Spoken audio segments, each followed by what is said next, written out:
lórí kíní ẹ̀ mo gbọ́ gbogbo ẹ̀ ni mò ń gbọ́.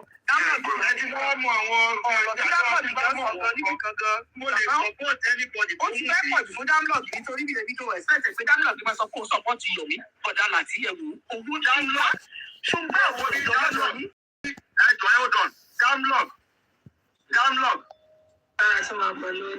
jọ ń torí Ọlọ́run bẹ́ẹ̀ ni lánàá tí wọ́n ní kó sọ̀rọ̀ níbí báyìí nípa ọ̀rọ̀ ìjọ Phoenix ó ní bó ṣe ń parabulate jọ ń torí Ọlọ́run if you want to leave this platform you can go anywhere ó ti yẹ so tó bá yẹ pé ká ni mo ṣe fún ẹ ó ti yẹ tó bá yẹ pé kò Yomi ló ẹ̀kú ọ̀nbẹ yẹn tó jẹ́ pé Yomi lẹ́wọ́n ń rò máa jọ sórí Ọlọ́run anybody fi mí sílẹ̀. Olódùmarè o. ó ti yẹ ìsìnkì because lánàá náà wọ́n ní kó o sọ̀rọ̀ ní àná everybody was talking ìwọ owó rẹ ìnìkan ìnìkan nítorí kíni ẹjọ́ tó lọ́lọ́run ẹ má ṣẹjọ́ ẹjọ́ tó lọ́lọ́run tó bá fẹ́ tẹ̀lé Yomi lọ because látàná ni mo ti observe ẹ gangan so kò jù bẹ́ẹ̀ lẹ́jọ́. owó tẹ́ ẹ̀ múlẹ̀ fún Yomi ló ń jó wọn bọ̀dá láti ẹ̀gbọ́n calm down. àfẹ́ sọ̀rọ̀ sí bẹ́ẹ̀ yìí ni kí n ní kí lè fẹ́ sọ síbẹ̀. ṣé ká máa pílẹ̀ lọ ni. torí tí èmi bá sọ̀rọ̀ ó máa dàbí personal attack ọyẹ ìyẹn dá sí ó sì yẹn lè dá sí. ókè kí lè fẹ́ kí dámúlọ́ọ̀gì ṣe Lati kí ló fẹ́ kí dámúlọ́ọ̀gì ṣe. dámúlọ́ọ̀gì ti jẹ́ nílé orò ó ti jẹ́ nílé egúngún. lórí kò gbèsè ẹ o ìyá ò jẹ́ ní orò jẹ́ lẹ́gùn. gbèsè fún wa dàtú fún wa dàtú. no. márùn ju kúnyẹn lẹ fún ọjà yẹn. ọ̀jẹ̀ nílé orò ó ti jẹ́ nílé egúngún. dámúlọ́ọ̀gì ti jẹ́ nílé orò ó ti jẹ́ nílé egúngún. ó jẹ́ nílé Phoenix ó jẹ́ nílé Yomi. ẹ má ẹgbẹnusọ ẹ má bú Lati ẹ ṣáà bú ọmọ tẹ bá fẹ́ bú ó ti sọnù ẹ he did well ó là ń bá ti gbogbo wọn ni. mo ní dámúlọ́ọ̀gì ti jẹ nílé orò ó ti jẹ nílé egúngún. bí ẹ fẹ́ kí dámúlọ́ọ̀gì wá sọ oúnjẹ lọ́dọ̀ Yomi oúnjẹ lọ́dọ̀ ya Phoenix ìyẹn fẹ́ pa ni. ibi tó bá wọn kó wà ìyẹn ti sọ fún pé tó bá ti mọ̀ pé irú èèyàn bẹ́ẹ̀ ni kúkú lọ́dọ̀ kò jù ẹ lọ. ẹ máa gbọ́ lọ́nà ẹ tí ì lè sọ̀rọ̀ ẹ máa gbọ́ lọ. wọ́n fòrò lé orò ní ká fi lé orò yẹn. ó dà mọ́ ẹ máa gbọ́ lọ. lórí burúkú ọmọ mo lè.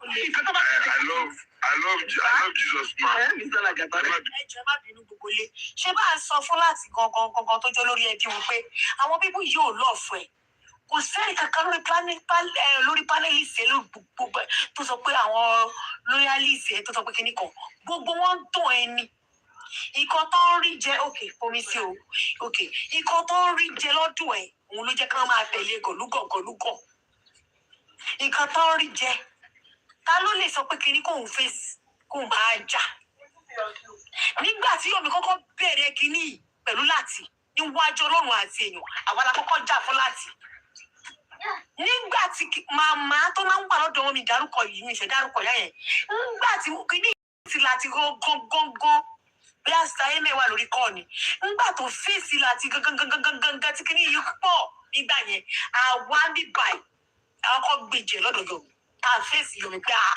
ṣé Yomi ya wèrè ṣé lórí burúkú ni ẹni kì í ṣe bó lórí bí ẹbí yìí náà ló ń gbowó fún ẹ lọ́tún ló ń gbowó fún ẹ lọ́sì òun lélẹ́yìí o àti ìsàn kankan o ẹ ti rí àwọn ní wọn náà mú kun ẹrù ẹwọ wọn lókè ló ń wo òwò ìsàlẹ̀ Lati òkè ló ń wo òwò ìsàlẹ̀ òkè òun ló ń wo òwò ìsàlẹ̀ ó dùn mí pẹ́ẹ́rẹ́ mi ò jíṣẹ́. ẹjọ́ ṣe Ifá Latifu alátọ̀ndà number 1 ìdánwọ̀ngàn IJK ogo for Bọ́lá tí ẹjọ́ ẹ̀rọ calm down Bọ́lá tí ẹjọ́ ẹjọ́ bọ́sùn bí mo wá bá yín nígbà yìí ẹjọ́ hold on ọ̀gá mi ẹ calm down bàbá ó nídìí ọ̀rọ̀ yìí a ti sọ several times orílẹ̀ ti jáde wá fúnra rẹ̀ ó ó ti wá sọ̀rọ̀ several times lórí platform yìí. You know nothing about UAG. Anybody saw, even Bossman came here last time. I saw pé pàtó wá bá yín gan, ẹni ẹ̀fẹ́ já sí, ẹni ẹ̀fẹ́ gbọ̀ngàn kan, ẹ ti sọ́ra ìmọ̀ye ìgbà. Ṣé tí wọ́n rẹ̀ sàn? Ó dáa ní ìsìn tó bá wá jẹ́ pé wọ́n fẹ́ kú ló máa kú. Wọ́n á lè dá sí ọ̀rọ̀ wọn sí kí ló wá fẹ́ ṣẹlẹ̀. Ẹ̀zá support UAG yẹn tó bá fẹ́ kú ẹ bá fẹ́ kú ní kókó. Ṣèbí Yomi wá náà ní kọ́ wá ní. Kí ló máa ṣẹlẹ̀? Ṣèbí justice ní gbogbo iṣẹ́. Ẹjọba mi ò tíṣẹ́ ilẹ̀ bá mi ní platform mi ni. I can run my platform anyhow I want it. I don't need any of your advice or contribution on my platform. I follow who I want to follow. Mohbad. Mi ò ṣe social media person. Ọ̀dọ̀ ọba arọ ni mo ti kọ́kọ́ yà. So bro, Lati, the thing is, the last time I came here to confront you, although I wasn't okay with the whole things that actually went on, because I felt that I was not given the chance, and I wasn't given the chance to, because I've been coming out that if Yomi knows that he's actually the one, or is the presidency that took the case for us, he doesn't mean by Yomi Jani, he's got to Obashi, you might make it clear to Woloshi. Because before the presidency got involved, to lots of the public, our law party was twice. So how can you be saying that if the presidency, tí wọ́n ṣe lọ́kọ́ lẹ́tà ní May, ló jẹ́ káwọn ọlọ́pàá, kí ìṣàkọ́ ti gbé kó lẹ́kọ̀ọ́, ti bẹ́ẹ̀ táwọn ọlọ́pàá ti wá sí Èkó, wọ́n wá ṣe investigation. You were not there. Presidency was not there because you were quiet. So the oníkálùkù ló ní system ti tiẹ̀. The UNDG decided to keep quiet because we believe that keeping quiet is going to be what's going to give us that problem, that's going to solve the problem in Abuja. Because we understand what happened in Lagos, which I've explained several times and I'm tired of explaining, rudiment of how the case got to Abuja. Because about Faleko, or why would somebody else talk about the case crash in Deko, to the presidency, before you came out to be screaming president, or you wrote your open letter to Mr. President, the case file has already been transferred to Abuja. At that time, Bossman, ṣé tí n bá support yín níbi tí olórí burúkú Yomi ti ń fa irọ́ yẹn break irọ́ number 1. Ó ní èmi fún yín lówó. Ṣé bó lórí burúkú the same person yìí náà ló sọ pé kò sówó nínú justice for Mohbad? Àbí olùgbẹ̀gbẹ̀ Lati. Hold on please. Ṣé bí the same person yìí ló ní kò sówó mi kankan kẹ́ máa wo kò sówó ẹ̀ nínú justice for Mohbad? Níbo mo ti wá rí owó fún yín? Ìyẹn number 1. Number 2, ṣé màá willingly yọwó lọ àpò ara mi fún yín lówó without coming to public? Àbí mo gbowó lójú oorun fún yín?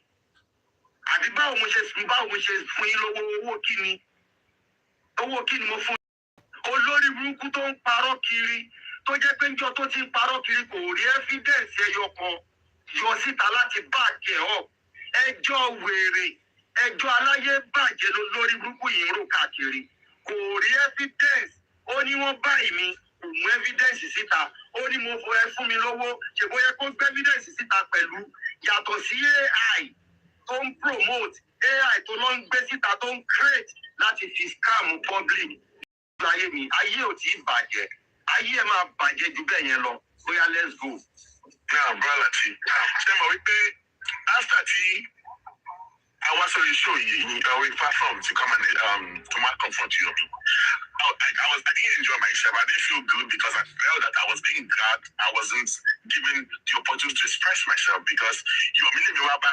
But on that platform, all the people that were on the platform were in support of Yomi. But I don't care because I couldn't answer some question I was asking me. I don't care about support. You understand? Now, the thing is, ẹ̀dẹ̀ sọ ọjọ́ yẹn ni pé àti underground o àti Yomi o àti gbogbo wọn ṣiṣẹ́. Then after I left with your platform, I went back to my shell. But to my greatest surprise, after this guy got off from your platform, he went to Oreogo or whatever platform and was not shading the UAG. Shading the UAG. He went on his own platform again, shading the UAG, telling lies. And he went to go that platform again. Go to the time to also and all that. And that's what gave birth to me coming out again. Because I want peace.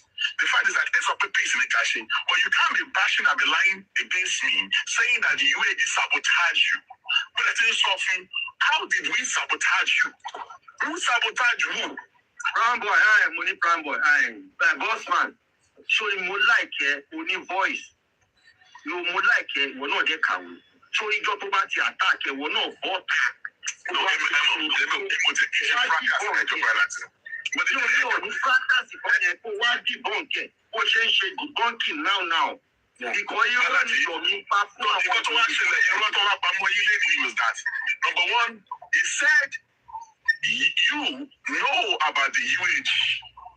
You were sponsoring that you were like a sponsor of the UAG, and that you said Odile because Odile said that he called you when he was with the police in Lagos, and that to you at Odile at Yarifa has sabotaged Jeto Munshe. Oya, don't be getting your dube. Only Yes, sir. Odile, a cousin, sir. yeah, cousin. Yes, I don't know. So, sorry. Nǹkan tẹ́ ń kó dá sí mi lọ́rùn ló ń ṣẹlẹ̀ yìí o. Ó ti yẹ. Nǹkan tẹ́ ń dá sí mi lọ́rùn òun ló ń ṣẹlẹ̀ yìí. So, ìgbà tẹ́ èmi ò tiẹ̀ ní ṣàlàyé báwo ni ọ̀rọ̀ UAG ló ṣe jẹ́. Ṣé mo bá yín mọ̀ nípa UAG? Ẹ ó dọ̀nà kí olóore kí onílé tó sọ̀rọ̀. Ẹyẹ ìgbọ̀n tó lọ jẹ́ kó tún ṣàìwọ́ náà ti sọ di tẹ̀ka tó continue. Kẹ́jọ́ lọ́spa ní pápá láàrin 1-2 minutes, please. Yes, I do. So, bro, Lati, the thing is, the last time I came here to confront Yomi, although I wasn't okay with the whole things that actually went on, because I felt that I was not given a chance, and I wasn't given a chance to, because I've been coming out that if Yomi knows that he's actually the one or is the presidency that took the case for us, he doesn't mean by Yomi Jani. He's got to bash you man because before the presidency got involved, so lots of the public, our party was twice. So how can you be saying that the presidency tí wọ́n ṣe lọ́kọ́lẹ́tà ní May ló jẹ́ káwọn ọlọ́pàá case àgọ́ ti gbé kó ní Èkó ti pẹ́ táwọn ọlọ́pàá ti wá sí Èkó tó ti ṣe investigation. You were not there. Presidency was not there because you were quiet. Ṣẹ́rí oníkálùkù ló ní system ti tiẹ̀. The Undergene decided to keep quiet because we believe that keeping quiet is going to be what's going to give us that problem that's going to solve in Abuja. Because we understand what happened in Lagos, which I've explained several times and I'm tired of explaining, rudiment of how the case got to Abuja. Because about Faleko, but why with somebody else too, but the case was to the presidency. Before you came out to be screaming president, you wrote your open letter to Mr. President. The case file has already been transferred to Abuja. At that time, Mobi Bossman, Timber supporting níbi tí olórí burúkú Yomi ti ń pa irọ́ jẹ́ break irọ́ number 1. Ó ní èmi fún yín lówó. Ṣé bó lórí burúkú the same person yìí náà ló sọ pé kò sówó mi nínú justice for Mohbad. Àbí olóògbé Lati. Hold on please. Ṣé bí the same person yìí ló ní kò sówó mi kankan kẹ́ máa wo kò sówó ẹ̀ nínú justice for Mohbad. Níbo mo ti wá rí owó fún yín ìyẹn number 1. Number 2, ṣé màá willingly yọwó ló àpò ara mi fún yín lówó without coming to public? Àbí mo gbowó lójú oorun fún yín? Àbí báwo mo ṣe fún yín lówó owó kí ni? Owó kí ni mo fún yín? Olórí burúkú tó ń parọ́ kiri tó jẹ́ pé njọ́ tó ti ń parọ́ kiri kò rí evidence ẹyọ kan yọ síta láti back ẹ̀ up. Ẹjọ́ wèrè, ẹjọ́ aláyé bàjẹ́ lórí burúkú yìí ń rò káàkiri. Kò rí evidence. Ó ní wọ́n báyìí mi kò mú evidence síta. Ó ní mo fún mi lówó. Ṣé bóyá kó gbé evidence síta pẹ̀lú yàtọ̀ sí AI tó ń promote, AI tó lọ ń gbé síta tó ń create láti fi scam public kì í ṣe lójú ayé mi. Ayé ò tí ì bàjẹ́. Ayé ẹ̀ máa bàjẹ́ ju bẹ́ẹ̀ yẹn lọ. Bóyá let's go. Now, brother, ṣé mo wí pé after tí I was on a show, a platform to come and to confront Yomi. I didn't enjoy myself. I didn't feel good because I felt that I was being dragged. I wasn't given the opportunity to express myself because Yomi Miwaba. But on that platform, all the people that were on the platform were in support of Yomi. But I don't care because I couldn't answer some question I was asking me. I don't care about support. Now, the thing is, ẹ̀dẹ̀ sọ ọjọ́ yẹn ni pé àti underground o àti Yomi o àti gbogbo wọn ṣiṣẹ́. Then after I left with your platform, I went back to my shell. But to my greatest surprise, after this guy got off from your platform, he went to Oreogo or whatever platform and was not shading the UAG. Shading the UAG. He went on his own platform again, shading the UAG, telling lies. And he went to go that platform again, go to time to also and all that. And that's what gave birth to me coming out again. Because I want peace. The fact is that there's a peace in the caching. But you can't be bashing and be lying against me, saying that the UAG sabotage you. But I tell you something, how did we sabotage you? Who sabotaged who? Brown boy, money brown boy, boss man. Show him more like only voice. You more like we're not there, Kawi. Show him your body.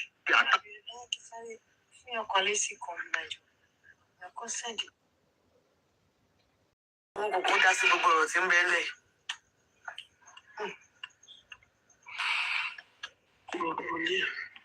Báwo ni ṣe wà? Báwo ṣe kò rẹra? Ó máa jọ̀dọ̀ àná. Sọ̀rọ̀ ẹ̀. Ṣé wá sí Cherry Bison lẹ́nu ṣá? Ṣé lọ bí ṣẹ́ lẹ́nu? Tọ́ni ẹ máa tún tètè jí. That's true. Pẹ̀lú gbogbo wàhálà àná yìí, ayé tá ti pè náà ń béèrè mú ni ẹ ń gbádùn lọ́wọ́ o. Ẹ̀yin lẹ́ gbàlejò. Àwọn kan ṣì lọlé ni àwọn kan ṣe máa lọ lọ́la. Ẹ tún máa dáná sí láti dáná Ọlọ́run. Ẹni kò lọ dáná náà ìlú òyìnbó dandan kọ́ ni kó nílé dáná náà. Àwọn tó lọ yẹn tẹ̀ wúlò fún mi, àwọn yẹn ń sọ oúnjẹ fúnra wọn bá àwọn tó wà ní àgbàlagbà ni wọ́n. Wọ́n máa dáná wọn bá jẹ gbàlagbà, wọ́n máa wọ kíchìnì wọn ní tó bá fẹ́ dáná wọn ní don't worry, wọ́n bá jọ pé wọ́n lọ dáná fúnra wọn. Ẹ má lè sọ pé kẹ́ sẹ́ẹ̀dì nǹkan sí wa. Láti bó síbo.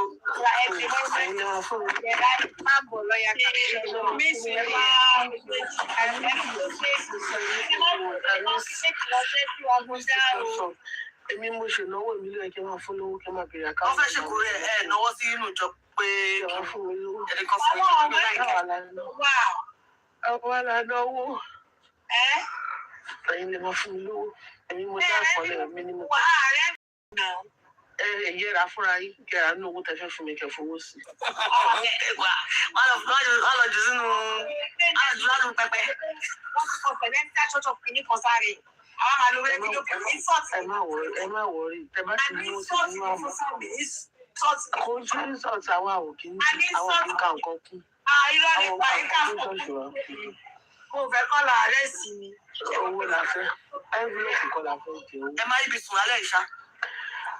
Ẹ máa sùn díẹ̀ díẹ̀ tó máa fi balance up. Ẹ dẹ̀ tún máa lọ bíṣẹ́ lọ́sẹ̀ yìí. Màá ṣiṣẹ́ Wednesday and Thursday. Ẹ láti sun yẹn lálẹ́ ẹ bá tẹ̀ tètè sùn tẹ́ bá ti wọ bẹ́ẹ̀dì. Ọmọ bẹ́ẹ̀ ti jẹ. Aago kan òru la wọlé lánàá. Ẹ máa ṣe àsímímọ́ gbogbo àlejò tẹ gbà yẹn máa tún ya káàsì wọn gbogbo yín tó máa lọ́lé padà náà. Máa kílìmù ní ọmọ pé mi ìgbà máa kílìmù fúnra wa náà. Èmi lẹ́yìn kí n lọ jẹun kò sí nǹkan tó kàn mí ò ṣẹlẹ̀ lẹ́yìn kí mi lọ jẹun. Ẹ̀kọ́ mi ló tún kó oògùn àwọn ẹlẹ́sẹ̀ máa ń pẹ́ ní church because ló Ayé lẹ́ máa pẹ́. máa ń láti kókóró. Ẹ máa dá ẹ. Wọ́n máa lo táìsì padà yín kẹ̀ lẹ́yìn kí n jàmọ̀lá kí n jẹ́ ice cream gbọ̀n dì mí. Wọ́n ṣàlù máa ń pẹ́ ṣọ́ọ̀ṣì. Ilé sí ọ̀ṣà. Ẹ bá ti jẹ́ tó bá ti dín iṣẹ́ tẹ̀ ṣe ní church ẹ máa pẹ́ ṣọ́ọ̀ṣì. Ó lè má jọ ṣáà lè jẹ kwaya ẹ lè jẹ any minister lẹ lè jẹ. Ẹ máa wà ń bẹ̀rẹ̀ ẹjọ́ máa ṣe fix ẹ̀ ń tẹ̀. Kwaya kankan ti tó máa lọ ní bọ́ńtà. Àwọn ọlọ́gbẹ̀ yìí sí ṣọ́ọ̀ṣì náà rólókó ńlá náà. Ẹ tó máa ṣiṣẹ́ Ọlọ́run ó máa náà sọ̀rọ̀ ẹ̀dá rẹ̀ ẹ má jèrè lágbára. Bí ọ̀rọ̀ kan tí mo sọ lálẹ́ àná ṣé màá jà bẹ́ẹ̀ tá à ń bọ̀ mí tí mo ní ní ọkọ mi pé mi ò fẹ́ kó máa ṣe àwọn kíní mo pé àgbà náà dé pé ọ̀rẹ́ ẹ̀ wá ní òfìlẹ̀ òun ibi tó lọ́n ti ń kọ́ yín yọ òun dúpẹ́ pé òun tún mọ Ọlọ́run ó fi tiẹ̀ mọ Ọlọ́run ni ó fi ń sọ. báwo ẹgbẹ́ wọn ló wà ní ọtí àfúgbáyé wọn látara dalẹ̀. tí wọn ti ronú ẹ̀ wípé tó tún ń wọlé ọ̀fẹ́ gan láti ní báwọn ṣe máa ṣe bọ̀ òun kò sórí ọ̀fẹ́ fún wọn pé tóun tún ń ṣe wílélì tó tún fi tiẹ̀ tó tún rántí Ọlọ́run tó tún fi ń ṣe jí Ọlọ́run wípé ẹ mọ nǹkan tẹ́ ẹ̀ ṣe tọ́lọ́ fi ń kọ́ yín ẹ mọ nǹkan tẹ́ ẹ̀ ṣe tẹ́ fẹ́ rà ánú gbà mo tún rà pé ní kẹ̀ẹ̀kan o àmọ́ ṣá ara náà ló ń fáwọn síyàn ó ń ṣe pé kò ní ṣe díẹ̀ náà lóyún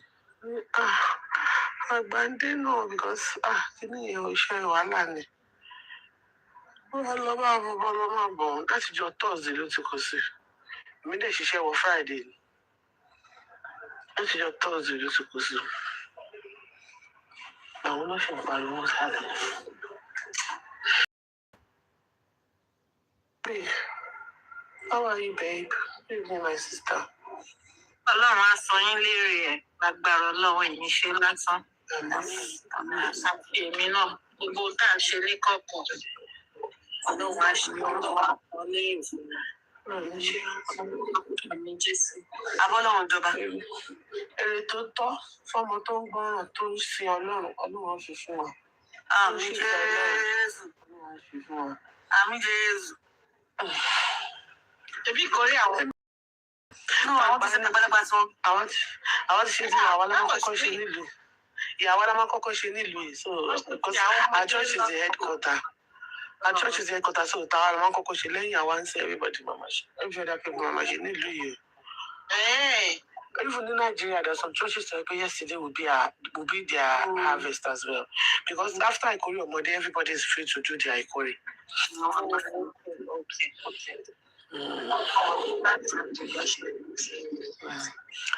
Kí ló ti ṣẹlẹ̀ ń gbòòrò báyìí mi ò mọ tó ń ṣẹlẹ̀. Wọ́n ti dàgbòrò rúrun làwọn náà rí ká. Ta ló dàbí? Àmísọ́lá, wọ́n ti dàgbòrò rúrun látara àwágùn òsì mẹ́ta tààrọ̀. Àjẹrí ká. Tinú wọlé. Ọmọ ẹ̀dọ́ TikTok. No, mo ti kí ṣe fracas ẹjọba láti. Mo ti kí ní fracas ìfọ̀kẹ́ kó wá dìbọn kẹ̀ ó ṣe ń ṣe ìgbà ìwọ̀n náà. Nǹkan tó wá ṣẹlẹ̀ irọ́ tó wá pamọ́ yín lé ní was that number one, he said you know about the UAG. That you were like a sponsor of the UAG, and that you said Odile because Odile said that he called you when he was with the police in Lagos, and that to you at Odile at Arifa a sabotage iṣẹ́ tó ń ṣe. Oya dún bẹ̀rẹ̀ jẹ́ kí n yanjú bẹ̀rẹ̀ onílé o. Yes sir. Onílé ẹ káàsán sir. Yẹ káàsán. Yes sir. Adọ́káwọ̀ ni ọ̀rọ̀ sórí nǹkan tẹ́ ń kó dá sí mi lọ́rùn ló ń ṣẹlẹ̀ yìí o. Ó ti yẹ nǹkan tẹ́ ń dá sí mi lọ́rùn òun ló ń ṣẹlẹ̀ yìí. So ìgbà tẹ́ mi ò tiẹ̀ ní ṣàlàyé báwo ni ọ̀rọ̀ UAG ló ṣe jẹ́ ṣé mo bá yín mọ̀ nípa UAG. Ẹ ó dọ̀nà kí olóore kí olóore tó sọ̀rọ̀. Ẹ̀jẹ̀ gbọ́n tó lọ jẹ́ kó tún ṣàìwọ́ náà ti sọ ti tẹ̀ka tó continue. Lọ́sà. Ní pápá láàrin 1-2 minutes please. Yes, I do. So bro, Lati, the thing is, the last time I came here to confront Yomi, although I wasn't okay with the whole things that actually went on because I felt that I was not given a chance and I wasn't given a chance to because I've been coming out that if Yomi knows that he's actually the one or is the presidency that took the case for us, he doesn't mean by Yomi Jani. You got to Obashi, you might make it clear to Olushi. Because before the presidency got involved to lots of the public, our party was twice.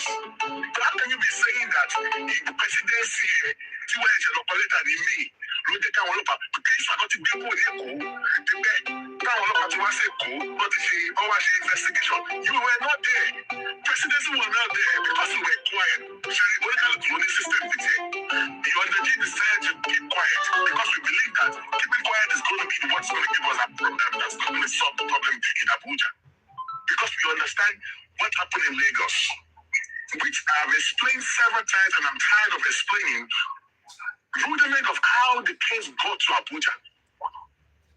Because about Faleko, but why with somebody else too for the case that she did to support presidency before you came out to the screaming president or you wrote your open letter to Mr. President, the case file has already been transferred to Abuja. At that time, Bosman, Timba supporting the Olori group Yomi team Pyro, then break your number one. Only èmi fún yín lówó. Ṣé olórí burúkú the same person yìí náà ló sọ pé kò sówó nínú justice for Mohbad? Àbí olùbẹ̀rẹ̀ àti. Hold on please. Ṣé the same person yìí ló ní kò sówó mi kankan tẹ́ máa wo kò sówó ẹ̀ nínú justice for Mohbad? Níbo mo ti wá rí owó fún yẹn number one. Number two, ṣé màá willingly yọwó lọ́wọ́ àpò ara mi fún yín lówó without coming to public? Àbí mo gbowó lójú oorun fún yín. Báwo ṣe fún yín lówó owó kí ni? Yomi. I don't care because I couldn't answer some question I was asking him. Yeah, that's support. Now, the thing is, so ọjọ́ yẹn ni pé àti underground o àti Yomi o àti gbogbo. Ìdílé lọ́wọ́ yẹn bò lọ́ọ̀yà lọ́kọ̀ mi náà ní ìyá mú bẹ̀rẹ̀ fífi lọ́ọ̀yà fẹ́ lọ́ọ̀yà bọ̀. I went back to my shell. But to my greatest surprise, after this guy got off from your platform, he went to Oreogo or whatever platform and was not shading the UAG. Shading the UAG. He went on his own platform again, shading the UAG, telling lies. And he went to go that platform again, and all that. That's what came back to me coming out again. Because I want peace. The fact is that there's not peace in the cache. But you can't be bashing and be lying against me, saying that the UAE sabotage you. But let's say, how did we sabotage you? Who sabotaged who? Brown boy, money brown boy, boss man. So you would like only voice. You would like we're not there. So you got to back the attack, we're not bought. No, let me take fracas and but you know, fracas is debunking now. But you got to watch was that. Number one, he said you know about the UH.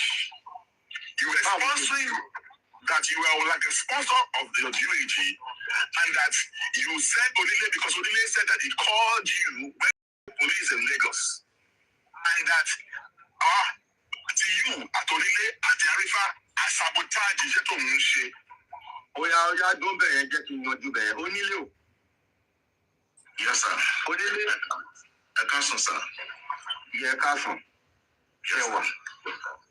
I don't know so. Sorry. Nǹkan tẹ́ ń kó dá sí mi lọ́rùn ló ń ṣẹlẹ̀ yìí o. Ó ti yẹ. Nǹkan tẹ́ ń dá sí mi lọ́rùn òun ló ń ṣẹlẹ̀ yìí. So ìgbà tẹ́ mi ò tiẹ̀ ní ṣàlàyé báwo ni ọ̀rọ̀ UAG ló ṣe jẹ́. Ṣé mo bá yín mọ̀ nípa UAG? Ẹ jẹ́ ó dọ̀nà kí olóore kí ó sọ̀rọ̀. Ẹyẹ ìwọ̀n tó lọ jẹ́ kó tún ṣàìwọ́ náà ti sọ di tẹ̀ka tó continue. Kẹ́yìn lọ́sàn ní pápá láàrin 1-2 minutes please. Yes, I do. So, bro, Lati, the thing is, the last time I came here, how many times to confront. I'm sorry. No worries, man. Patrick, Patrick, Lele. Ṣé mo gbọ́dọ̀ ṣe náà lélẹ̀? nǹkan tó máa ṣe pọ̀ yìí ò rìkọ́ọ̀dù ètò nínú. Ẹ lè jẹ́ àlọ́ fàbọ́nì àbí ẹ lọ sí Afro gossip náà. So mi tí kìíní rìkọ́ọ̀dù èdè yẹn títí àbí jẹ́ kí n tún lọ wò ná. Yóò dẹ̀ wá rìkọ́ọ̀dù mọ́ dáná. Ẹ ká lọ sí Afro gossip. Ó ga o. Ó ga o.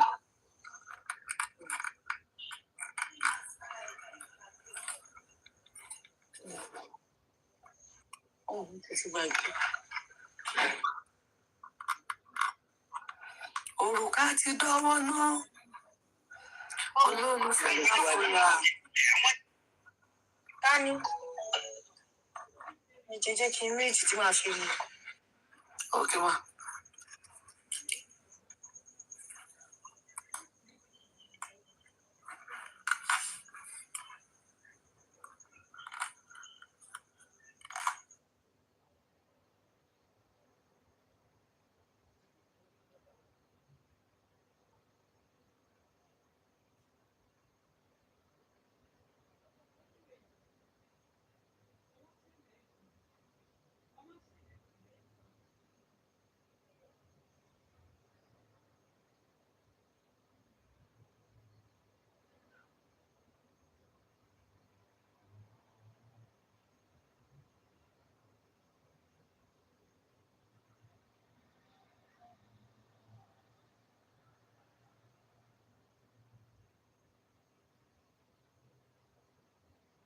It's not ending soon because none of them to get back down. Any of them fẹ́ gbà pé èmi ọ̀rẹ́ like ẹnu ló máa ń fẹ́ sí ẹ lára. Take it or you leave it. Ẹ má jẹ́ ká wá mi jàre kí tó tán lẹ́nu. Àwọn olóṣùwọ̀n àpò àgbà. All right. Mo ti máa ń sọ bóyá làkàtà bóyá kí mi padà tó yá. Ẹ̀yà ẹja gbọ́ kí mi sọ̀rọ̀ fún ọ. Okay, yìí ṣe àwọn TIC. Yà bí. Àná lélẹ̀. Níbo ni mo wà yìí? 15 àbí what is it? 15 kẹwẹ́ wo date? Afrogist tó dàbí kò dé. Kò tí upload ẹ̀. Upload ìdáná lélẹ̀. Abóni wa ń kọ́. So ẹ jẹ́ ká wo ti Abóni nǹkan. Papadano nǹkan tí Papadano ṣe lé mi. Ara ẹja kọ́kọ́ gbọ́ ti láti tán ní. Abóni nǹkan. Ṣé nǹkan tí láti wá ṣe lẹ́nu náà nìyẹn? Ọ̀rọ̀ kan náà wá ṣe ẹ tí gbọ́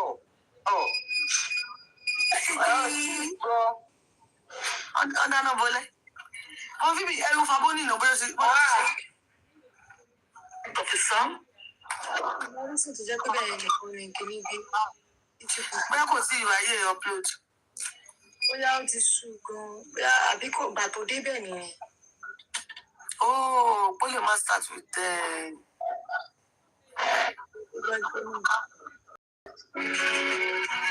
plant your hand, just plant it.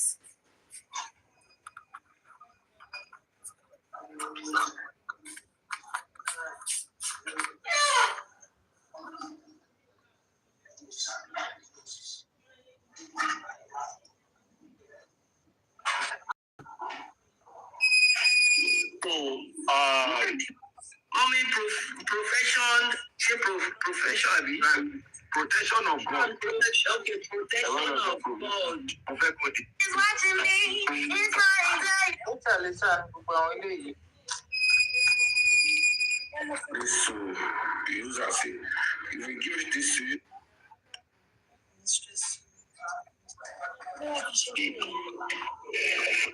Number one tán pètè pèrò.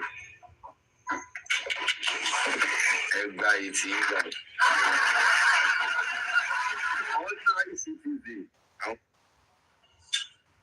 Somebody is working hard.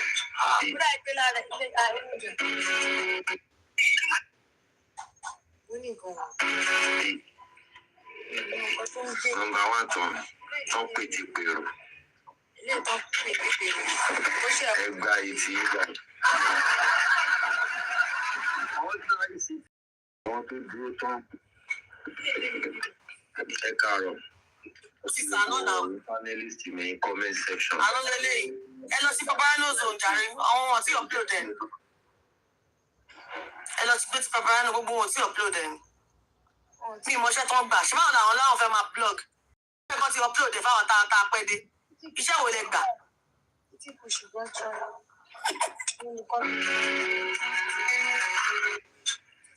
Somebody is working. Nǹkan ló ti upload ti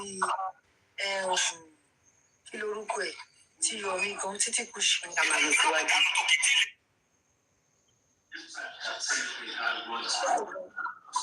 We open the door. Mo jẹ́ kó tó parí nínú. And there is a male in multicultural. He is naked and blind.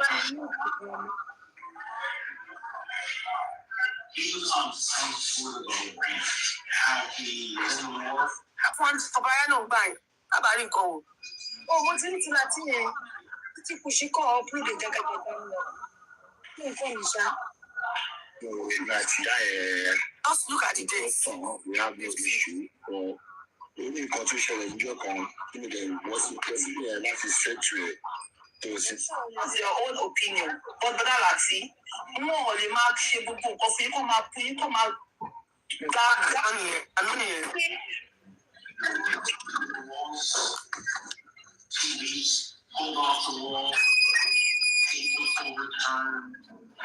Àwọn fún wa ní ti bàbá kánú, àwọn yóò tí gbèsè kánú. Nígbà bá dòrò wọn ṣe é bẹ̀. Then àwọn yóò kọ́ encourage wọn, kí bá wọn like kí ni ẹ máa wo post wọn, ẹ máa share ẹ ní bá wọn like ẹ. Wọ́n máa lọ wò wọ́n ní bá wọn like ẹ. You know easy now. Ọmọ share, wọ́n fẹ́ máa share wọn dẹ̀ ní like ẹ. Ṣé lára tèmi ìkànnì? Mo mo ti rí bí nǹkan.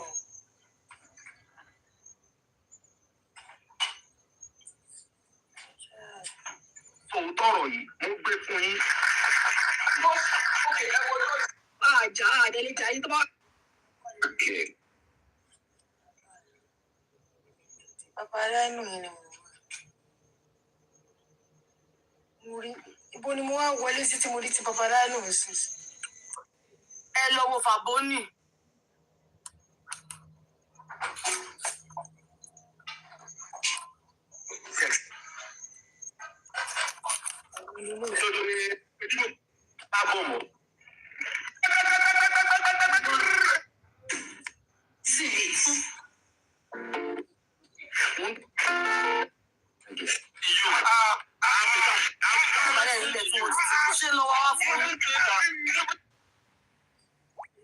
Kábàárì mi ẹ̀wọ̀ títí kù sí bíbélì tó máa wà náà nìyẹn.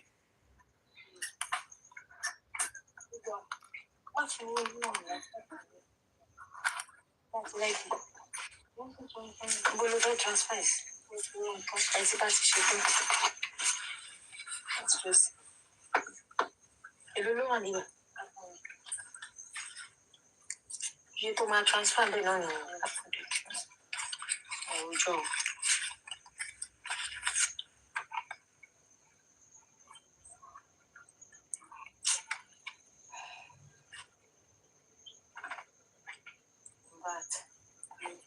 Ẹ jẹ́ kí n lọ sí ọ̀dọ̀ àmàlẹ́síwájú. Ẹ jẹ́ kí n lọ sọ́dọ̀ Áfíríjì. Sódà tí ọ̀dọ̀ Áfíríjì kọ́ ni mo ti rí ni. Ẹ kí n lọ wá Áfíríjì. Àti Papa Piano jìnnà tó bá yẹn náà, ẹ wo títí kù sùn padà. Ṣàpẹ́ ti Yomi lẹ́yìn tán, ti Làsílẹ̀ wá ń bẹ̀ tẹ́lẹ̀. So ẹni bá fọkàn sí pé ti Papa Piano wá ń bẹ̀. All of a sudden to say that this man of his son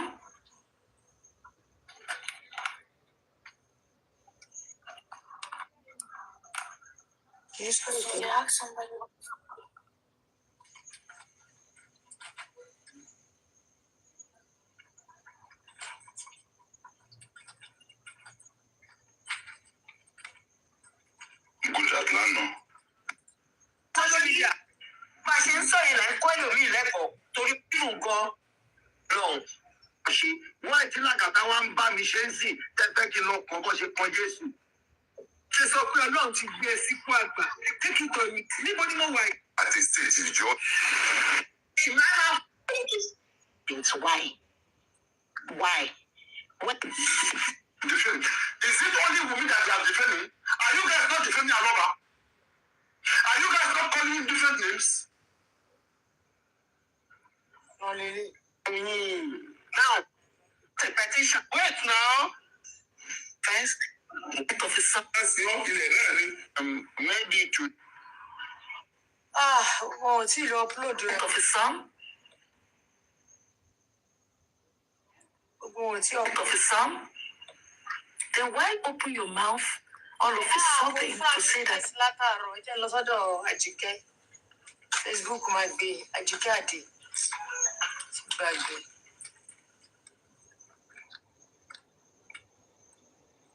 ṣe ọwọ́ dẹ̀ àwọn omi látàrí mo dẹ̀ ti wá ọkàn nìyẹn máa gbé gbogbo nǹkan tí bàbá Dánú ṣe lè gbé. You had already said. Okay, number one, that you are bringing Bossman to your platform to come and talk. Where is it? Because estate is simple. Will we tell you today? Will we let me tell something? If that child belongs to somebody, go to.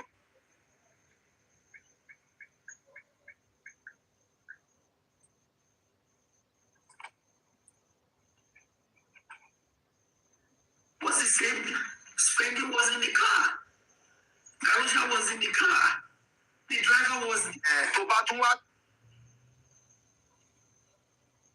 that we had that you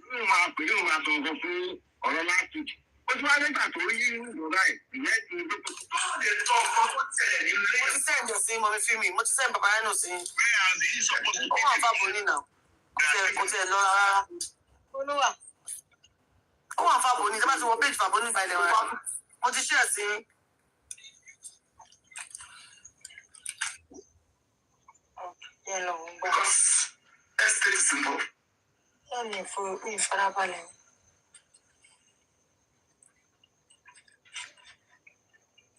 Fún mi ní fóònù ẹ̀. For the last time. Rebecca,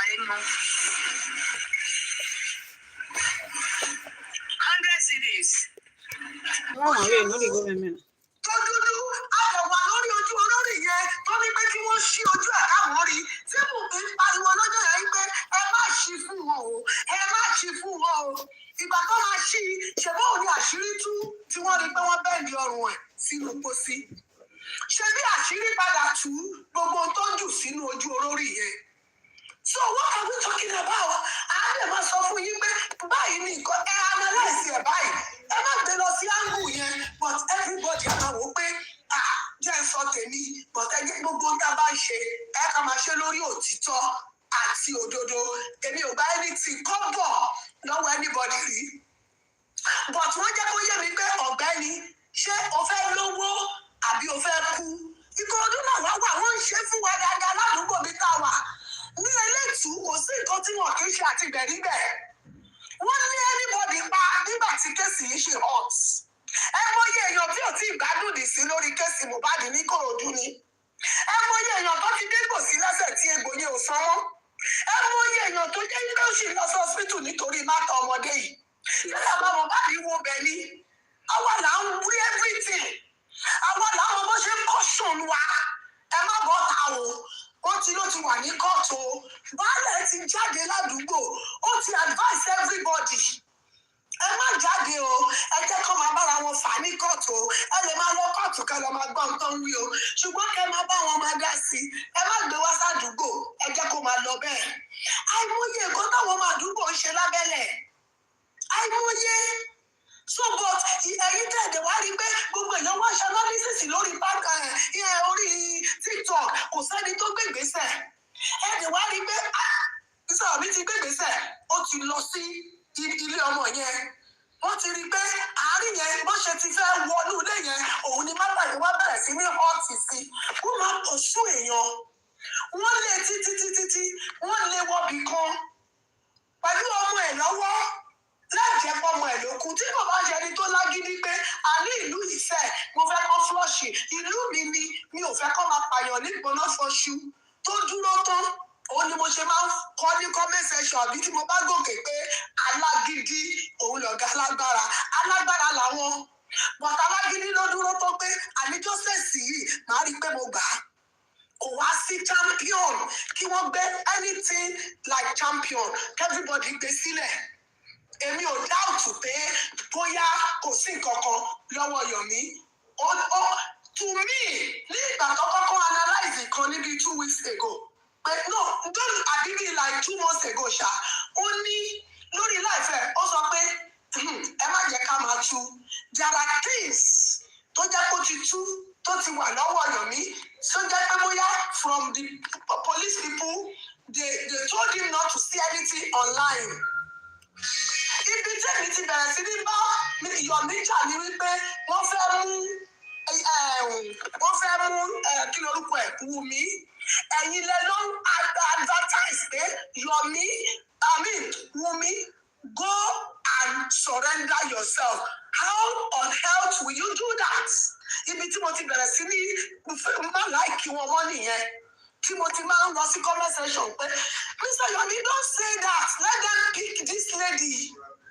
Ó ti fìyà jà wọn tí ọmọ ń pa kínní, ẹ jẹ́ kó píìkì ẹ̀ kán gbé lọ sí Àbújá ẹ̀. Kí mọ́tà yìí lè rojú kó lè ráyè. Mr. Yomi mama sọ ni, they are looking for you. You better surrender yourself. You better show yourself. Kìnìkan internet can never forget. Video ẹ̀ wà.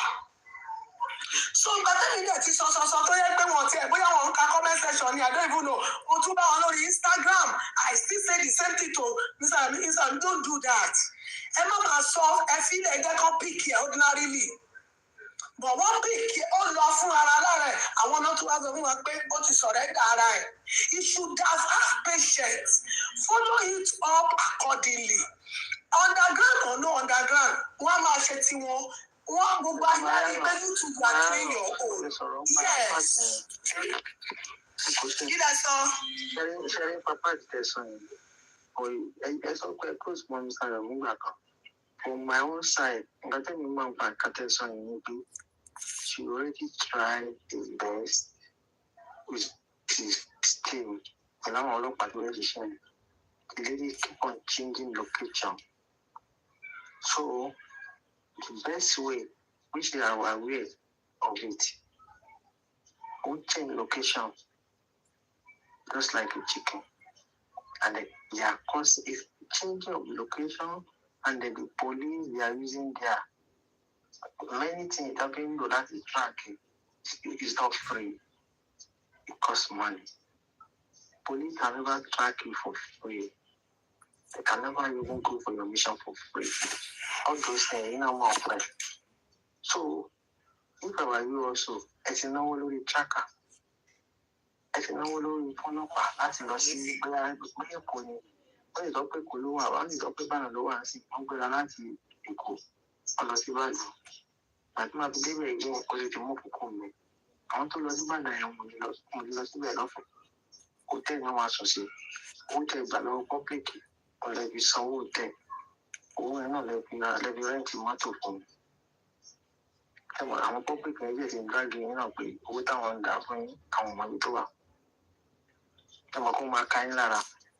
Iṣẹ́ ìwòjọ́ ó bàjẹ́ wọ́n dé bàjẹ́ yẹn náà gbàdúrà fi débẹ̀ gbogbo iṣẹ́ tó ń ṣe ọmọ yìí ti sá lọ ṣé wọ́n kó wọn ká yára gbà áwọ̀ pé pé owó tí mo gbà lọ́wọ́ pé tí mo dẹ̀ tó sọ fún wọn pé mo fẹ́ ṣiṣẹ́ báyìí but at least nǹkan táwọn wà lábẹ́ fowó yẹn ṣe náà wọ́n lè fi dé ìta lọ́wọ́ yẹn sí náà àwọn ẹ̀gbọ́n gbìyànjú agbára but kò jáde síta àwọn kan lè dáàgì ní pé mo kówó yẹn. So all those things, when they don't show underground, then only go on with social media. You need to keep on changing location. The same thing is for more. The same thing now in phone for us, don't mention phone value. I'm not enjoying the was of my own changing email. Only phone value, my membership phone for us. I want to buy you. I want to run back cases. They are very powerful people. So anything can buy on social media. I can tell you Mr. Yomi káàkiri for many times. So we know better. A lot of things that people who want to who are on social media call. Who are no. That's a lot of things. Come on, now they want something. But I know social media call you and that. Many things no more. That you should do social media. We let madam on what she said to you. Once you education láti interest so we gbé economy gbé one news I mean a lot of things láti ibi tó ní wà successful nígbà báyìí pé báyìí jẹ́ mi wọ́n ti ṣe ti parí so ìdáàkè ìfẹ́ sọ yẹn sìn wọ́n ti ṣe gbogbo ó ti ṣe tó ń jẹ́ ideal one tó wà successful lẹ́yìn tí ó pè lẹ́yìn tí a lè sí and he tried the public one, and the public one, I need to go money down. Put it low for it. You know yourself. I'll go in airport, but I'll go in airport. So, why they are bringing it? I will do she anything. We get him to and she can. ó jẹ́ fún tẹ̀ kó wà kó lè sẹ́ńtà rẹ̀ so ìwọ̀n fún mi débi tí wàá mẹ́rin ọmọ ara yẹn nẹ́tíwọ̀kì ló já yẹn. Nẹ́tíwọ̀kì ló já wọn ná nẹ́tíwọ̀kì ni. Ẹ bá ti ń lo front and back ẹ máa rò ó so ìgbà tó ti try underground tí ò work ẹ máa wá wo ẹ nǹkan tẹ máa ń gbọ́ tó yẹ kẹ́ focus ní pé ṣáàrùwò ẹ̀ á work tí nǹkan tó ṣe pẹ̀lú ariwo tí kò work ó ti ṣe underground yẹn wọ́n ti fi láì máa yẹ gbà no 1 no 2 no 3 bẹ́ẹ̀ bá mọ̀ sí so ó lè wò kó kí let me use another strategy and I use the strategy and it didn't work. Tunesco ṣe kó answer làdúrà téèyàn ń gbà.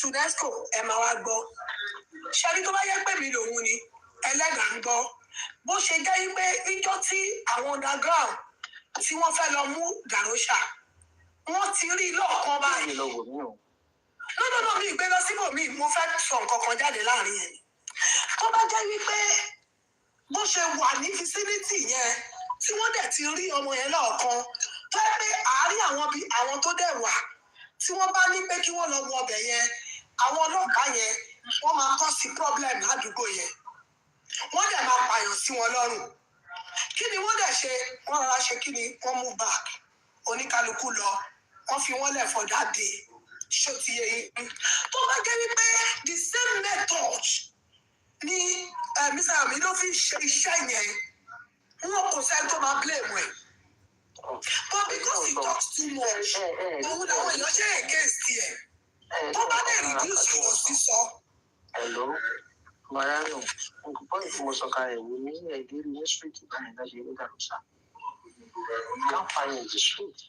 She's protecting herself. Ó ń change ilé. Tí wọ́n rí abẹ́mọ̀. Ẹ̀ẹ́dẹ́rì rúùmù ní street báyìí. Because ó mọ̀ pé ẹ̀wọ̀n àwọn náà. Ó ń ṣe ìjílé bẹ́ẹ̀ yẹn. Wọ́n sọ bẹ́ẹ̀ dà pé mo ti gbọ́ wọn ó máa ń kó. Mo náà bẹ̀rẹ̀ ní ìsìn náà ẹ̀ ṣé wọ́n yóò dá sẹ́yìn ní ẹ̀rọ káàdì kéèsì dáadáa náà.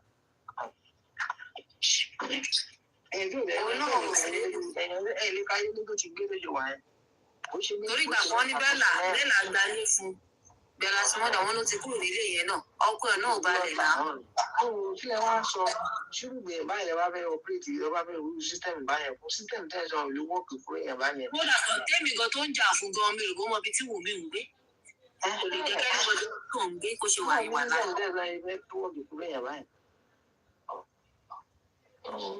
Olùwọ́dì máa wà ókè ìdarí. Gbogbo nǹkan tẹ̀ lórí social media kan ló àìmọye lọ́tọ̀ tẹ̀ tí wọ́n ò gbé wá sórí social media. Ìyẹn tẹ́ bá rí wá lórí social media. Gbogbo nǹkan tẹ̀ rí kọ́ ló ń ṣẹlẹ̀ tán. Ẹ̀yìn yìí lọ́tọ̀ tẹ̀ ti ṣẹlẹ̀. Èyí tó bá ti ṣe tí ò work out wọ́n ń gbé wá. Àìmọye underground tó ń ṣe bí wọ́n máa yẹn ṣe tó. Tó bá sọ̀rọ̀ yìí wọ́n máa lọ́kùn ní ìfẹ́ bẹ̀ ẹnìkan. But what you know is okay. You don't know what I know. You know what I sọ. So that's it. Gbogbo dáàbò tó wà ń ta yẹn gbogbo ẹ̀ tẹ́ bá rí títí tẹ̀ wà ní ọmọ ńlá. Gbogbo ẹ̀kọ́ kò máa gbé wá sórí social media àìmọye ní ìlú wa yìí. Ẹ kú ìfẹ́ ìlàsán wọn máa gbé jáde fún yẹn máa tọ́jú àìbálẹ̀ sí ilé jáde. So system tẹ̀ sọ yìí ló wọ́ọ̀kì fún èèyàn báyẹn. Ẹ bá wo ara ẹ bá kú mo ti fún breakdown sí pé ẹ mú ọkàn jáde níbẹ̀ ìwé èèyàn báyẹn bí ẹ máa tún lẹ wá ọkàn mẹ́rin lórí system Darosha níbi lẹ́tí máa rí nínú street. Àwọn tó yẹ sí ẹ máa rí nínú street láti ṣe kí ni. Gbogbo business ẹ̀ tó ń ṣe gan online ló ti ń ṣe. Online kò ní ṣọ́ọ̀bù ó ń ń sá fún ẹ̀mí ẹ̀ ni kò ní ṣọ́ọ̀bù torí ṣèwé mò ń rí Instagram kò ní ṣọ́ọ̀bù. Ó ń gbé kiri ni òun gan ọkàn ò balẹ̀ kó ṣe wà ní. Pàtí gan ẹgbẹ́ security tó ń tẹ̀lé lẹ́yìn tó bá lọ sí pàtí. Àwọn pàtí ó ń blé tó náà wọ́n ṣe kiri. Ọkàn ò balẹ̀. Àwọn àgbẹ̀rẹ̀ àgbọn lọ kúrọ̀bù ẹmọ bọ́dúgà tó tọ̀ láti lára kúrọ̀bù. Bọ́dúgà ìdí àdúrà lásán bọ́dúgà yìí tẹ̀lé kúrọ̀bù. Wọ́n á sọ pé kìíní. Ọkọ̀ náà wú ọmọ yẹn ọkọ̀ fi ń ṣe rọ́bì káàkiri. Ọmọ aráàlú ní kí sí yẹn. Mohbad wọn ná àwọn ọmọ olè. Ọ̀gbá fìrí fàfà.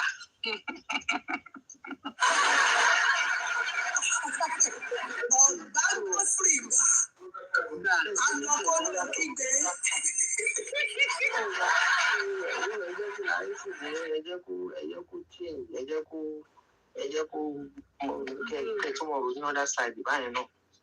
Why this like that? I'm not giving the population. I'm not going to ẹ tó dájọ́ ẹ tí àláti mọ gbé méjì yìí o ẹnìkan bá sọ wọ́n. gbẹ́jọ́ ẹnìkankan dé èmi ò gbẹ́jọ́ ẹnìkankan dá o bọ́rọ̀ ṣe rí lèmi áńgù tẹ́mi máa fi ń rí ni mo fi máa ń sọ̀rọ̀ UNESCO ẹ gbàgbé ẹ̀ ókè ẹni ẹlẹ́ni tí ò ṣe kankan fún kí ló dé tó máa mú tiẹ̀ lẹ́nu ó máa sọ pé Lati yẹn ẹ̀yin náà kẹ́ bá ṣe nǹkan kan fẹ́ anybody kọ́kọ́ máa bú yín báwo ló máa rí lára yín tẹ́ bá ní followers àwọn followers yín ló máa jà fún yín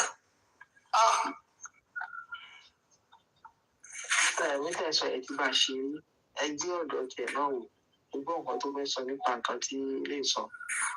nǹkan tẹ̀mí sọ fún yín èyí tí mo gbọ́ ní life tí mi Ṣayọ̀mí ṣe ó ní ẹ̀yin obìnrin ẹjọ́ torí Ọlọ́run it's not what I do ó tẹ́lẹ̀ apology for honey now kí gbogbo ẹ̀ tó tún wá gbogbo ẹ̀ kúkú wá fojú pọ̀. sọ pé nígbà tí ọ̀rọ̀ yìí ò ní lọ́kùnrin ní láti rárá ẹ̀yin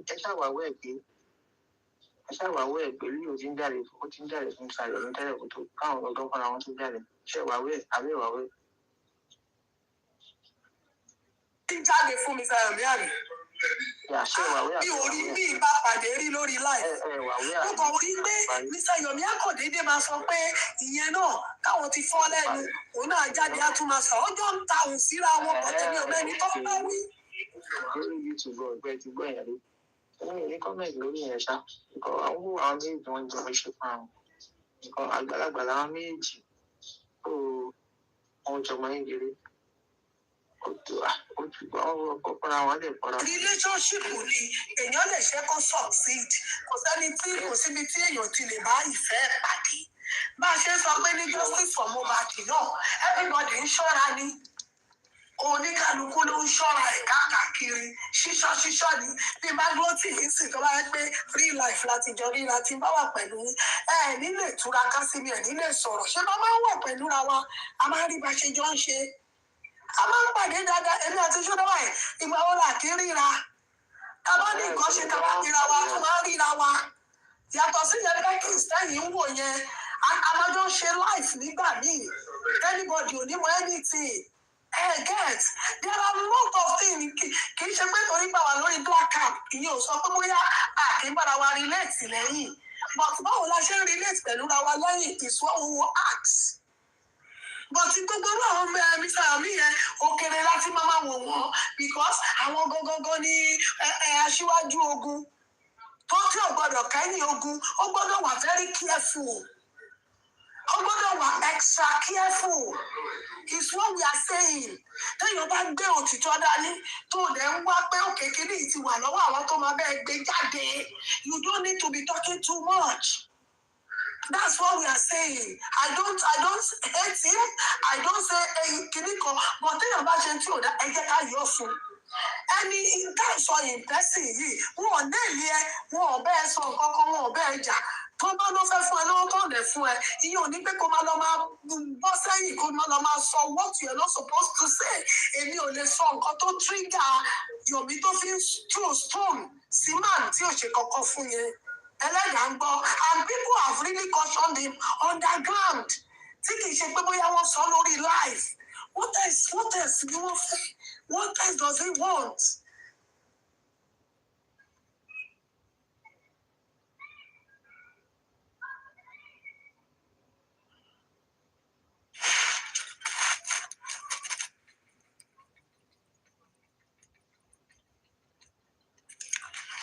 Ṣé wàá mẹ́rin mà?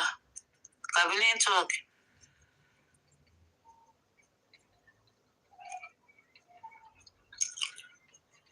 Ṣé wàá mẹ́rin mà? Ṣé network yìí ni báyìí? Ó dà pé network wọn ni o. Tunisco. Láti ní school, ó dà pé network wọn máa gòkè padà ń sìn. Ó yà pé network wọ̀nyí. Everybody take care mental health tí wọn. Káṣáàrí justice gbàrọ̀ Ọlọ́run. Owó Mohbad Wùmí wá fi mékọ̀pù ó fi lọ klọ́ọ̀bù ó fi ń jayé ó fi ń tarun ó fi ń taṣọ ó fi ń gbajú. Kí lẹ sọ? Ó gbé ló ń ṣe ń fi àgbọ̀nrán yàn. Ajé ń gbọ́ ó tún fi owó Mohbad fi ń bá bàbá Mohbad fi ń fa kéèsì.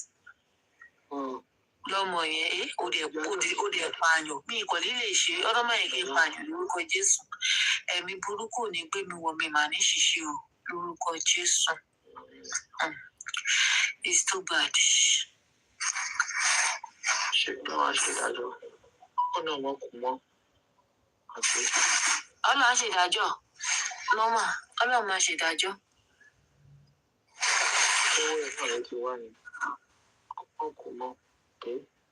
Èmi náà ti rí i pé nẹ́tíwọ̀kì yín ni mà. Nẹ́tíwọ̀kì àti pé èèyàn kan ń pè wọlé seriously ní tọ́pìkì kan yẹn òun ló ń drop ẹ̀ too much. So ṣe rí Ọlọ́run kò kí operate báwo èèyàn ṣe máa expect. Gbogbo èrò ọkàn wa ni pé kọ́lọ́run dẹ̀ tiẹ̀ ṣe lénìí. Ó ní tọ́lọ́run ò ní ṣe lásìkò tẹ́fẹ́ kó ṣe yẹn. Kò ní ṣe ni kò ju nǹkan tí ó yẹ kó ṣe náà o kò ní ṣe. Ẹ wo gbogbo èpè ẹ wo gbogbo àṣàsí ẹ wo gbogbo oríṣiríṣi láti ẹjọ́ ìtóníkàlùkù ń gbègbèsè pé àfikárí kìíní kí ni ó ń já sí pàbó ni gbogbo ẹ̀ wá ń já sí bí ìpáwọn èèyàn mọ̀ kán ṣe. Ó dá kí ló pa Mohbad kí ló sún wa débi pé a bára wa sùn. Ṣé ìbásùn yẹn ṣé òun ló pa Mohbad ni àbí ìyàwó gan kí ọkọ kú mọ́ lórí ṣé 3 years down ó máa ní wọn ò tí ì bọ́ pátá dì òun ni.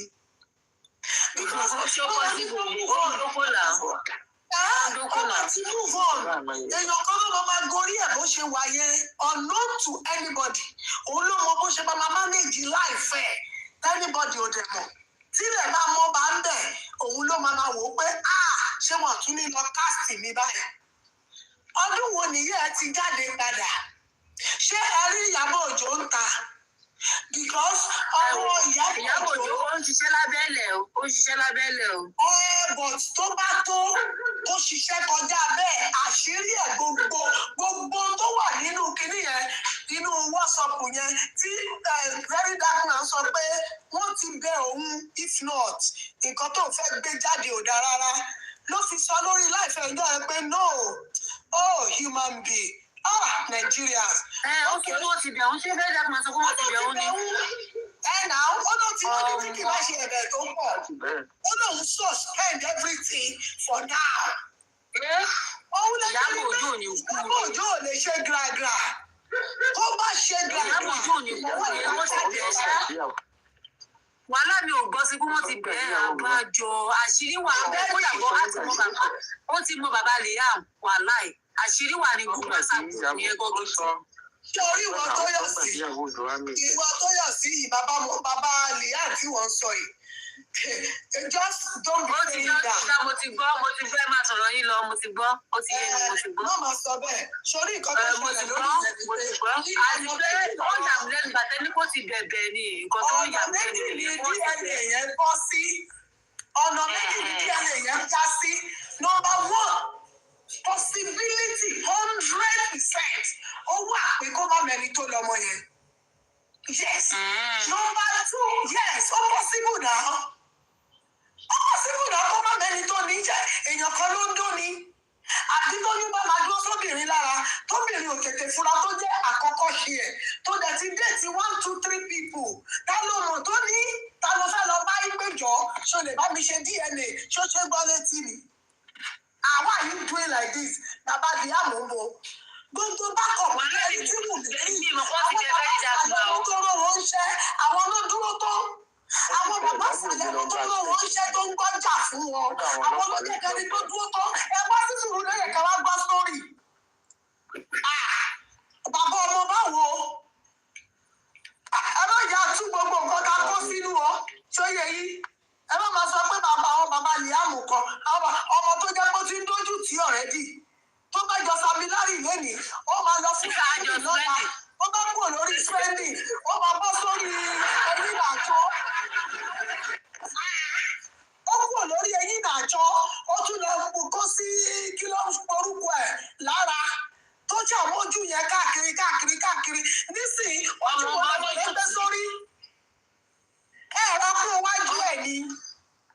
dójú tì gidigidi. Ó dójú tì náà, eyín náà jọ ló ń jọ lọ́wọ́lọ́wọ́ báyìí. Eyín náà jọ lọmọ yẹn ń jọ lọ́wọ́lọ́wọ́ báyìí. Tẹ́tà mẹ́ni tó ń jẹ́ eyín náà jọ. Àkúkú mọ́. Wọ́n wà níjókòó, ìjókòó lẹ́yìn náà jọ wà. Tẹ́ bá fẹ́ gbọ́. Mo mọ̀ náà wọ́n ń sẹ́yìn. Ló ń tà náà. Ẹ̀yin kò bí tẹ́yìn wà ní. Àwọn náà wà Nàìjíríà náà, àwọn lè lọ sẹ́ni wíyà. Àwọn rìn káàkiri àádọ́ ní wíyà. Lẹ́yìn bá wà Nàìjíríà gan sẹ̀, ṣáàyè yìí lè jáde wá sí Kòrónà táwa ń lọ. Why not? Mo máa wá náà. Mo máa wá sẹ́kù náà. Why not? Ẹ máa wá sẹ́kọ̀ọ́ láti ìlú wo?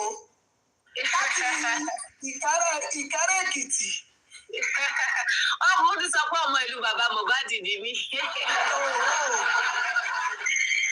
Yé pàrìpà sáńbòrì wọ̀bọ̀. Ṣé wọ̀ mọ́ mi? Ṣé wọ̀ wà láìsàlẹ̀? Alẹ́ ni mo ṣe ń gbọ́ sẹ̀ pé wọ́n sọ pé wọ́n ti bẹ̀ very dark man. Wẹ̀nà mi ò mọ ẹ̀ṣẹ̀ àwọn. Láti 2015 towards the ending tí Ìyábọ̀ Òjó tó ti jọlọ jókòó ṣe mítìn tó ti bẹ̀ẹ́ wọ́n bẹ́ẹ̀ gidi àwọn àgbàlagbà dìde sí máta yẹn. Kí lè sọ́la? Police station ló ti ṣiṣẹ́ yẹn náà. Tó wáá pé Ìyábọ̀ Òjó fi agídí mu ni wàhálà very dark man máa tú síta tán ni. Ìyábọ̀ Òjó ìsàlẹ̀ o. Ó dẹ̀ bímọ Ìyábọ̀ Òjó bímọ o. Díẹ̀ ló kù níbi tí very dark man tún kíní yẹn dé. Tó bá túlẹ̀ in another 2 days tí wọ́n ṣe pé ẹlẹ́dẹ̀ẹ́dẹ́ yẹn ibi tó fẹ́ tún kíní yẹn lọ tó ní kí wọ́n ti sá kúrò Nàìjíríà báyìí. Àjẹgbọ́ àṣírí gidi wà ń bẹ̀sẹ̀. Gbọ́kàn tí very dark man sọ ni ó ń 20,000 ló ń san wọ́n fi fún ní WhatsApp group yẹn. Ìṣòwò kékeré jìgún ẹlẹ́sẹ̀ kan yẹn wà ń bẹ̀ náà. Àǹtí Tóyọ̀sí ẹ̀yìn ló máa ń sọ̀rọ̀ sí tiẹ̀. You don't photo up. Ẹ máa ń padà sẹ́yìn túmọ̀. Mo ti gbọ́ mà lókè. Ẹ máa fọ́nrẹ́ àtàwọn èèyàn lọ́nà embarrass yín lórí life. Okay, ma. Àwọn ilé mú àwọn padà sẹ́yìn. Wàhálà ni òun wà láìsàlàyé. Èmi kò tiẹ̀ rò pé very dark man wọ́n mọ̀ wá àfẹ́dá sí kẹ̀sì yẹn mọ́ pé torí ó ti ń sọ̀rọ̀ mí. Kò sí mo try láti. Ẹ ṣáàṣì máa wà correct kẹ́ tó máa open live. Okay now. Ẹ máa sọ̀rọ̀ yín lọ mọ̀ gbọ́ yín mà.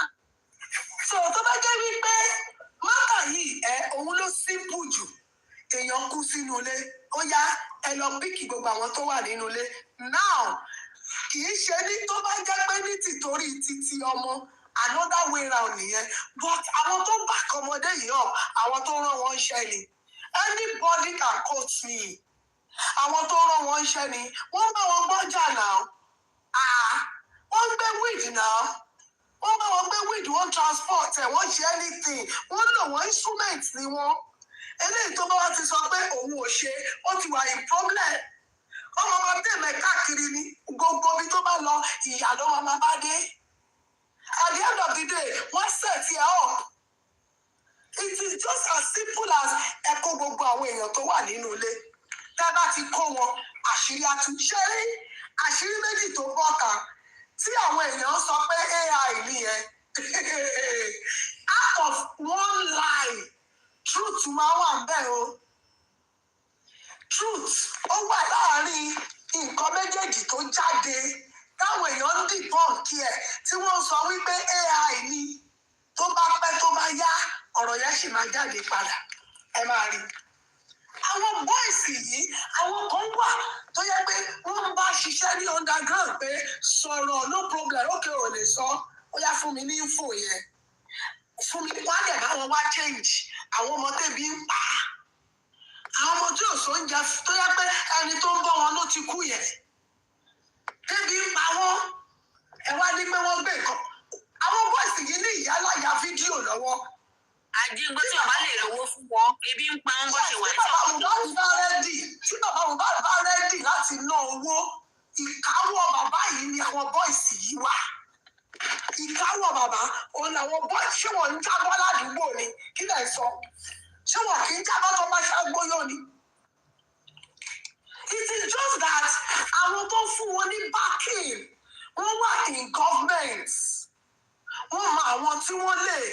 lọ bá pé ẹjọ́ mátà yẹn bá wa mátà yìí sẹ́ àní kò gbọ́dọ̀ jáde mátà yìí sẹ́ àní kò gbọ́dọ̀ jáde pẹ̀lú warning gidi ìgbà tó ní báwọn èèyàn ò gbà òun ló di pé kọ́ máa pick because èmi ò rí bí tí ẹni tí wọ́n ń gbé criminal offence lé lórí òun ló tún lọ ń pick àwọn èèyàn tó ní defamation of character in this country ìwọ tí wọ́n ń tà láti ṣí ìdí ẹ̀ wò ìwọ ló tún wá lẹ́nu ló wá ń kó aráàlú they want to silence majority of the people that are talking about justice for Mohbad ṣùgbọ́n ọjọ́ ló ń pẹ́ o ìpàdé ò kì í yẹ ọjọ́ ó máa ń pẹ́ tó bá pẹ́ tó bá yá èmi ń bá yín sọ pé a kàn máa jí lọ́jọ́ kan wọ́n ti dà sórí íńtánẹ́ẹ̀tì ẹ máa wòran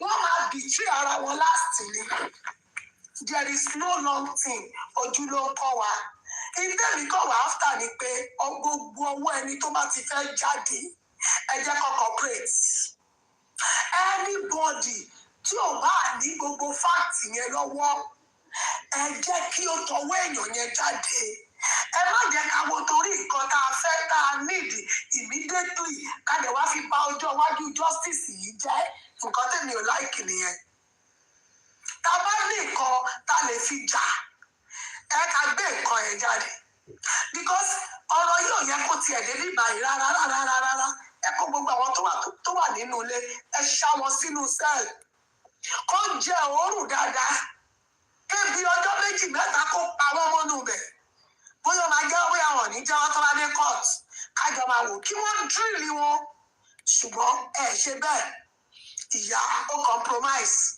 àbúrò ó compromise ẹ̀gbọ́n ó compromise gbogbo wọn kò sẹ́ni tó fẹ́ jẹ́ ìyá fọmọdé yìí tí ò bá sí nǹkan tí wọ́n ti rí tí ò bá sí nǹkan tí wọ́n ti gbọ́ tí ò bá sí nǹkan tí Wùmí try láti ṣe ó pa mí ní ọmọ àdíkẹ́ ọmọ mi kú sí ẹ lọ́wọ́ nínú ilé èmi ló tún wá yàn lọ́rẹ̀ẹ́ gẹ́gẹ́ bí ìyá ẹ̀ èmi àti ẹ̀ la wá lọ ń jójú ọpẹ́ nínú ṣọ́ọ̀ṣì ó tún wá sílé mi fóònù ọmọ mi tó tọ́jú sínú ilé mi ó tún wá síbẹ̀ ó tún wá jí i mo dẹ̀ sì ń dákẹ́ mi ò sọ kankan inú fóònù tèmi gangan táṣìírí tún wá wà ẹtún bóyá wọ́n tún jí mọ́ lọ́wọ́ ni bóyá ó lè ló dá lọ́nà ni wọ́n tún gba fóònù yẹn lọ́wọ́ ìyá Mohbad wọ́n gbé kékeré lé lọ́wọ́ íńtánẹ́ẹ̀tì ò lè gbàgbé gbogbo ẹ̀ wà lórí íńtánẹ́ẹ̀tì you see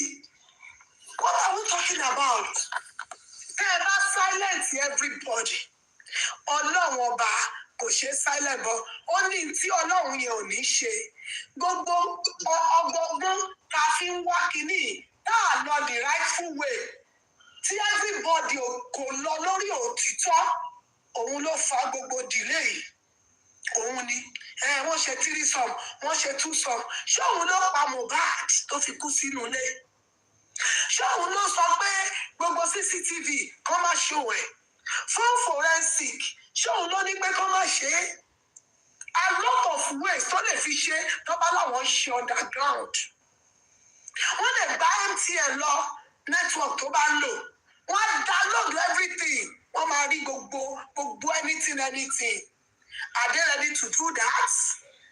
ẹ má jẹ́ ká tọra wa ẹ jẹ́ ká gbé ìfẹ́ owó ẹ jẹ́ àgbésẹ̀gbẹ̀ kan ẹ jẹ́ ká fi tọmọ ènìyàn ṣe àmàrójú tó nǹkan tá à ń wá that is my own take nínú gbogbo ọ̀rọ̀ yìí but a máa call a spade ẹ tó bá jẹ̀bi ẹ sọ fún kó má ṣe irú ẹ̀ mọ́jọ́ mi ẹni tó bá dẹ̀ tún lọ sóko ó fẹ́ jẹ̀bi yẹn òun náà máa mú u-turn pé no n tí lágbájá ṣe tó fi tẹ́ tí n bá lọ ṣe ó dàbí pé ẹ̀tẹ́ ti tèmi máa yọ mí lẹ́sẹ̀ lẹ̀ you turn back Yorùbá ẹ lé gan ni o Tóyọ̀sí mo sọ yìí mo dúró náà o paracetamol 10 naira ó lágbára ju gbogbo káàsì ìgbà.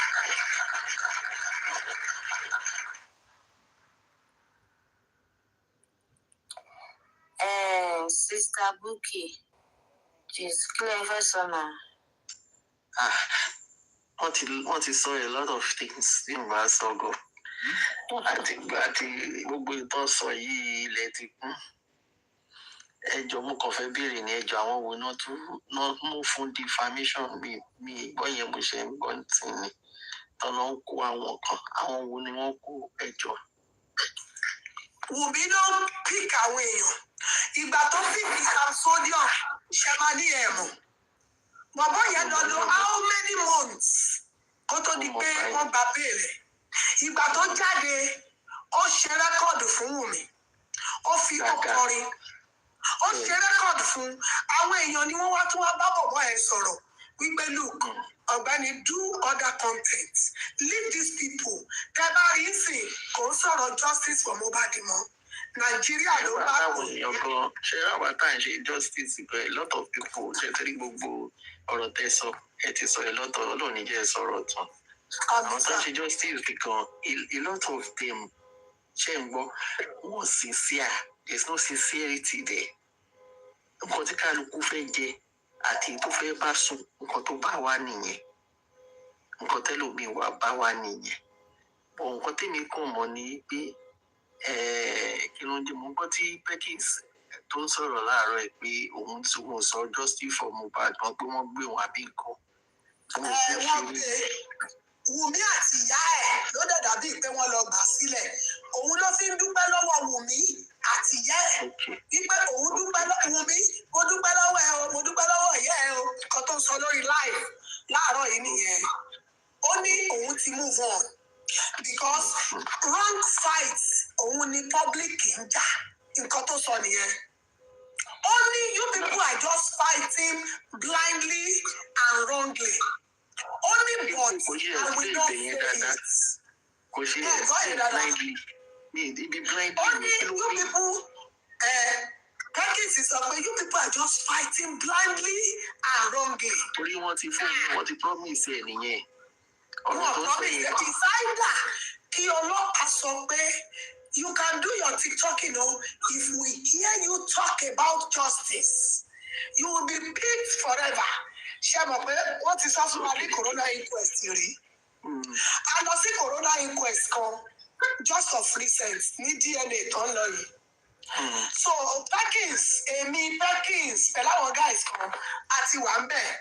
Perkins ti wá try láti ṣe live. Bí wọ́n ṣe gbé Wùmí dé láti inú jeep tó fi gbèdé wọ́n ṣe bọ́ọ̀là nínú mọ́tò yẹn àwọn guys yẹn bọ́ọ̀lẹ̀ báyìí wọ́n lọ bá Perkins ní are you a blogger?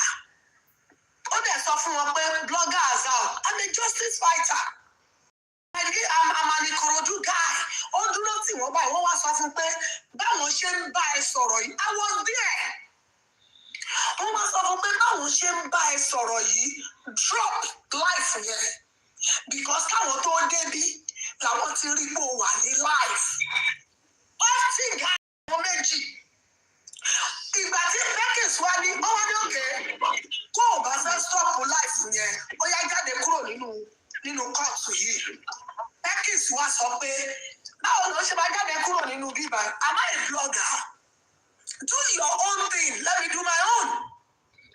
So bẹ́ẹ̀ni ṣe bọ́ síta lẹ́nu géètì yẹn nìyẹn mo wá try láti connect ọmọ àwọn Ìkòròdú division àwọn ọlọ́pàá bẹ̀rẹ̀ because tá a bá ti ń lọ sí corona inquest bẹ́ẹ̀ a máa ń try láti kọ́kọ́ lọ report ní station because tó bá pick èèyàn tó bá fẹ́ wá pick èèyàn ní court ibẹ̀ yẹn náà máa wá police station yẹn náà ti máa kọ́kọ́ wá report pé we have somebody we are picking up in this your area wọ́n máa ṣe note wọ́n máa ṣe everything wọ́n máa wá lọ sí venue tó ti fẹ́ pick èèyàn so ẹ̀yin náà kẹ́tọ́ tẹ́ bá ti rí irú nǹkan bẹ́ẹ̀ yẹn tí ọtí experience èèyàn máa kọ́kọ́ lọ síbẹ̀ wọ́n máa table lẹ̀ wọ́n á dẹ̀ jẹ́ kí wọ́n mọ̀ pé these people you cannot pick them o just leave them alone àwa náà a máa ti lọ report èmi wá ti wá bọ́ síta èmi àtàwọn kan wá ń connect látòrí fóònù àwọn ọmọ Ìkòròdú àwọn ẹ̀rọ sọ pé ṣé káwọn máa bọ̀ ń sìn èmi ni mo wá control ẹ má ì tí wà wọn ò tí ì gbé Perkins but àwọn boys yìí wọ́n ń surround Perkins tó bá dúró sábẹ́ ẹ̀gí wọ́n máa lọ bá lábẹ́ ẹ̀gí tó bá kúrò lábẹ́ ẹ̀gí ibi tó bá ti fẹsẹ̀ rìn lọ àwọn bíbù yìí máa tún fẹsẹ̀ rìn lọ síbẹ̀. This is an eyesore. Nǹkan tá a máa ń rí ní inquest yẹn kò kéré. Ẹni tó bá ti lọ rí kó wá sọ fún mi ní live tí mo wà lálẹ́ yìí pé irọ́ ni mò ń pa. Mi ò bá jẹ rí láti ijọ́ tó ti bẹ̀rẹ̀ àfi last week yìí because mo ti gbọ́ pé wọ́n máa nullify ẹ̀ ẹ má wulẹ̀ lọ. A ní àwọn èèyàn táwa náà connect pọ̀ mọ́. Kì í ṣàwọn nìkan lọ lẹ́nu. But because àwọn táwa lẹ́pọ̀ mọ́ yìí, àwọn yẹn wọ́n jẹ́ kó yé wa pé ẹ lọ ní public lawyer. Tẹ bá ní public lawyer, tẹ bá ṣe inquest lọ́wọ́ tí anybody tó bá lóun lẹ́nu ó fẹ́ wá pìkì nínú bẹ̀yẹn. Ẹ̀yin náà ti pe àwọn lọ́ọ̀yà yẹn before kó bá tó gbé yín débi tó ń gbé yín lọ. Lọ́ọ̀yà yẹn náà á ti front. Ẹ lè sùn bẹ́ńjọ́ ẹ̀ wọ́n máa gba bẹ́ẹ̀lì ẹ̀ máa wá lọ sọ later. But because àwọn èèyàn máìlì tó ń gbé wá owó kọ́ gba owó lọ́wọ́ public kọ́ má ṣe the normal thing tó yẹ kọ́ ṣe tó wá ń dájà lẹ̀ káàkiri sí ìyẹn ni ò jẹ́ kí justice yẹn kó easy láti gbà. Àwọn èèyàn ṣe ìṣẹ́jú lábẹ́lẹ̀. Àwọn nǹkan tẹ́ ẹ sọ yìí náà ó tọ́ ni but orí kankan wà bẹ́ẹ̀ ẹni tó ń lo agbára ojú ayé náà ó tún ń lo spiritual. Gbogbo spiritual ẹ̀ ni ò jẹ́ kẹ́nu yín kù kò jẹ́ kẹ́ everybody wà lójú kan. Ọmọ yẹn mà èṣù ni. Ṣé mọ̀ pé èèyàn lè ṣù? Ṣé mọ̀ pé èṣù ẹ má sọ pé òun ni Sàtánì o. Èṣù èèyàn gangan òun lè ṣù o. Èṣù ò dẹ̀ kì í ṣèkà pẹ̀lú ẹni tí ò bá ṣe aburú pẹ̀lú ẹ̀. Ẹ lè gẹ́tì àríyànmí ní tú fún yín. Ṣé rí ibi tí mò ń lọ ni pé ibi tí wọ́n dé ibẹ̀ ni màá tú wà. Lẹ́mi ṣe ń bá yín sọ̀rọ̀ yìí ìbílẹ̀ lèmi. Adẹ̀ tí wọ́n bí bá ti ṣiṣẹ́ wọ̀ lórí ọ̀rọ̀ Mohbad. Kò sí sincerity ìmúdé fún ẹ ó ní ò ṣe jẹ́ kó move forward. Exactly. Wọ́n ti plant àwọn kan sáàárín àwọn tó jẹ́ original. Láti gbà tí ẹni tó jẹ́ victim gbogbo yín á máa bù tó dẹ̀ yẹ pé ẹ rí ìyàwó ẹ rí blessing ẹ rí àdúrà wọn ò dúró tì ẹnìkan tó wá dúró wá sincere o kò sincere o kò ní ẹ̀tọ́ láti máa sọ̀rọ̀ àfàṣà sí bàbá yẹn torí pé òun nìkan ló dúró ti public. Àwọn tó pera wọn níyàwó tó pera wọn ní ìyá ọmọ àtẹ̀gbọ́n ọmọ yẹn àtàbúrò wọn ò mọ dúró ń bẹ̀ wọn ò mọ sí ń bẹ̀. Ẹ ti understand láti ìgbà tí ìṣẹ̀lẹ̀ àwọn kan ti ń gba owó yẹn ti pẹ́ mo sọ́rí láti sọ omi mọ́ anybody tó bá jẹ́ fan Tenny ọmọ ológo she did a lot of damage òǹgàn cause damages sínú nǹkan tó wà lẹ̀ mi ò mọ nǹkan tóun àti bàbá Mohbad jọ papọ̀ but damages tóun tó ṣe ó ti pọ̀ jù it's just too much ó ti pọ̀ jù èmi dẹ̀ rí mo believe in example tí Tenny ọmọ ológo ṣe. Ẹ ṣe ó máa wá sórí ìlà bí èpè máa ṣépè fún bàbá yẹn máa sọ̀rọ̀ burúkú tó bá ní anything mi ò mọ nǹkan tó pa wọ́n pọ̀ but no matter what you call him ẹ jọ sọ̀rọ̀ wọn ò dẹ̀ fi tipa mọ́ anybody wá ṣe jí fún ẹ ẹni tí ó bá fẹ́ ṣe we were free to exit free entry ní free exit ní ẹni tí ó bá tẹ́ lọ́rùn torí mi máa ń wò tẹ́lẹ̀ máa ń fẹ́ gbọ́ gbogbo especially nígbà tó wọ́n analyse àwọn orin Mohbad ni ó she did a very good job ọmọ yẹn gan pressure mú ọmọ wèrè yìí gan tẹ́kùn gan fẹ́ kú tí gbogbo èèyàn bẹ̀rẹ̀ gbà yẹn tí wọ́n ṣe from nowhere she just started abusing the papa attacking him ṣépè fún sọ àwọn èpè burúkú kí ló dé the excuse lórí page ẹ that was our excuse because ẹni tó bá Ọlọ́run ní jẹ́ kí gbogbo wa rí nǹkan tó ṣẹlẹ̀. Ok kẹ́ tó sọ mí ẹ jẹ́ ká máa mú lọ́yọ̀ kọ̀ọ̀kan. Ṣé rí platform Tenny ọmọ ológo ẹni tó bá mọ Tenny ọmọ ológo dáadáa ó ti ṣe Yorùbá nation àjọ wà nínú Yorùbá nation ni fighter lèmi gan bẹ́ẹ̀ mi ṣe wáyé ó ti pẹ́ tí mo ti ń ṣe fighting underground mo dẹ̀ ń tẹ̀lé Ṣòwòrẹ́ nígbà kan but ìgbà tó ti di pé àwọn Ṣòwòrẹ́ ẹni tó máa tì sí kú tó máa padà òun náà ń wá mo ní life ní láti lò òun ló jẹ́ kí n back out ẹ má jẹ́ lọ sí route yẹn ẹ jẹ́ wá sọ fún yín pé tẹ́ni ọmọ ológo ó sọ̀pọ̀tì bàbá Mohbad láti ilẹ̀ 100 ṣé wá láwọn tó ń sọ̀ráǹdì bàbá yẹn òun ló jẹ́ kí n kẹ́rí pé wọ́n ń ju sọ́ọ̀bù fún bàbá yẹn kí ló dẹ̀ fà á ni wípé nígbà tá a láàgbà lọ́ọ̀yà tá a wá dé corona inquest tí lọ́ọ̀yà tá a gbà tó wá lọ sẹ́lẹ̀ tó nọnú lẹ̀ báyìí tó wá ń béèrè àwọn question tí ò yẹ kó máa béèrè ó máa ń ta Tẹ́ni ọmọ ológo lára wípé kí ni gbogbo eléyìí wọ́n gbẹ̀yẹ́ lẹ̀ ẹni tó wà lábroad òun ni lọ́ọ̀yà ọ̀hún yẹn ló ti ń ṣiṣẹ́ ní Nàìjíríà ó dẹ̀ ń gbowó àwọn tó dẹ̀ rán wá sí kóòtù yìí wọ́n ń béèrè question tó bá yẹ kó béèrè Ọlọ́run tó bá jẹ́ pé ẹ jẹ́ ẹni tó jẹ́ Nàìjíríà person ni nígbà tó ń bẹ̀rẹ̀ corona inquest yẹn tẹ́ ẹ bá wá lẹ́ẹ̀kan péré my brother ẹ ní fẹ́ wá mọ́ kí ni ò ní fẹ́ jẹ́ kẹ́ wá mọ́ ni wípé nígbà tí mo fowó gba lọ́ọ̀yà tí lọ́ọ̀yà dẹ̀ rí òótọ́ ọ̀rọ̀ tó yẹ kó béèrè lọ́wọ́ kí náà máa ń pa àwọn tó ń jù sínú inú káńtà kan máa sọ̀rọ̀ yẹn accused person tó yẹ kó béèrè normal question tí kò wá kí ń béèrè normal question tó jẹ́ pé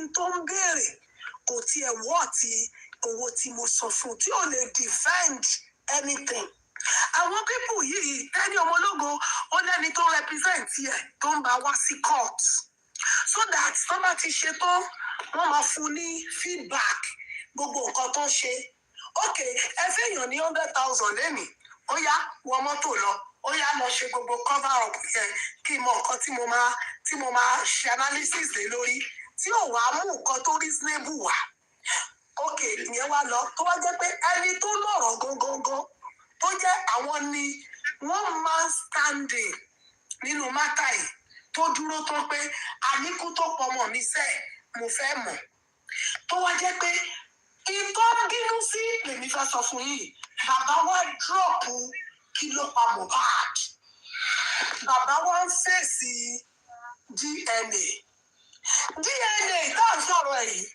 wọ́n ti rí everybody ti project ẹ̀ pé ọmọ yóò ní rẹ́dì láti fún yín ní DNA gbogbo shenanigans ẹ̀ gbogbo ibi tó ti gbé rí tó ti ní àwọn antecedents wọ̀nyẹn àwọn èèyàn ti ṣiṣẹ́ wọbẹ̀ mo sọ fún yín báyìí mo fọwọ́ ń gbá àyà bí mo ṣe máa ń sọ̀rọ̀ mo ṣiṣẹ́ wọ bí tí Wùnmí ti ṣe kékeré àwa ní Ìkòròdú yìí a rí àwọn guys tí wọ́n mọ̀ dáadáa tó jẹ́ pé gbàtọ́jọ́ ń tẹ̀léra wọn kiri tó mọ̀ bí wọ́n wà ní Ìkòròdú téèyàn wá débẹ̀ tó wá gbọ́ gbogbo orú nǹkan yẹn kéèyàn máa wá wò pé ǹjẹ́ kìí ṣe pé mo sanwó nù báyìí ok ìwọ bàbá ẹ yí padà ẹ mú u-turn díẹ̀ ẹ gba another lawyer tẹ́nì yẹn máa ṣe criminal wọn yẹn lọ kí ẹni tó bá máa ṣe DNA kó máa ṣe DNA lọ tí bàbá wa dúró pé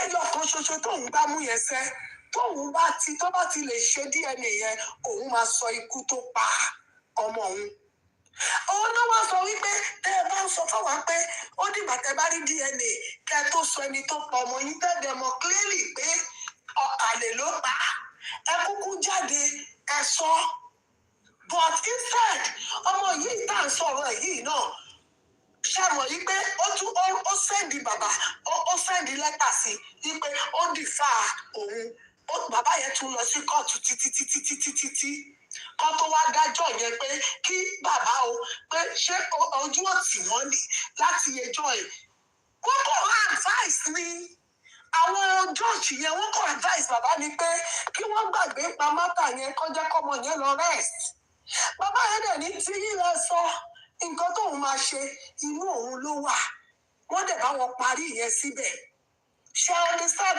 yẹn ni wọn ò fi lọ sí kóòtù ibi tó fún wọn ní defamation of character sí wọ́n ti parí ìyẹn ti dúró síbẹ̀ now bàbá èmi wá gbọ́ pé bàbá lórí fóònù pé dádì mo fẹ́ kẹ́ ṣe báyìí, mo fẹ́ kẹ́ ṣe báyìí fún public. Ẹ̀yin lẹ ń wá nǹkan, ẹ calm down totally. Ẹ jẹ́ kó bú yín, ẹ jẹ́ kó sọ anything. But iṣẹ́ rí dúdú tẹ dúró yẹn gan lásán. Ó ń fún àwọn kan lórí pé bí wọ́n ṣe ń bàjì bàbá yìí tó ó yẹ kó calm down. But kò calm down because ó mọ nǹkan tó ń wà. Ó dẹ̀ dúró lórí òtítọ́ àti òdodo.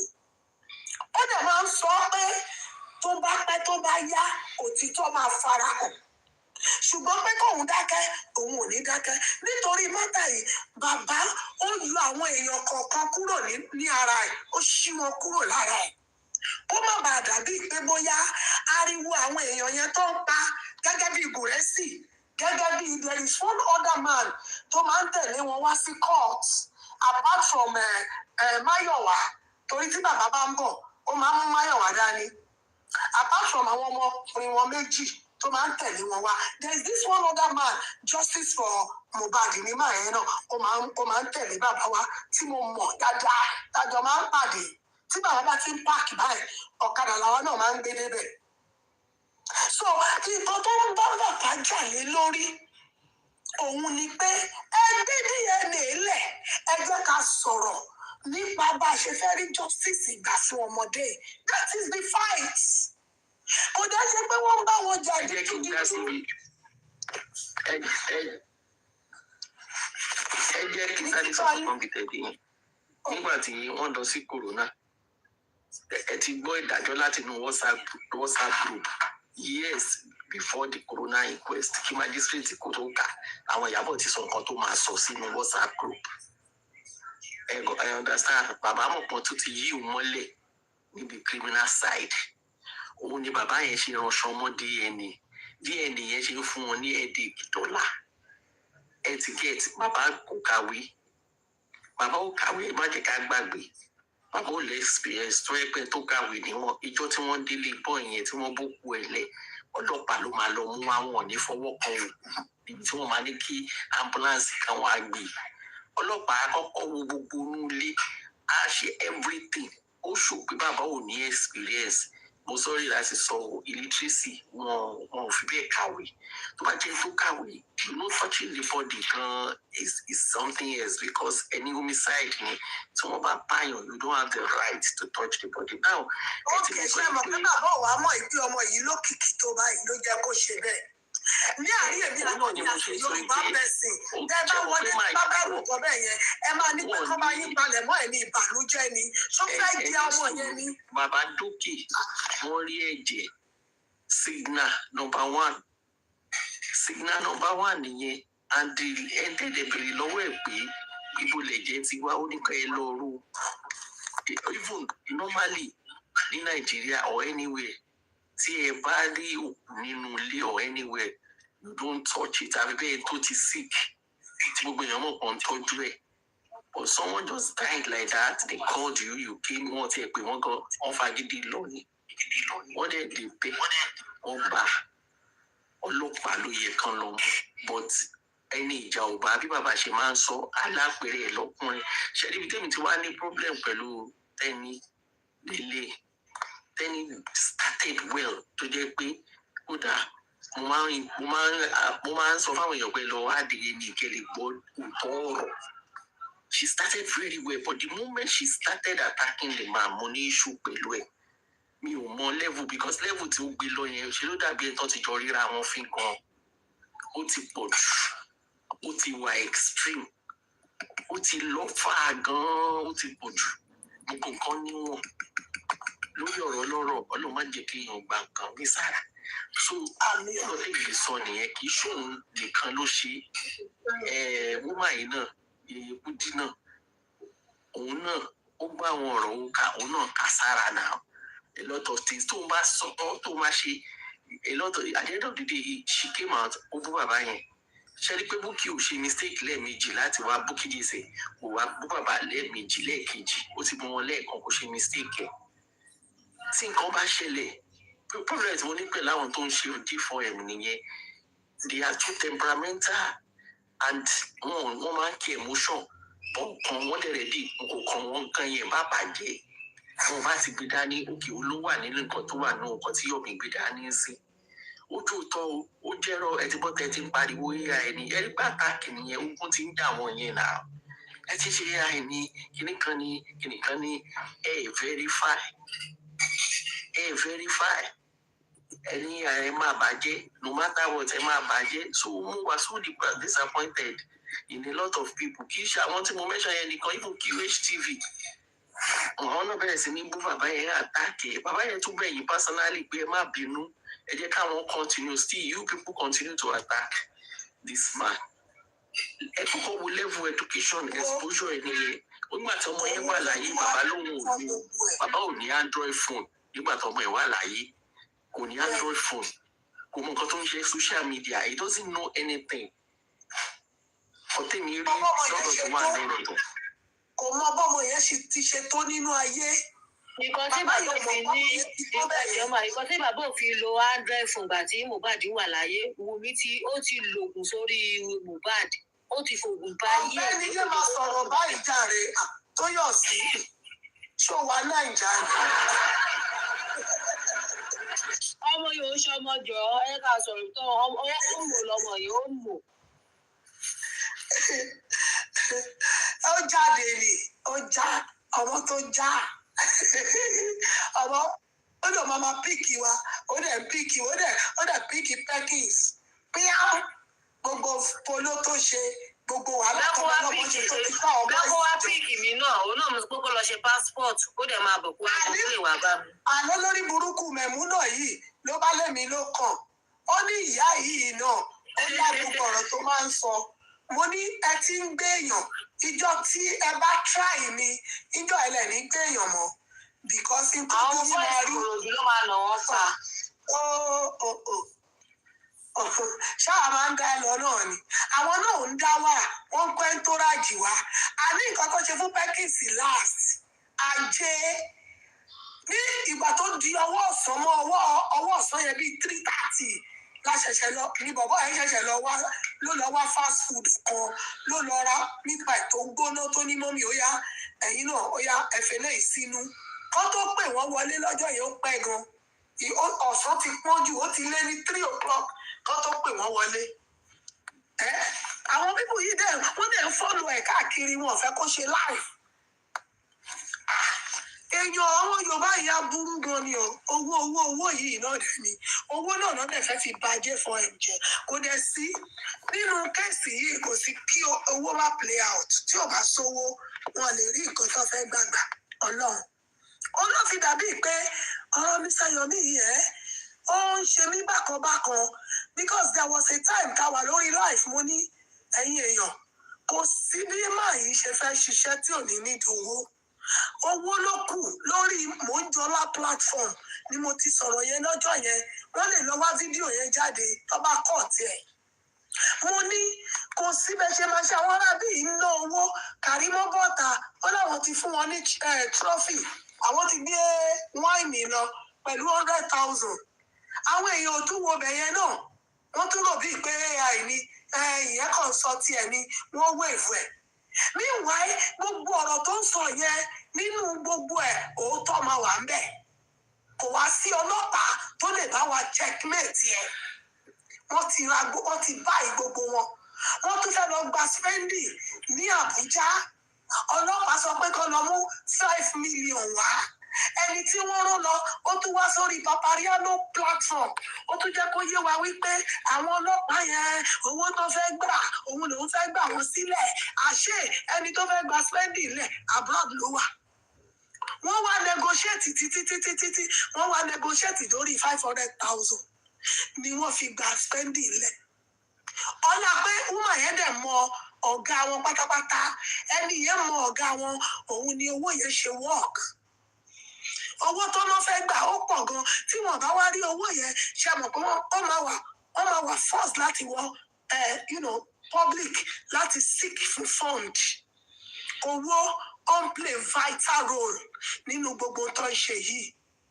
If anybody tó bá lóun fẹ́ fight fún kínní tí ò bá ní owó tó fẹ́ fi pursue ẹ̀ kò lè rí.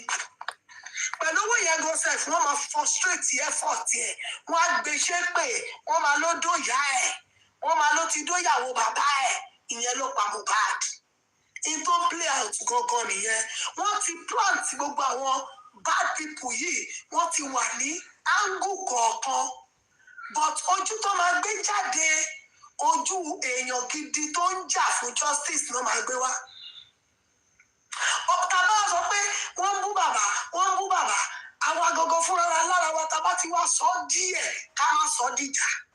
But ọ̀pọ̀lọpọ̀ platform tó sọ pé àbàbà wọ́n ní kẹ́yìn náà ṣe account náà. Ìgbà tẹ́ ẹ̀gbọ́n nǹkan tó ń jẹ́ GoFundMe tó jáwọn èèyàn ló bá yín operate ẹ̀. Ẹni kan sọ iye tó wà nínú ẹ̀ fún yín, bàbá ò sọ̀rọ̀ ọ̀ǹtì tán lọ sí Bẹ̀rẹ̀kẹ̀tẹ̀. Òun ni Papariano up till tomorrow ó sì wà lórí platform ẹ̀. Pé kí bàbá wá account fún 200 million tí wọ́n kó fún wọn wípé kán fi wá justice. Ó wà lára fight tó jẹ́ wípé ẹlòmíì ò bá Papariano sọ̀rọ̀ mọ́ nítorí pé ó sọ pé kán wá ṣàkáùnt. Àbí tí àwọn bá ń dáwọ́ síbì kan tó dẹ̀ sọ pé nǹkan báyìí ní kẹ́ ẹ fi ṣe, ṣé kò ní right láti béèrè fún ẹ̀tọ́ ẹ̀ ni pé kí owó yìí ń sìn nǹkan ta ní kẹ́ ẹ fi ṣe báwo lẹ ṣe náà? Bàbá gan kò rẹ́dì láti ṣàkáùnt. Ẹ wá ní kán dákẹ́. Ẹ ní kí public má sọ̀rọ̀ nípa bàbá. I will come for kinní kan. If you come for Baba, I will come for you. Kinní kan. Ìwọ̀n bá tí mo rọra sọ yìí, tó bá jẹ́ pé ìgbà tó hot ni, platform ìyá ti kú. Wọ́n á ti kú. Wọ́n á ti wá bá mi, wọ́n á ti attack mi burúkú. That is how they operate. A lè máa ṣe bẹ́ẹ̀ kárí nǹkan tá a wá because these people wọ́n ti plant wọn ni. Wọ́n ti fún wọn lówó. Ó yá ẹ lọ attack ẹ̀. Ó ti fẹ́ lọ sọ̀rọ̀ platform yẹn wọ́n ti open. Ó yá ẹ lọ gbé show lágbájá tó ti sọ̀rọ̀ burúkú. Ó yá ẹ gbé lọ fún. Ẹ jẹ́ kí wọ́n analyze ẹ̀ kí gbogbo ẹ̀ dàrú. Wọ́n ṣe ń lò lóògùn bẹ́ẹ̀ ni wọ́n ń lò ní gbogbo ẹ̀. Ìyá Mohbad sọ pé ọmọdé yìí ò mọ̀ náà ṣọ́ọ̀ṣì. Eléyìí olóògùn ni. Ìyá náà ń jábọ́ one time. Ó jábọ́ dáadáa náà. Ó wà lórí íńtánẹ́ẹ̀tì náà. Kí la wá ń sọ? Ẹni tọ́lọ́run ò lè fún ṣá. Èmi ò rò pé tí ìdá onítọ̀hún o. Ọlọ́run ò kàn kí operate báwo èèyàn ṣe operate ni. Kò lè dáhùn nísìn. Ọlọ́run ò lè dáhùn nígbà tí gbogbo ẹ̀ rí báyìí. Kò ní dáhùn. Ẹ lọ máa bára yín pò ni. Ó dìgbà tẹ bá silent. Tẹ silent ẹ rò pé nothing is working.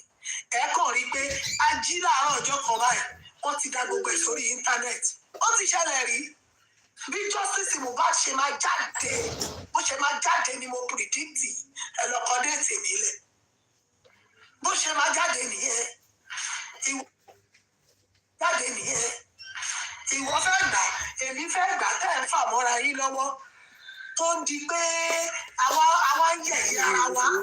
Ó ti wá di pé ẹni tó bá ń wọ́kọ tó pàdé ẹni tó láìkì ní J4 kò lè fẹ́. Ó ti mọ̀ pé ó máa wá táṣìírí òun síta bí òbò òun ṣe dúdú tó gbogbo òun ṣe pupa tó gbogbo ẹ̀ lẹ́ máa gbé síta. Ìfọ̀nkọ́fọ̀ kò ń ṣe nǹkan tó pa Mohbad nìyẹn. We need to know. Tade Monaco sang it. Ta ló pa Mohbad o? Ẹ wo ọ̀bẹ. Àní. I've seen him talk that he stopped them. There was a guy called Sam, that guy from T-Mobile. He called the engineer platform. You want to be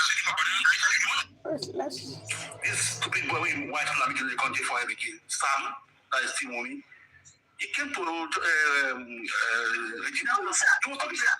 Did you see the engineer dropped him? Engineer dropped him. Government will get corruption. Government will get that make people know the same. They say, hey, all Nigeria na scammer. So I beg you, if you don't see that contact to tell VDA, say, bro, APC. You want to go and get those people. Let this APC government come on first. Let us vote APC government out. If we never vote APC government out, it will enter bush. No, before we get person like you again, it will take us 200 years. Now many years take us we fella come on. You not say for that live stream now. Yeah. all those celebrities, all those musicians, when they use Nigeria,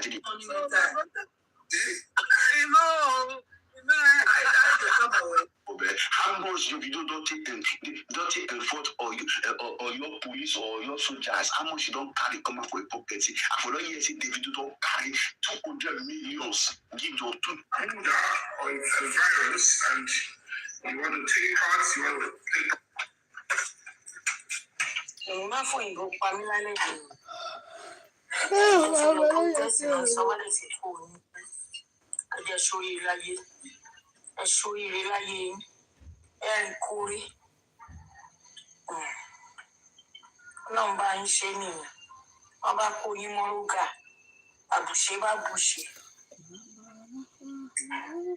Let's go and meet Yomi, Jare. Listen to Yomi. True, the video don't support. Support we can get. How there is no God, and they said without them there is no God. So we're short of for Eddie Love. We still need support. Please, if you are on this side of the Atlantic with us, we still need some support. If you can send us your support so that we can have, enough. Like I said, please, one of our lawyers that is coming from Kano, tickets sorted. It's going to be arriving tomorrow in Abuja. And then that's an additional expenses that we're not expecting. So I won't be showing the tickets here, but we are good to go. That's fine. And we have to mobilize. We have to also mobilize the lawyers on ground in Abuja.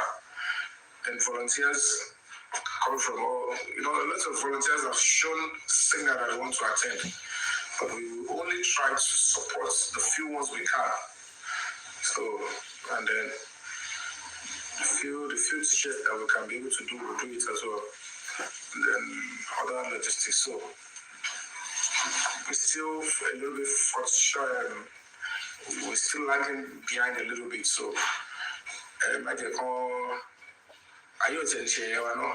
the worst that can happen is I will carry the base myself.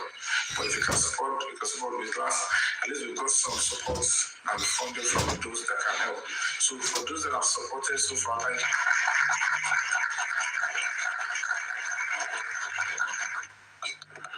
so that's the updates. And the other update is that as we speak now, we don't have to even be discussing all that, but you deserve to know.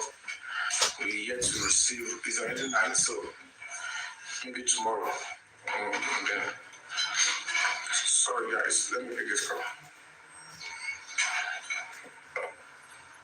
Oh, sorry, it's a missed call.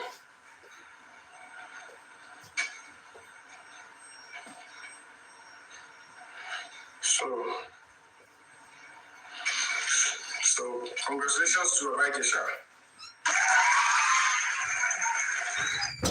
So happy.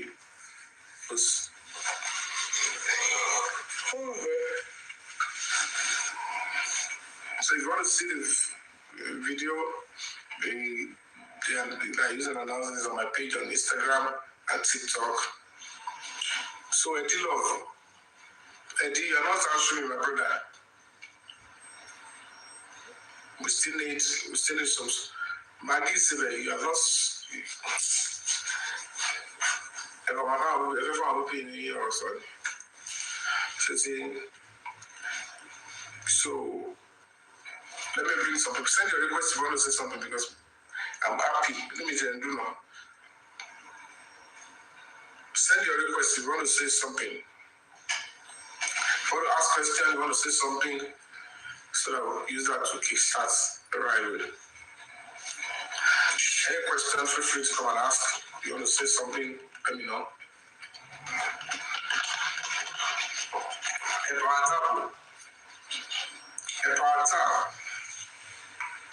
Let's take it to 10,000 or 15,000 likes. Mr. Soundtrack,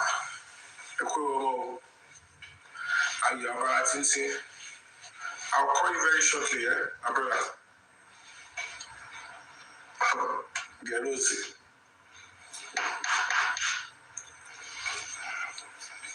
I'll call you.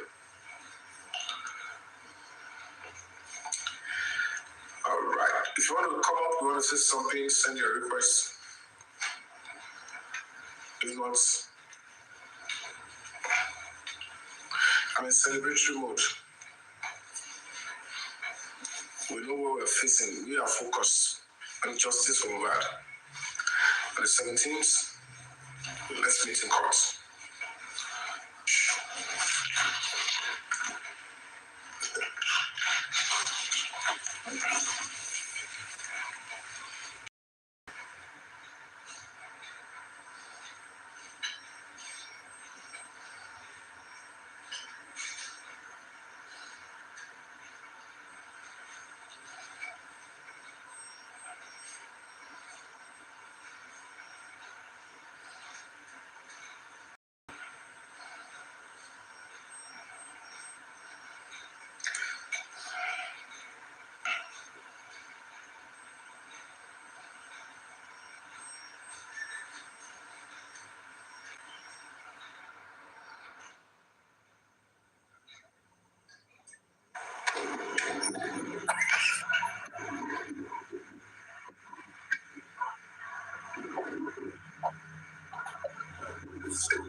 Hello?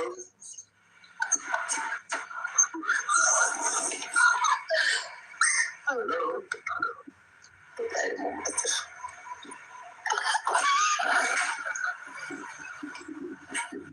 Alin double on. Civic account, Abby. Do you want to?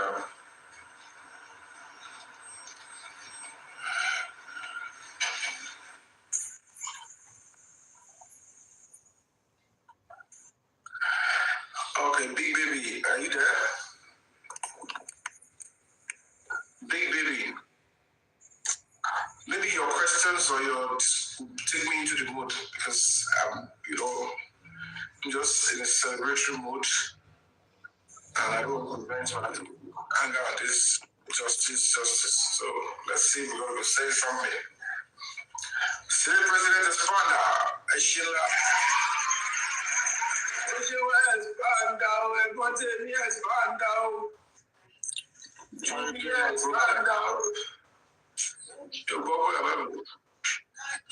Thank you so much. And my greetings to everybody.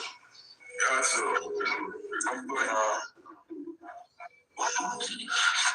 Alpha, any updates, anything you want to tell us? The floor is yours. No, there are updates. The update is still what we're looking at. The 17th. Okay, and like we've been saying, we need to be more focused, strategic, and face what we need to face and leave the distractions and those who are not really into this and the deceptive people. So we need to leave them aside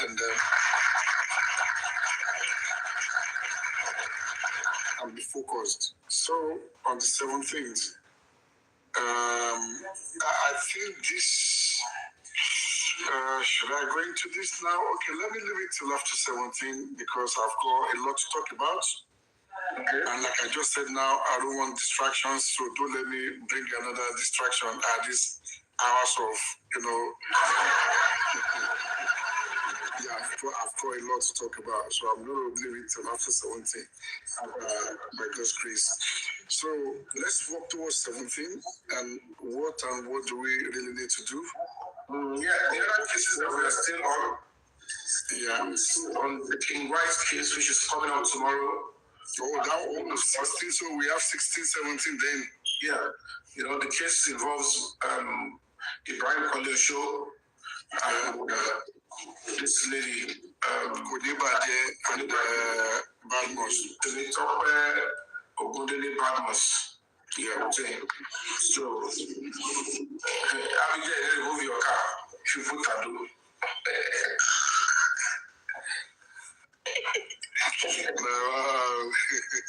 So you still believe in this useless talk of theirs. It's all right. It's a joke anyway, so let's laugh over it.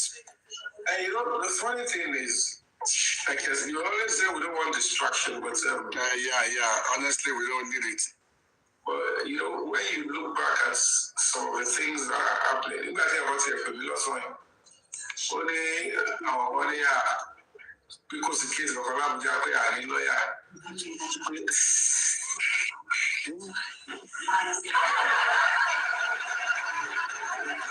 Ṣọ́fẹ́ gba lọ́yà fún wa ní nígbà tó mọ̀ pa ní lọ́yà ṣọ́fẹ́ gba lọ́yà fún wa ní. Wọ́n á lọ́yà fún ní. Bàbá ẹni tí ò lówó tó máa fi petition yàn kan ṣé ó lọ́ wá fẹ́ gba lọ́yà fún yàn. So let's leave those aside. So it's on the 16th tomorrow. So what are we looking at? No, you just we're having I've done my examination in chief, or what is cross examination in chief, or what is it? So I'm going to be running up my, presentation of my stuff. I'll bring in more. Yes. Okay.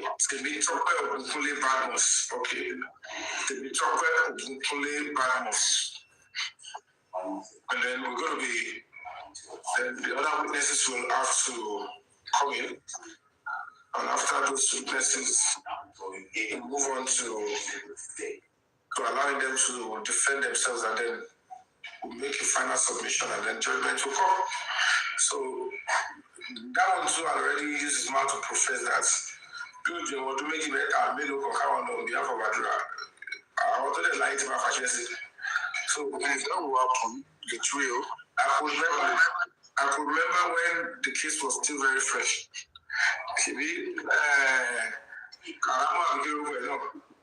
Those are good cases, you know,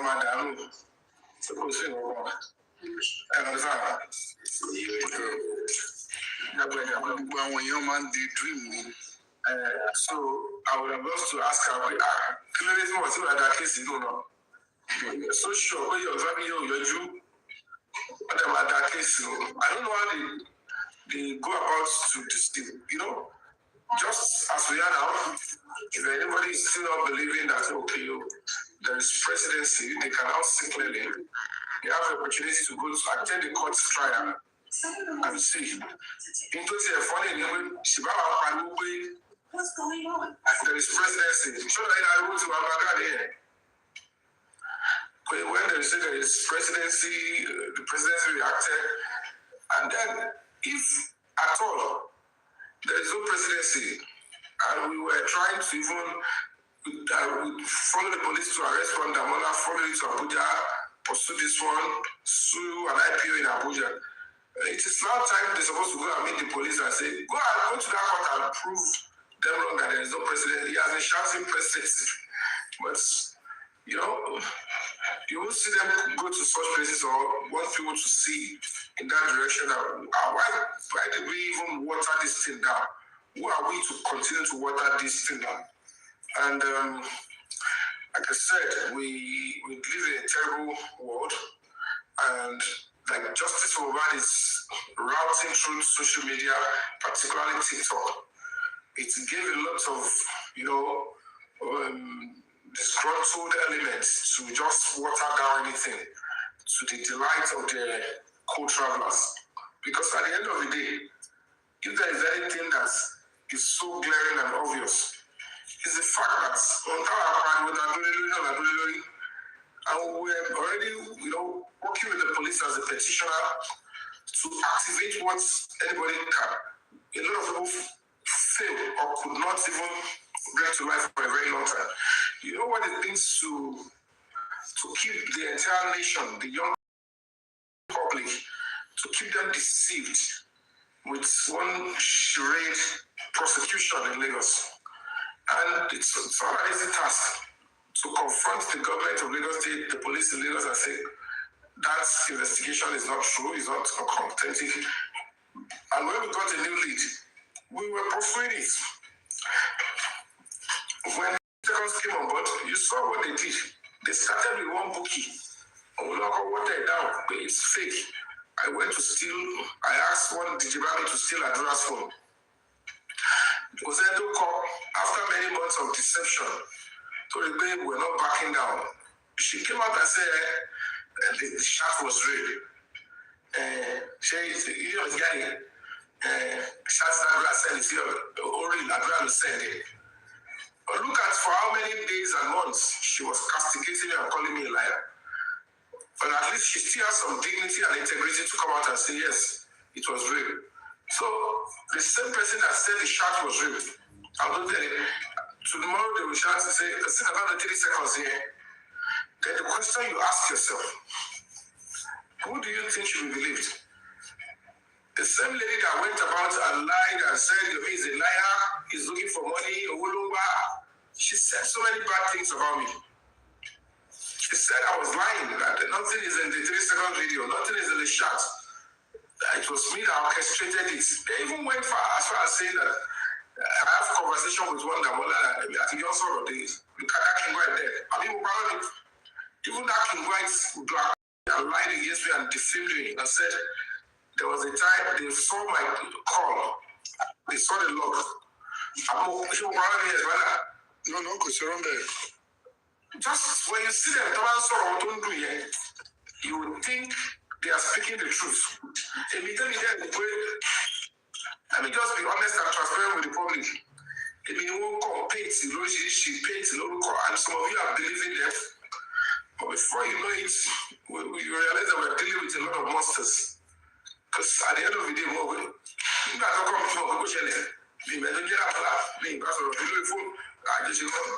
but our justice your meeting our evidence and the other one said is a lie,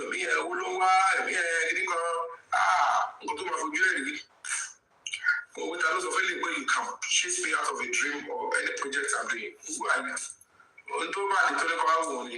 She tried her best with her co-travelers when they realized that this is not a social media banter, this is a struggle. And we don't do struggles with all those ingredients of social media trackers and shenanigans. It doesn't make any sense. So, we'll go on. Now, when they did their stuff, the sad reality is, by December, I got to check what's it called. By now, we got to case here. Because the sentence out there, sentence for killing Mubad. But what happened? Both the Baba, both the war, because the case of Abuja, there was a time we were on our office. Our critical thinkers. When they came out to debunk it, they came out to say I'm lying. Where are the critical thinkers now? The question you should have asked them that when the case was now alive in Abuja, when we were arresting, when it comes to Damola spending when going to Abuja, the question they got do you know how long you guys convinced us that Yomi was lying, that there's no case in Abuja? And one of the key persons that was deceiving the public in case of saying paying for the case you have is equally Baba Mubad. It's equally Baba Mubad. And the question is, he knew that there was a case, he knew they came from Abuja. He was like a boy. Baba was like, oh no, not Abuja. But he didn't go, and he was lying that there is no case in Abuja. So you could see the battle that they were always bringing up to silence and to discourage us. So that was in the 4 company. Mubad is relying the justice system, the justice that we seek on behalf of the Nigerian public is on our shoulders. I 40 job. Oh, I 40 you. Nice one, yeah.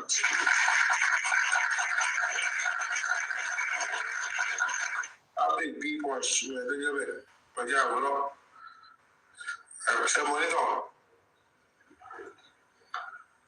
Well, a lot of people want to change your look about these days. Okay.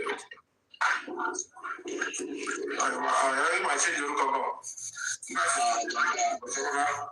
Because before we turned ourselves in November 2025, so a lot of people she can never be held accountable. and she will never, this, nothing with this, nothing with that. And at the end of the day, you want I'm just with your coco. She's not accountable, but she's documentable.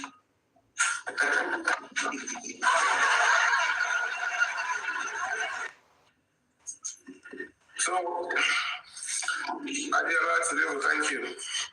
We just got additional 50,000 to support what we have. But with the look of things, actually needed close to 650 or thereabout, 650, 700 to be on a good, on the safer side, at least to the barest minimum, for the 17th case, so that I don't have that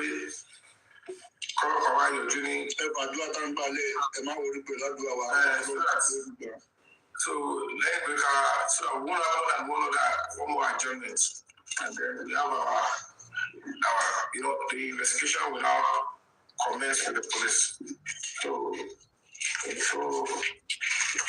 let's see.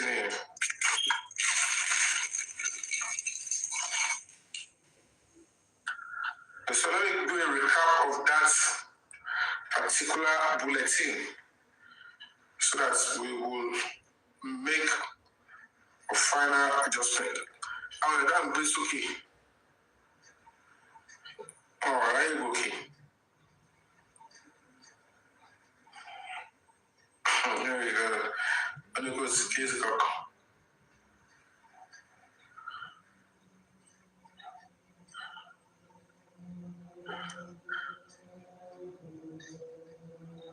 Nobody's going to get justice. I'm from Uncle. And that's the sad reality. Into what we happen to and what's she doing? I'm going to play.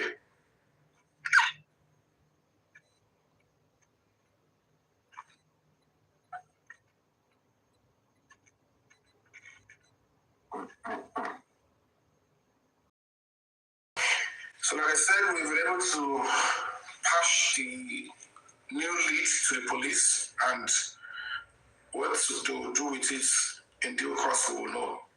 But most importantly, they would have to pursue. Or did she go voluntarily? Yeah, she went there voluntarily. What happened was that when we heard about the noise being made online by this charlatan who called himself an activist, Yomi Fabiyi, we have to go. Are you with me? Yeah, we are with you, sir. Right on, sir. I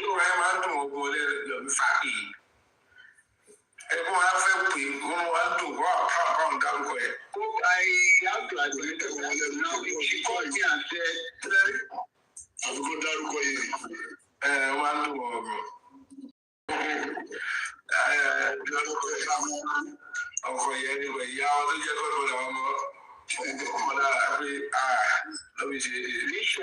no, it's to get it tomorrow. I said, no, this is going.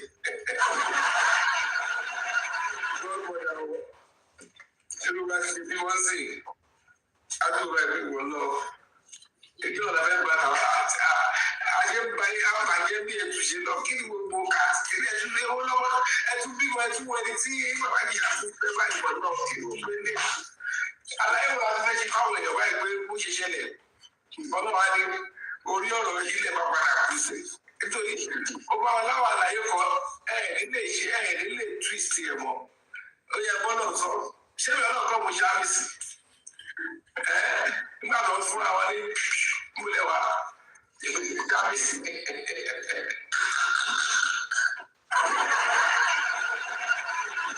Thank you so much, Akim Razak. Please, if you want to still support, trust me. Like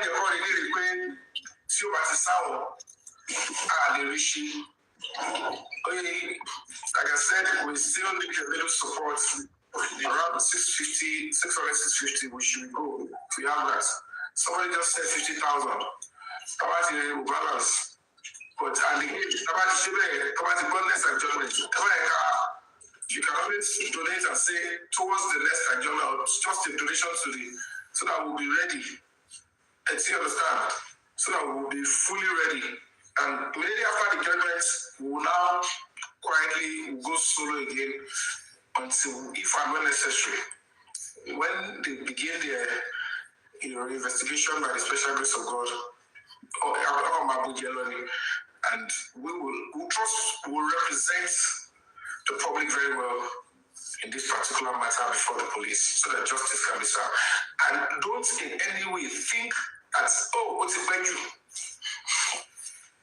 Go and check all over the world.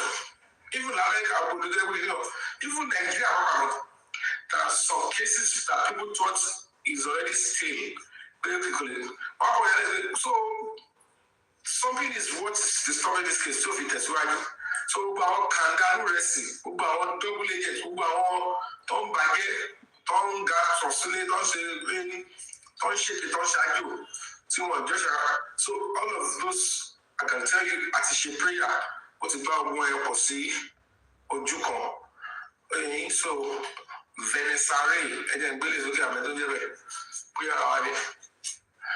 Hello, Vanessa, are you there? Yes, hi. Good evening. How are you doing? Thanks, babe. What's your contribution? Venezuela, is that a Nigerian name?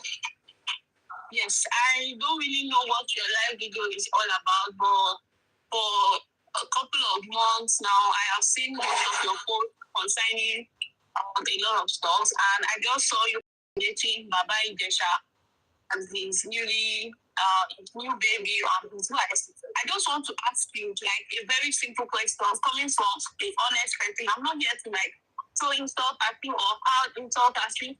Are you like for real saying Fabiyi did not do what everybody is saying he did? Like he's like a clean man, he never did anything wrong. Like he was actually lied on. Vanessa, he just gave birth to a child. Yes, he did. And it's within his rights to give birth to a child. And one thing that is crystal clear, from the word go, I don't know if you understand Yoruba, but okay, from the word go, I don't know if you follow the case from beginning. Did you follow from beginning? Of course I did. Can you tell me where I've said it is okay to abuse a child? No, you are. If you are a supporter of Fabiyi, like you went to court, you fought for him, you looked for lawyers, you were one of his biggest supporters. Like I can actually say, like I said in this video, I'm not here to insult at you. I'm just trying to tell you that Fabiyi, with the video you saw, as a true human being, like as a father that you are you trying to let us know now that Fabiyi was not guilty? Because if you are fighting for somebody like Fabiyi and even congratulating him, that means you are in full support of what he did, and you are trying to let us Nigerians know that Fabiyi was never guilty of what he was accused of. Can I quickly explain that to you? Yes, please. And I want you to listen with open mind. First and foremost, hi, Yomi Fabiyi. I will never support any form of sexual abuse. How much more sexual abuse on a child or a minor? I am a decorated human rights ambassador. I am a human rights consultant. I'm a high-profile Nollywood actor, and I'm a convener of a human rights organization. And if there is anything I will do, I will continue to fight for children. I will continue to fight and stand by the voiceless, including women. I have fought for women more than I have fought even for myself in my life. However, in Fabiyi case, and which I have explained over and over, the bone of contention is number one, the debt we owe every child is protection. And when I investigated as a human rights body, I am not looking at the end results first. I am looking at the whole process from beginning. I'm not being selective. And what I deduced for my own personal investigation. Number one, if the house that they used in traveling Bagisha, I have said it repeatedly. Number one, he doesn't even know the house, he doesn't have the address. Whatever incident that Princess claimed, which was even a lie, happened 7 years ago in our old house. That's if anything actually happened. This new house, she can always confirm to you, you can know. My wife doesn't know the place. Now, put that aside. My other bone of contention is this.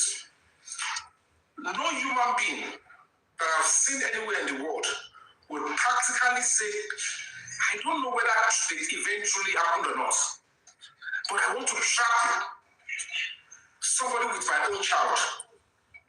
That is above board because you want that child to suffer PTSD. Secondly, the same girl in question, in the same case, same victim, same matter, same investigation. There is one Damola Ide. I'll bring up the picture here now so that you can see. Damola Adekola, brother. You will now ask yourself why all these women, why they were silent about this particular person. I know you said you followed it, and you must tell me why you did not speak about this person. It's not just about online. Can you see now? My dear, can you see? Vanessa. Yes, I can see. How many people do you see there who smoke shots? How many more shots do you see there? Let me take this picture away. Come on, how many? Two more shots. You can see the two guys there. The one in black is Damola Adekola, and that's Fabiyi, right? Before Damola Adekola could be arrested, my dear sister, it was in the course of investigation. Are you saying? That is Damola Adekola's statement. It was in the course of the investigation, they arrested that guy. He was accused by the same girl after the test was conducted. I will try and upload the test results here now for you to see. Now, make it make sense to me. Are you with me? They accused Fabiyi of something that he had sex with the girl 7 years ago. Princess said when the girl was 7 years old, she was told that Fabiyi had sex with her. That was why she set Fabiyi up. But when they now did this video that we all saw, they said the girl is now 14. They used her to entrap Fabiyi. Now, they took the girl for a test. In the course of running a test on the girl to confirm if truly there was any sexual intercourse 7 years ago, whether she's 14, she's not meant to be having sex. The test that the government did, the police did, now detected that she was just recently, less than maybe 6 or 7 months ago, she was just this virgin. And even that her virginity, or I don't know the time, but recently, I just put that time, that even her virginity has not even healed. And later they found sperm on her. They found semen on the girl. There was no sex between Fabiyi and this girl when they set him up in the video. Now, ask yourself, are you with me? Yes. That means that they now ask the girl, now tell us, who has sex with you? Who was this friend? And who are those that have been having sex with you? He said, brother Damola. Who is Damola? He said, my bro, mommy. Like, mommy's younger brother who lives in the same compound. He turns out to be one Damola Adekola. I said, who? He said, but okay, who? Okay, who? He said, our security. Is your mom, Princess, aware? She said, yes. If you go and check online now, go and see Princess herself. You will see 2 other adults sexually abused my foster daughter, Princess Comedian. You read her excerpt in the court, the way she was being cross-examined. Now look at it, my dear.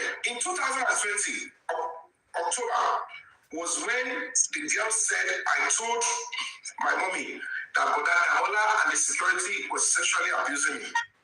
Princess left the girl in that same house. She also mentioned the security, right?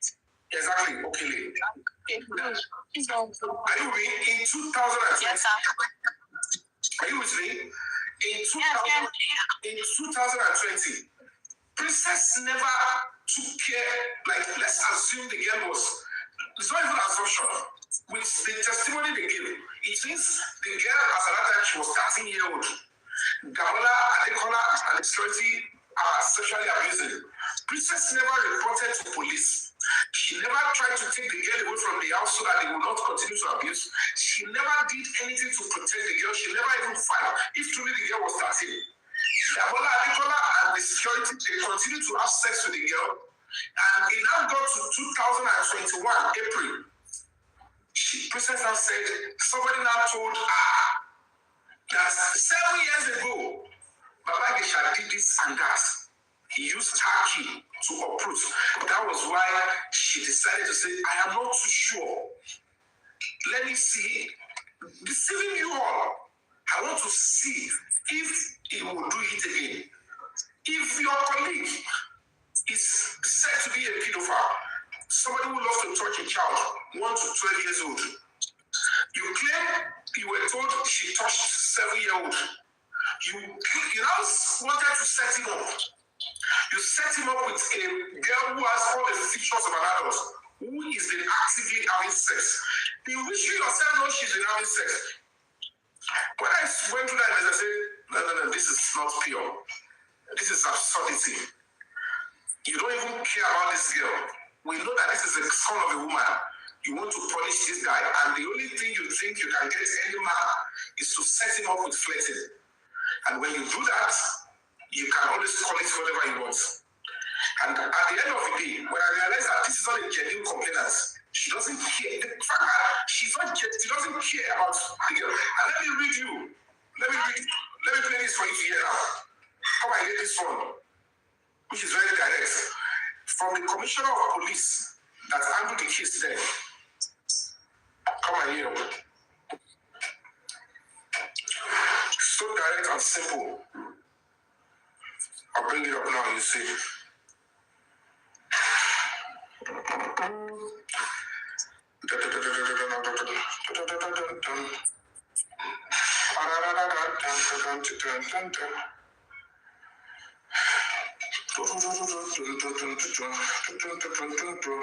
So, my dear, it was at that point I looked at it and said, number one, you cannot, because you want to gather evidence, and you set up a child for PTSD under the law, if you premeditatedly engage a child or a minor, if you just coerce or you package it or you just brainwash a child to play a part in any sexual activity, it is termed grooming a child or a minor for sexual activity.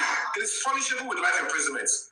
The second one, which I also detected, is that number two, if truly this incident truly happened, forget about it. You setting camera on that same morning. The camera was not in the house before. That alone, premeditatedly making an attempt to record sexual activity. She wanted the girl to play a part. No, the girl in that video was simply sitting down on a couch. You can clearly see what the white Ijesha did in that video. You're still defending Baba Ijesha right now. That's exactly what you're doing. The video, right? Hold on, let me tell you something. What you don't understand is this.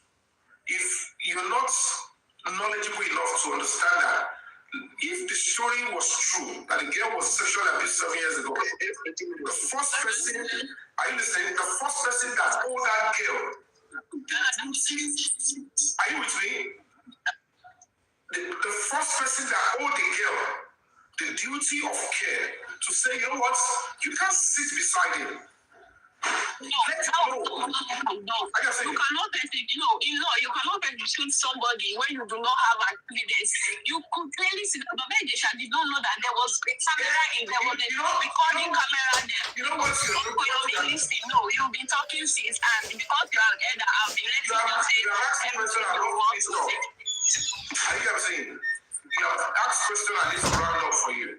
If you don't, that's why all of you jump the door. What I'm speaking about is not what I'm orchestrating. I'm speaking the law. I'm not speaking sentiment here. Are you saying? I'm not speaking sentiments. I'm telling you what obtained and where my angle at which I am fighting. You believe that justice and human rights is for victim only. That is how you are being raised. That is your kind of education. I don't have that kind of education. I don't have that kind of orientation. Human rights and justice is for everybody. If somebody commits a crime that is probably you should sentence the person for 1 year, and somebody is trying to use power to make you to be sentenced to life imprisonment, is that not madness? So because you've gathered evidence, then we should allow you to sentence somebody to life imprisonment for whatever you must have trapped him to do. It's just 1 year. It's absurdity. You people will just go on social media and think that when we're speaking the side of the law, we're supporting the crime. I'm telling you this was cooked up because at the end of the day, if there is anybody that should protect that child, only a mental case, only an food is comment section. Uncle Yomi, sorry, please continue.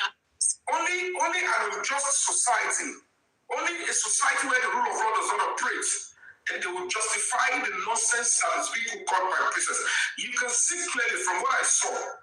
I've seen it clearly that she doesn't care about that girl. What she's after is, I just want this guy to fall into the place that I set him up and then scream and probably send him to life imprisonment. Sorry, sir. Wait. Let's accept that was okay. Don't let me say my line of thoughts. I just told you now that when they ran a test on the girl, Princess said, Fabiyi has slept with the girl. And in another time, he used a car key to uproot the girl's vagina. Are you not bothered that as at the time she made the allegation now, they ran a test on the girl. They said there was no sex 7 years ago, that she was just recently disvirgined. Is that not shameful for all of you to look at it and say, number one, how did you draw conclusion that this girl was sexually abused? She was defiled 7 years ago. Meanwhile, they just ran a test. They just said she just got disvirgined. Secondly, you are not bothered as a woman, as a princess. If you care so much about this girl, why did you know about the security of your house since 2020? You didn't report to police. You didn't do anything. You didn't even send the girl away. And I came out there. I said all this thing that is now attributed to Princess, to the fact that she also used the girl again recently, is parental negligence. She needs to pay for her crime. That was when the Yao began to come after me. She came after me and she decided to come here sort of this, just like you're doing. You people don't always want to think forward. I'm not in that league of thinking. This thing that you are saying was supposed to just take maybe few minutes ago and we're supposed to be done with it. This person asked you to drop it. Sorry, I'm reading your comment section. One day they go do back to your own people. Sir, Uncle Yomi, let's continue. Let's assume what that girl had said like years ago that okay, she did not. Everybody admitted that she did not tell Princess the very instant that happened. Listen to this one first. Now, listen, I 1 minute. Okay, don't play whatever I want to play. 1 minute, please. You see, before you came in, we are having a conversation because we have a case tomorrow and next tomorrow. This Baba 1 minute, please. 1 minute. Just hold on. Hold on. Do you want to hold on? Are you listening? Okay, now this that you guys are discussing will give you only, and I'll be telling it 3 minutes, and after 17, you can come back. It will explain and it will take you all through. But for tonight, because we have, remove the time of this particular video. Don't add the time of this one to our 3 minutes. Everything to 5 minutes. I'm adding from now 5 minutes. If you don't understand, wait. If you don't understand, I won't do more. Listen. So 5 minutes. Are you listening? There are 2 cases. I'm listening to you, Daddy. Listen, Vanessa. Listen. Just listen to this commissioner of police after that time. You don't do pages of newspaper. About the case, there are two cases. Listen, one it was alleged 7 years ago. It was defined a girl when it was 7 years ago. The girl is now 14 years. As at that time, no complaint was made. Nothing was. Under the law, I'm just going to be stopping you to explain to you. Under the law, if a 7-year-old was defiled under your roof, as the primary custodian, 7-year-old, who probably you have to be the one to shower for that child, and if somebody tears a vagina and you did not know, and it's a child living under your roof, you are the primary custodian. Even the man that you claim came to do it doesn't live with you. That means there is high tendency that there will be bleeding and there will be. That's negligence on princess part. Exactly. Now, that is the negligence number one that I said she should be tried for the Yahoo. Now look at her video. She said, try princess for negligence. Go and check that. You see that's negligence because you're supposed to be looking after the 7 years under your roof. Yes, number one. The second thing is that she did not even report. No evidence of reports, no treatment, no doctor's reports. But then the child did not tell her anything about it. And she too, she's so negligent as a parent. She did not no problem. Yeah, I'm in support of that. I'm with you on that, yes. Okay, now listen up. Let's go forward. Last week, a video went viral where he was arrested having sexual assault. That's an innocent assault. When a man touches a woman where he's not supposed to without authority and consent, it now becomes a sexual assault. That's exactly what? Yeah. Sexual assault, to which he admitted that he actually assaulted. So not that real assault in criminals, the assault of the criminal aspects. That when he slaps somebody, when he does somebody like still assault, but this one now is a sexual one because so the girl was called where and without her consent.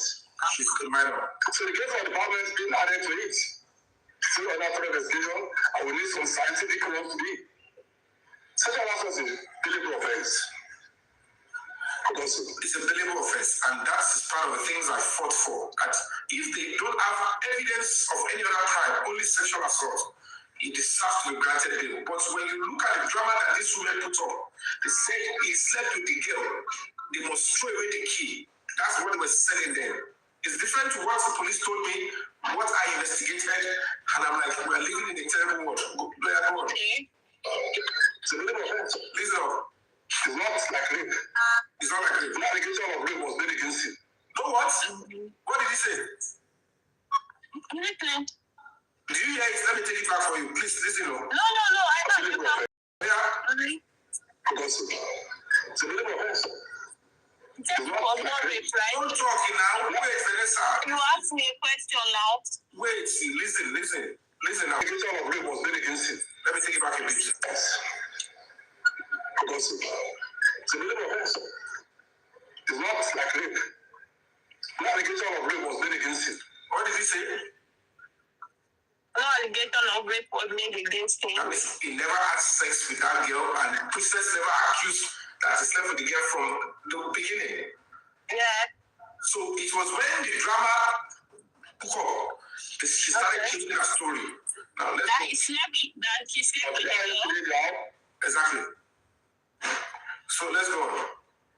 With me. I interviewed all of them, one after the other. Listen, including the girl that was allegedly assaulted, including the mother of the girl, including the white Jabu himself, the white Jesha himself, including the other that was alleged. Including who?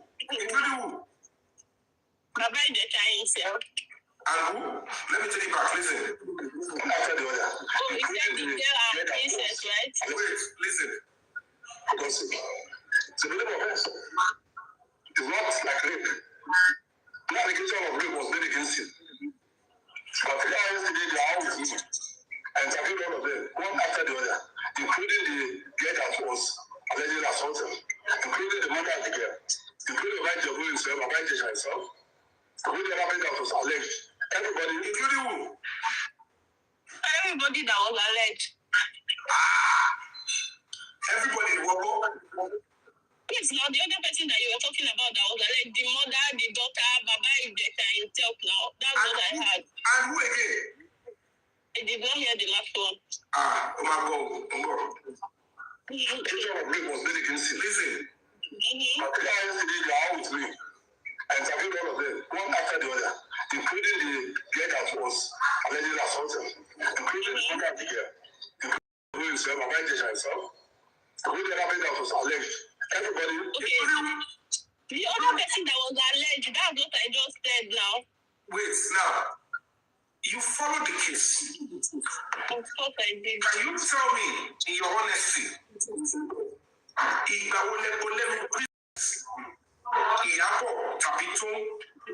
other person that was alleged? Okay. You never heard of the fact where another person was alleged? That's number one. You never heard of it? Yes, I never did. So Vanessa, wait. This is commissioner of... Hold on. Yomi, you see, I said I was not going to have insult. If anybody on your comment section talks to me the way I do not want, I go speak to their papa. Please, don't please don't try anything I won't learn. I just want to give my feeling this over. I don't expand that.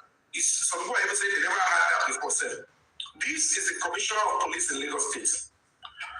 He never cooked up another person on his own. I'm very sure by the time these four persons were standing together, he said he interviewed them beside Princess. Princess was with the other person.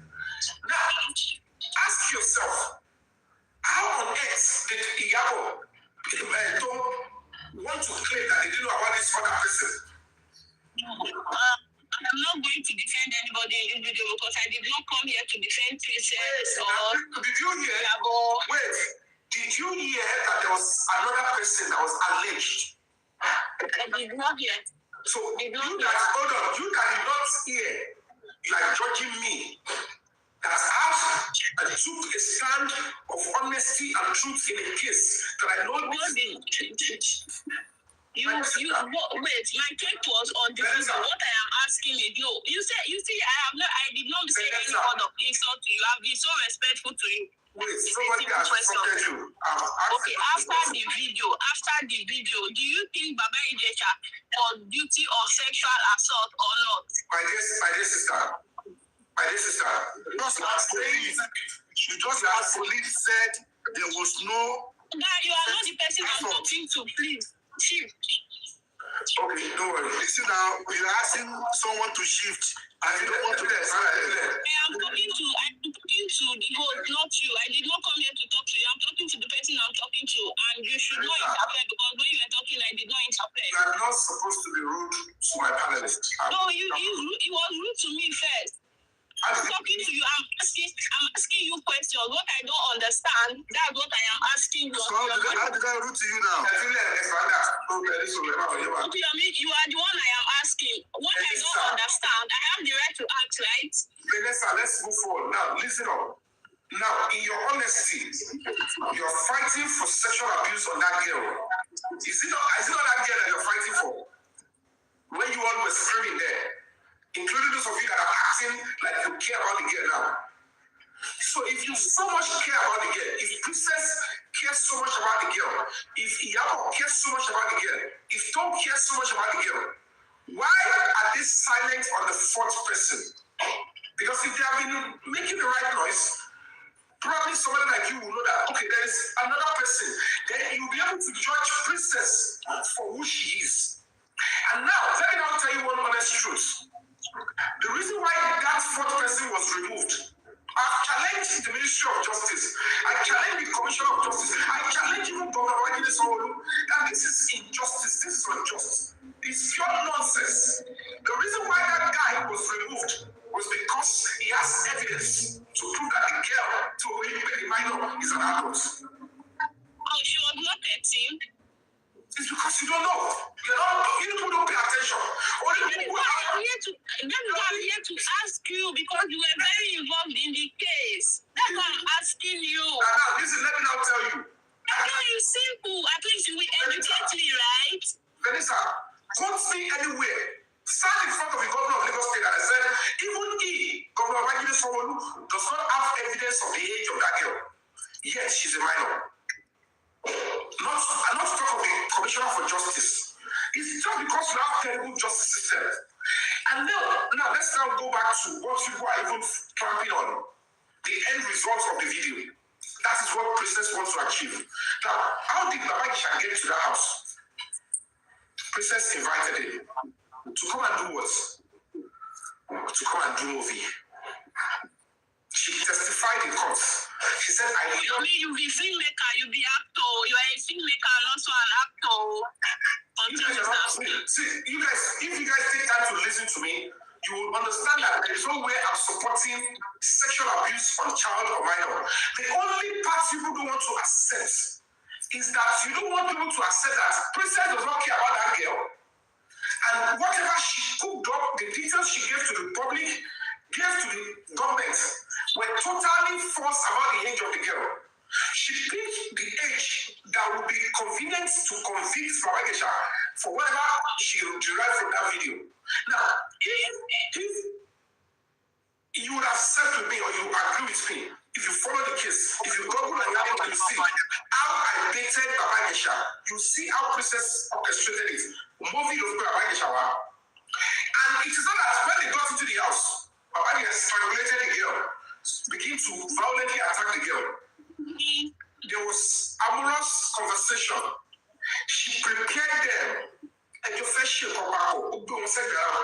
can so tell you for free. The girl is also an actor, right? The girl is also an actor. The girl has acted.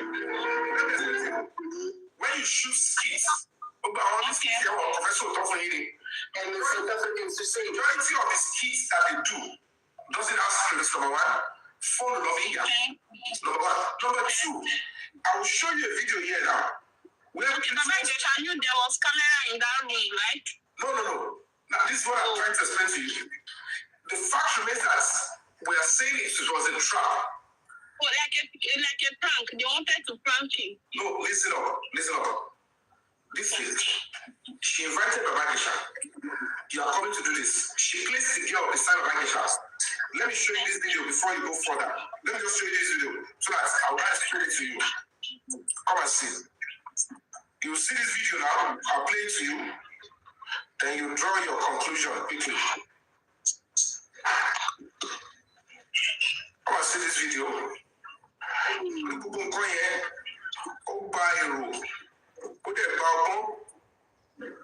It's not just about trying to the force making change. Now look at this video here. Can you see? You want the people in your comment section, no? Look at what I'm showing you here. Look at Princess here now. Look at who is talking to Fabiyi here.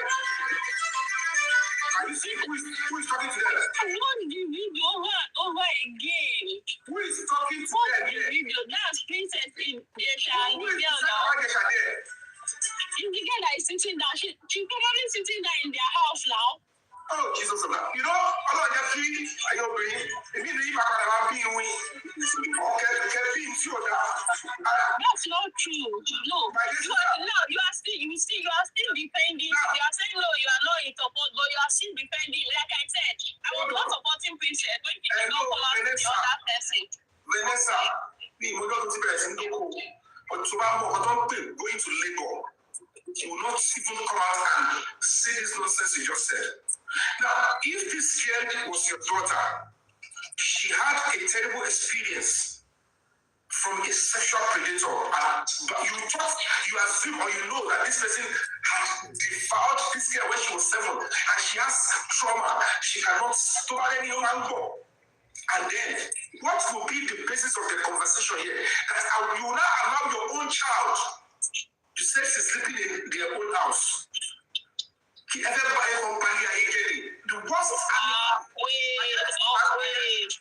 worst animal in the world. The worst animal.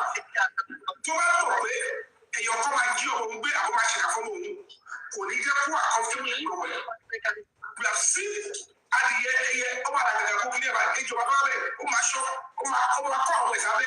but in your own case, you said you can leave your own daughter to be sitting comfortably if truly this person is a sexual predator. What I'm trying to tell you is that you should know. Wait, you should listen. Wait. No, okay. What Lagos State government proved with Babachisha's case? Only way to put it in shame. But we don't have a law that exists. The only laws only work with the end products. And I look at it and say, for you, there is no evidence, there is no case, right? My dear sister, you guys will not want to learn. One thing is very important. When you have cases of abuse, it's asking that you should go and manipulate evidence for the law enforcement. It's absurdity. Don't do it. Report to the police and they will see the best they can make out of it. You now look at an innocent child that cannot decide for herself. You now ask that child, submit your body. I want to gather evidence. And you are making it look like doing that is not a crime in Lagos State. If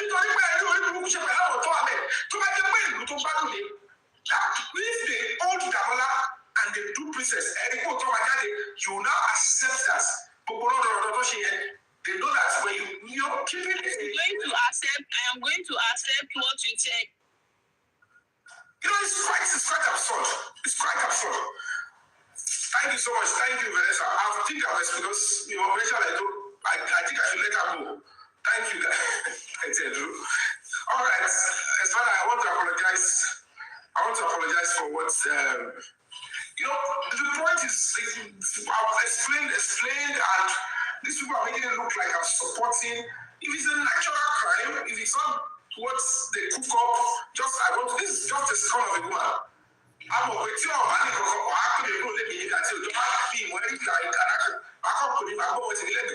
and even this particular instance, nowhere it is communicated to me. I expect people for you know, for 14, but what brings 11? So, for 14. I'm not talking about so it's pure wickedness. At the end of the day, you can do whatever you want to do with using. Normally, the judge will show the case out of the window that this does not have propensity in law. Because the prerequisite for the action of princess is error under the law. But I am a president of sexually abused. It's not a good thing, but all this concocted, cooked up sexual abuse, you can't force it down our throats. I'm sorry, I'm not going to be in that school of thought. I've challenged it very well. After I even came out, I've written to the government, where is the other guy? Why did princess run? So, Kosofi, whatever princess is, Kosofi, we have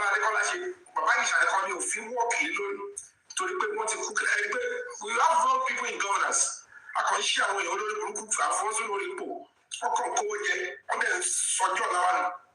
when they see some negative words on social media, they will just jump on it and then to deceive them. So the full case, they don't want to know. The end result is what they just clap on. And that's not where I've been taught. That's not what I'm fighting for. And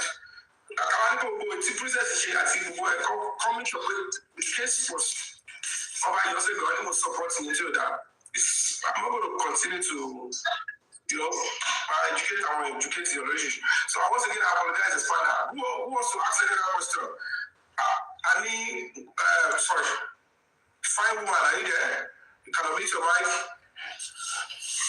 Fine woman. Okay, she's not there. Daily Bible, are you there? You can unmute your mic if you have any question. I think I have a lot of people here. I see additional person. Okay. Already comment if you want to in the comment section. Please, I see additional. So, good evening. Falasha, are you there? Yeah, I'm here. Good evening. Good evening. Any remarks, any question, anything? Yeah, actually, I've listened to everything you said, and I disagree. Respectfully, but I'm going to explain why I disagree with you. I believe you've been in the UK. Yes, you've been in London. You've been in the UK before. Okay. So just to give you a background, I'm a barrister in the UK.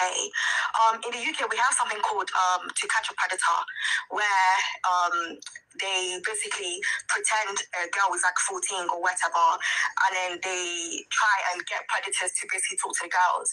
And if you fall into the trap, you get arrested and you get a criminal record. Are you aware of that? I don't know if you're aware of the show. Okay, what I'm aware, I know it's a statutory law, and I know nobody in UK will try the nonsense to ask a direct 14-year-old to be communicating and be seductively speaking to. Yeah, but that's what I'm saying. They use. I'm just trying to tell you what is obtainable in UK. Yeah, that's what I'm telling you. I agree with you. I'm saying that what they do is an adult or an investigator can always use the picture of a 14-year-old speaking with an adult. Yeah. And if the age is communicated via that particular communication line to the predator that I'm 14-year-old and he plays along or she plays along, and then probably set up a meeting on the meet, certainly that person has already shown sign, but nowhere in the UK would they allow a genuine, authentic, real 14-year-old to be behind the keypad and be conversing with a potential predator. Nobody will sanction that. And if you claim that that's what they do in UK, I would say maybe you're not in the UK that we know. Maybe. Which is why I'm saying I agree with what you're saying. They use an actor to pretend to be an age of someone. And in this situation, our princess used allegedly a 14-year-old asking her to put her life on the line. To now suffer a trauma. She wants that girl to suffer PTSD because she wants to gather evidence. And don't forget that the only time she can lay claim that she has been able to gather evidence is until the girl is abused. Okay, and then can I just come in there? That becomes a crime on the part of princess because that girl is believed under the law not to be able to make decisions by herself. And if any adult should want to take that kind of a decision and put her in harm's way, the point of contention is that we're fighting for the girl. We said she should not be harmed. So why should you as a parent want her to suffer another harm because you want to gather evidence? It is grooming a minor for sexual activity and it is punishable for life. I think grooming is a stretch. I think grooming is a stretch. Yes, you might not agree with the methodology Princess used, but it's a criminal method. I don't have to agree with it. Yeah. Okay, but I feel like it doesn't negate from what I think his name is Fabiyi what Fabiyi did. At no point, I've seen the video, at no point did Fabiyi, I don't know, did Fabiyi ever ask her for her age before he started touching her? Even if it was a mistake. Okay, now the point is this. As you can see, Princess staged the girl down there. Princess knew she was 14. Actually, what we do in movies is that if we want to say... Uncle Yomi, please forget movies. Like, no, I can't give you this instance. You don't want to lie. If we want to play probably a teenager, one of them like say teenager is sexual abuse in a movie. Most times, to be on the safer side, we'll look for somebody who has a smaller age, probably 19-year-old, that we can easily tie the hair, ask her to wear a gown like a student, then we'll say she's 15 or 16. You know, they can easily look alike because she's an adult. And in an event, we want to use a child, a minor. I just saying, the right thing to do is to communicate with the actor.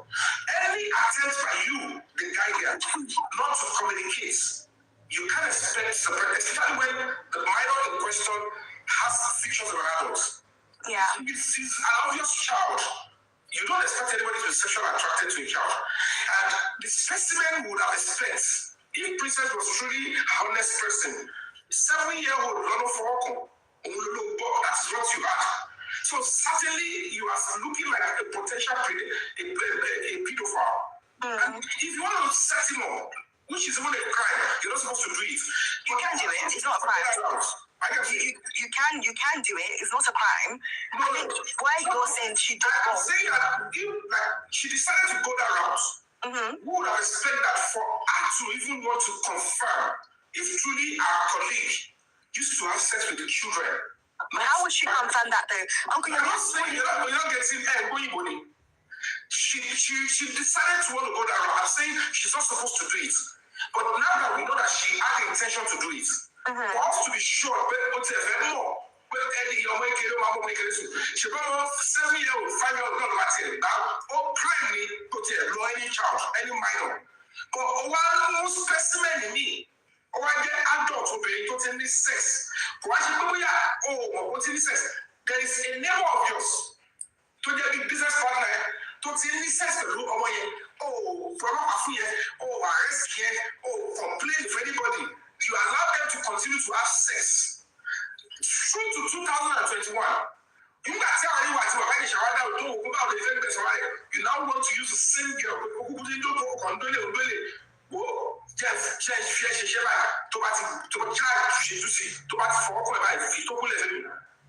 And whatever the case may be, that incident should never even happened. Let's assume there was a story of 7 years. The right thing for Princess to do is to report to the police, and they will see the best they can do. Like you just incidented, they can trap the man and say, okay, am I worried? You've reported him, let's do our job. They won't ask the 40-year-old to submit a body or to be talking to a white child. It's a crime. A police officer or an investigator in that department, a professional will say, I want to know if this man is truly a pedophile. We don't have evidence of 7 years, but this one, we can gather something. He might not be punished for those ones, but he will be punished for this one. And then they start to engage him. Hello, how are you doing? I like your movies. How are you? Who is this? The speaker. Then they send picture. Okay. You didn't even ask of my age. How old are you? I'm 14. Okay. So you like me? What are we seeing? I come and meet me to this hotel. If it is evidence that way, that's the right thing to do. But even they didn't do that, she didn't report to police. She started one abracadabra. Meanwhile, our many to our last year. And until we go in there and meeting, you see eventually laying to one to set the right shall come see arrested. So Princess, bring this girl. We want to do investigation. There is noise. Human rights organizations are not stepping in. Let's run our tests. Let's do our job. It turns out to be that those people in Princess House, after they arrested Fabiyi, all of the party, they continue to have sex. They didn't know that the girl will be needed for investigation. They found strength on her. Shamelessly, all these women, they kept quiet about it. They felt like, you Princess, who the hell do you think you are? You scream that this man is abusing your child. You arrested Fabiyi, and you return her into the same house that you know that one Adekola who are adults are having sex with the same girl. And you want us to believe that you are genuine.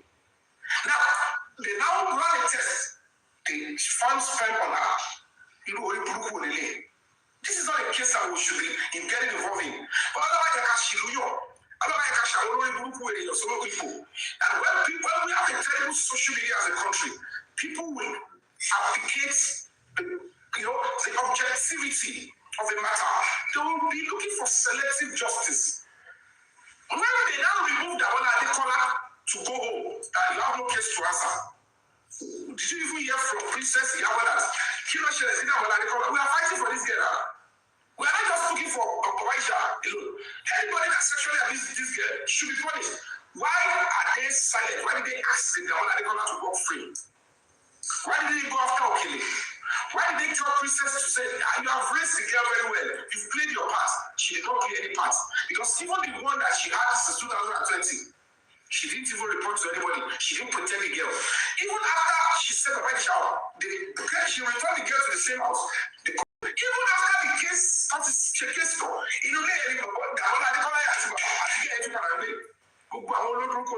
don't even care about the girl. And me, I am standing on the pedestal of child protection. And our videos, I can prop them up. I was speaking on behalf of the girl. I'm speaking on behalf of they should ensure that Fabiyi is given right to bail, and they should ensure that there is fair trial. When I meant fair trial, I said, if I knew that was what Lagos State is going to do, I would put my life more on the line. Like, what is this? Because you support this woman to destroy somebody's life. At the end of the day, the government is selective justice. Like, when they got the video, anybody can condemn. I said, why would they want to send Fabiyi to life imprisonment? If we didn't stand up as a human rights organization to say that, because you're victim in only justice. You want to sentence this man? Because they went to court and said the right to life imprisonment. I said no. If that guy is 14 truly, let him get punished. Fine, you will know that princess will set him well. Only who conceal the age of way. But now when we got to court, prove the age of the girl. But even Lagos State government could not genuinely find the true age of that girl. In case it's a whole DPP on post. You know, it looks like I said this is pure nonsense. I can't be keeping quiet. Because at the end of the day, he who asserts must prove. Once the case is funny, we went to appeal. Ordinary age, they can't prove. They just punished the man because they felt like, I'll bet it that be. Àwọn obìnrin ti wà lórí kéèsì lè wọ́n ti ṣe obìnrin nìyẹn obìnrin kẹfẹ́ gbọ́jú ẹ̀jẹ̀ wọ́n ti gbọ́jú ẹ̀jẹ̀ and that's why èmi ò kí lose guard of láti gbà ẹ́ ìwọ ti bá rí pé èèyàn ò fọlọ́dọ̀ mi ò lè rí mi lọ ẹ̀wọ̀n wèrè èmi bọ́ ẹ̀mí já tó bá lọ ya wèrè mi sọ pé mo lè yé tó kò sẹ́ni tó lè rí obìnrin yìí kò sẹ́ni tó bí ìfọwọ́ bá tẹ̀ tó máa bá tẹ̀ yé women they are separate kò sí ṣùgbọ́n bí wọ́n bá tẹ̀ mí I need to protect ara mi díẹ̀ so that you will not come and put lies on me. I'm always a victim. You see women,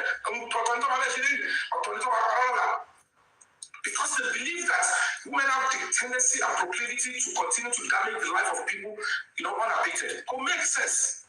You know, Joba Oloma are selective in the same case, same victim and same investigation. Damola work free. It's a shame. That's that kind of Ministry of Justice I want to be proud of. I have seen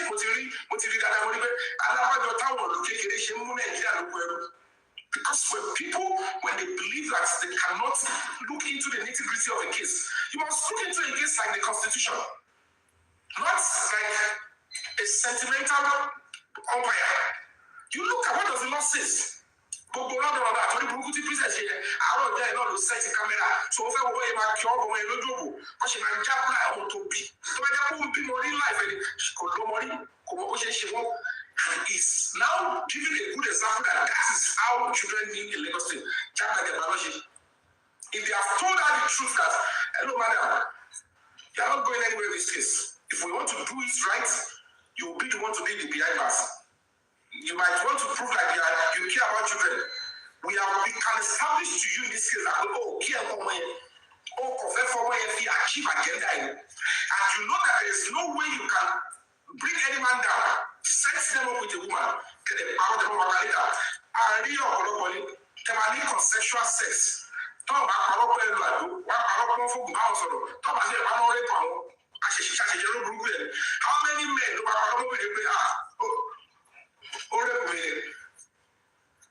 the suffering you believe in sexually harass women. But we cannot continue to give predators the leeway. Any form of sexual abuse allegation, we must take it serious. But that doesn't mean the law should now be totally blind when they are saying the truth. How do you make it? Listen,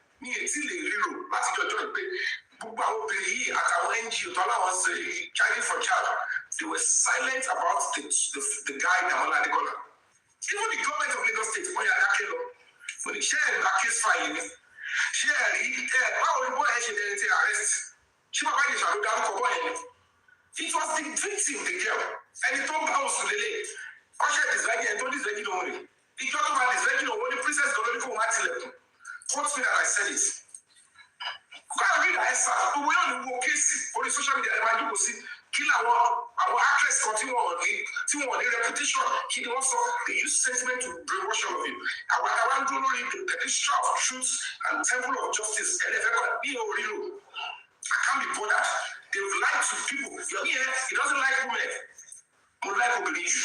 If you don't okay, to mark your way, look at it. I don't know for him. Or you must have the show witness before you get here. Because how are you? You're Burunda. Which is more of it. And what I told you of your way in China. And you must have to live. And you will be free with a book where you must show example, must share everything. This is not, I'm fighting for it, running and I'm actually. And my hero, what they say, and my hero, and you're ready to go lifestyle. What's in the People realize the faking. I want to be loved here. I want to be loved here. I want to no. We have a lot of work to do. I'm a human rights ambassador. I must represent human rights for everybody, not just for victims. King Wakis or Martin like him in the call. Find you, local, Wakis, on that reason. Okay, you are there. And the Dakiloria, Shedoni. Let me bring another person up.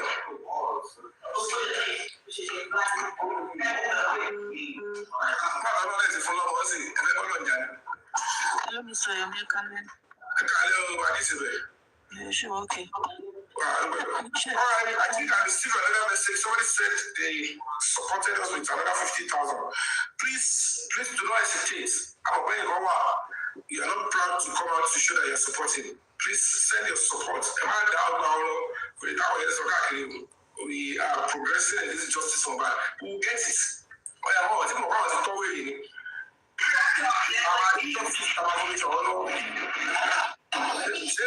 Ṣé èèyàn tó sọ lórí pé ọlọ́pàá lè fọwọ́ kàn ògìjì tó ṣé kò padà dábùjá ṣe lọ́wọ́ onípadà ọba ìlú ṣe ni ilé máa dé bẹ́ẹ̀ kò sí tọ́lẹ̀ ṣe sí wọ́n lè máa lẹ̀ bẹ́ẹ̀ wọ́n yàn bí gbàdẹ́kùn mi ìjáwọ̀ kan bí no be today I've paid my dues and I'm still paying my dues.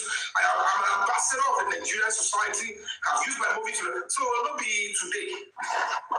Ọlọ́kọ̀ sọ pé ìrìn Mohbad yìí mo rí pé inú dọ̀tí ni ó ti di dọ̀tí ó ti di yọkọ̀ rẹ̀ tẹ́lẹ̀ ọlọ́kọ̀ ọmọ yẹn kó sí lọ́wọ́ ẹ̀gbọ́n ẹ ṣàkóso ẹ má gbọ́ nádà ó di mi létí parí pé ẹgbẹ́ tí ń lọ fight for me these people they've messed me up mi ì lẹ́bí mọ́ mi ì lọ́rẹ̀ mọ́ the only friend and the people that can trust on is Almighty God and the family and the kẹ̀kẹ́ ṣàjà fún mi àfàdé mi kí wọ́n gbé gbogbo yẹn káàkó òní lọ́yẹ̀ sọ́ndì náà mú kílẹ̀ lọ́kọ́ máa tó ìdáwọ̀ tẹ̀lé ẹ̀kọ́ ẹ̀ ọ̀hún sọ fún wọn gbé ẹni gbogbo yẹn dákẹ́ gbogbo àwọn obìnrin tó máa náà ọjà nígbà tí mo bí yẹn ju ẹlẹ́pọ̀tọ̀ sójú olórí ó ń ju oògùn ó ń dájọ́ funfun kò ṣe kó tún bá jù pé bóyá ó fi ṣe pé ọ̀bẹ̀rẹ̀ sí lọ́wọ́ orí kọ́ orí síkírítì ló ń gba gbogbo àwọn ẹlẹ́pọ̀tọ̀ yẹn so at the end of the day lọ́wọ́ ló kú lòun ju gbogbo yẹn tó bá dọ́kùnrin kan ló ń sin obìnrin bẹ́ẹ̀ kàlí ìmájì ẹni tí a nígbà tó ń jù sí àti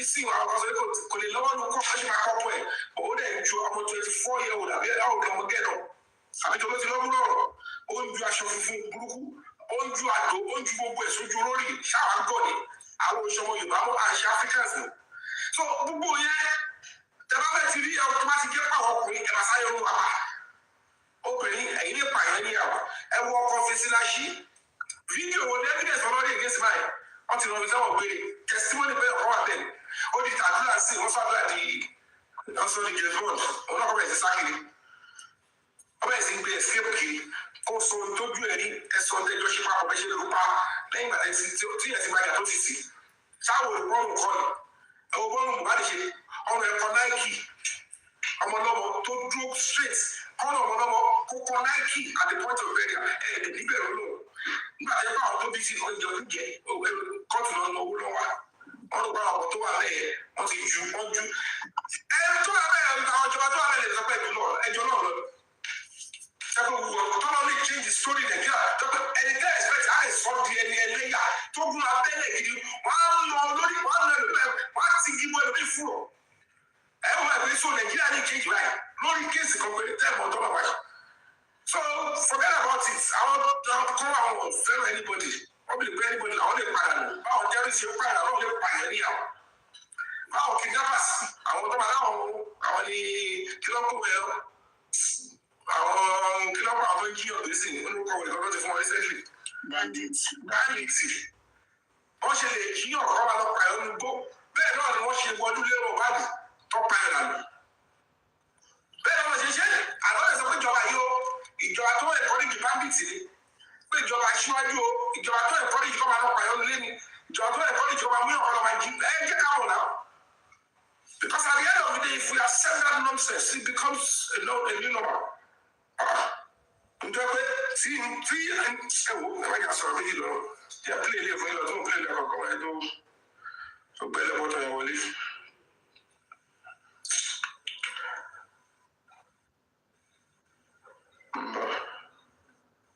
Àbálẹ̀ ẹni tó fẹ́ sọ̀rọ̀ kí ló vamoose The topic lady yẹn gbé yẹn lè tún fẹ́ play Mr. Yomi. No, ó ti lọ la. Wọ́n ní mo fẹ́ sọ ní pé gbogbo àwọn tó ń wà ní ìsàlẹ̀ yẹn tó bá wá sókè àti topic yẹn ló fẹ́ máa sọ tó láti mọ̀ pé òun ni we just have to move on. We are not here today for that topic. Like bí Mr. Expander ṣe sọ, all that topic can come after the 17th, please. Tó bá yẹ pé distraction ní gbogbo wọn gbé wá. Ọlọ́wọ́ ẹ̀ ní ọ̀ṣì àwọn ìwà ẹ̀ máa pẹ́ mi ò kì í gún àwọn èèyàn kọ́mọ bá mi jà lórí pé kọ́ máa kírètì àpòṣe wẹ̀. Ṣé ẹ mọ̀ pé ohun tó ṣì ń dùn gbogbo wọn ni pé 2021 ní kéèsì yẹn ṣẹlẹ̀ ìgbà tó di 2025 àìsàn ti jáde. Meanwhile, láàrin 2021 sí 2022 wọ́n yí ẹ̀yẹ Fabiyi was on bail ilé ẹ̀ ló ń gbà lọ sí kan. So they cannot wọ́n fẹ́ káwọn ẹ̀ bèèrè lọ́wọ́ pé ṣe bẹ́ẹ̀ ní Fabiyi was sentenced to 16 years. Fabiyi was sentenced because she had sex with a girl. To now explain that I need to see the only reason I was supported is because only when I had to see the age, I need to look off kiss on my last one. I need to come out to jail. Yeah, don't you just business to set it up? Oh, no, the point is when they say they call them to act movie, I guess you're also carry me no share see I don't feel like cook my sorrow take my oh my god because the big you watch a film go to place you almost like be me for age only can play sexual behavior skits wani ko mo act continue making call nǹkan tó wá rí call be bo faking call ni active mo ti wà lórí set already e do mo ti bá wọn sọ pé ko play along gbogbo je se kin call yẹn active call ni o fẹ́ gbé ele fẹ́ lu ele o camera on my recording you go share that down jago mo share here at the end of the day about him fún mi lójú ẹ̀dùn ọ̀kan fún mi máa bọ́ọ̀lù kúndẹ̀sì àwọn ní kìlómítì ṣé ọmọ méjì lọ gbé tìrì that is just the mess up the nonsense they just ambush him into misfortune and place somebody that is not even a minor an adult a young adult also be said but the age don follow to touch the minor. I'm telling you, people see it want to prove age of my minor. So when I opportunity in picture whatever, minor. People, even the legal state of put him on the list. And they know what age of my come where they are. No, and to my come back again. I'm interested in that case. I could just our case here. The case here 5 years. And what the no idea. They just want to turn stuff. Obìnrin àwọn kí ló dé tí ọmọ kò fẹ́ princess ó ti fẹ́ bá gẹ̀ ẹ́ náà ṣe ọkọ̀ ó deserve it. It's not the law. If they bring the true age of the girl tó bá jẹ́ 19-year-old gbogbo wọn jọ ń kiss ọ̀nà wa ọkọ̀ yìí náà 2 adults kí n jẹ́ ìfẹ́ gbogbo rárá rárá wèrè tó bá sọ fún òun tó ọkọ̀ òun náà tó ń ṣe wò níbọ̀ òun ni a máa kọ́ ọ̀gbẹ́ stop giving false information. Parental negligence, only go Jerry. Setting up a minor for sexual, only go Jerry. Grooming a child or a minor for sexual activity, only go Jerry. Only go Sophie Lagos State. But if I get any call of Fiwa Lagos State, under someone, if any call of Fiwa, any other crime, no killing yet, or Sophie from Bombay. I'm working in Africa. So it's absurd.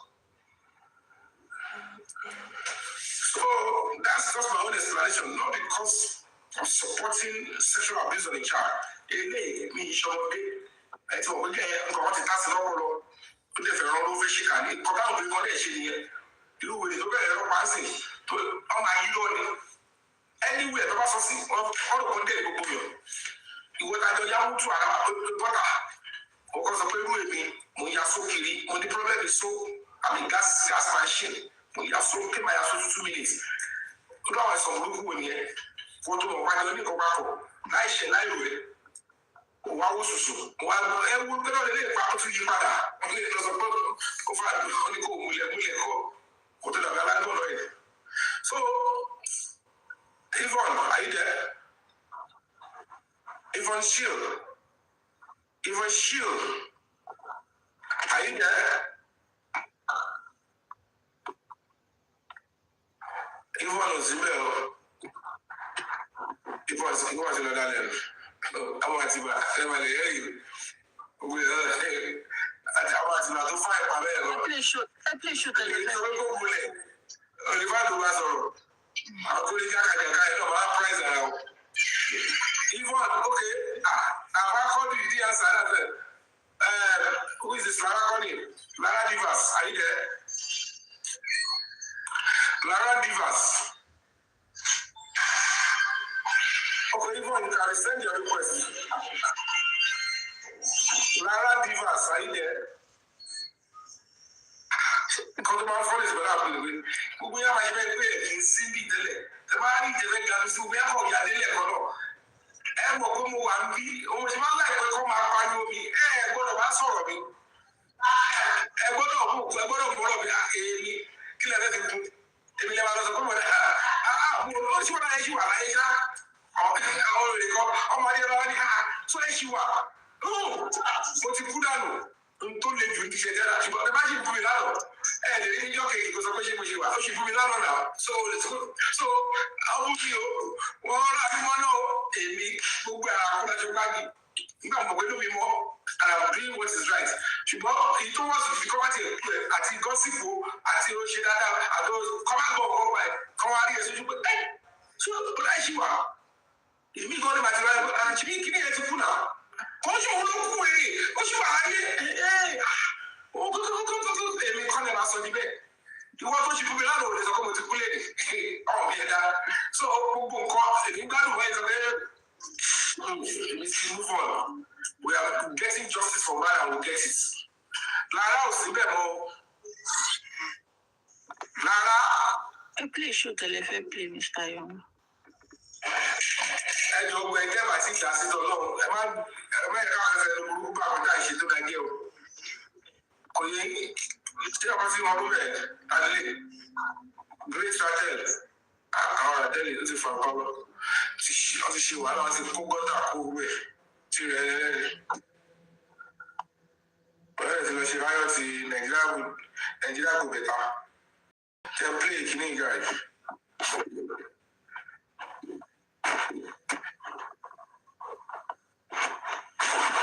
So this is it.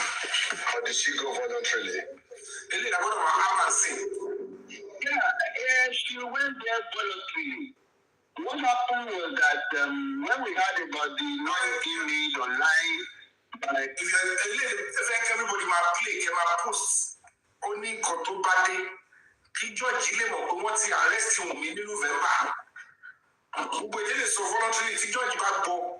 Táwọn olóṣèlú lábàgbà àwọn èèyàn kiri bá gbọ́ àwọn obìnrin kan tó ń bójú lọ wọ́n á mọ̀ pé for them to have arrested Atolola Ekolo Abuja on Mohbad's case not in 2023 in 2025 after because this date must be loud after Kotifari corona inquest tí wọ́n ti charge the spending at a loss lẹ́yìn ìgbà yẹn wọ́n ṣe arrest Wunmi Olabuja lórí Mohbad case because the order to reinvestigate by the presidency came through.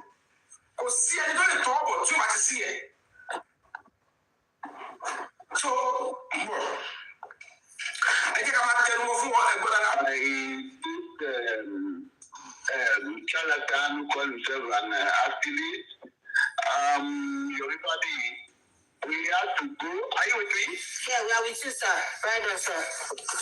So I have to advise, we have to now, if she called me and said, this noise is getting tomorrow, what do we do? I said, no, it's better we go to Abuja. And we went to the effective noise here.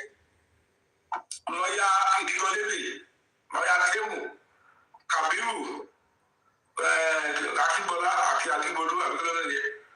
Only trying to put noise here to get you. Yes, àwọn kan parọ́ pé àwọn àjẹkọ́ rí ẹni tó rò pé kìíní ìgbà wọn because ọmọ kò tọ́ lè ní sọ now they want to know whether Yomi Fabiyi was lying or not ẹ máa follow lọ. Getting to Abuja, I personally say no. We have to do things properly. I asked her to wait. And I went to Port CID and I introduced myself as a lawyer. I said I had some online rumors that they are looking for my client and there is no formal invitation. Is there any formal invitation that you have extended? They said no. I said why? They were just giving all sorts of excuses, and I said there is no excuse you can give, and say you don't know where she is, and then she goes out, she goes to school to drop her child every day, nobody has arrested her, and you say you are looking for her. All those narrations are just lies, and have truth. So I now said, well, now I am here. I want to know, why are you looking for her? They said in connection with the death of her husband. I said the death of her husband, the government has set up a panel and they have come to a conclusion that the cause of death was unknown, and that there are two pathologies that give evidence. We have got the record and all that. I got a copy of the journal. They now say, okay, what do I want? I said, well, if you want to see her, he is ready to come, but I want an evidence that is true that you are looking for her. Give me, let me see an evidence. They said there is none.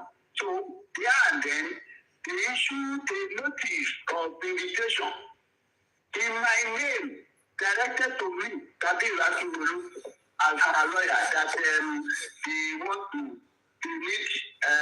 invite me to see her so that she can clarify some things to further the investigation, because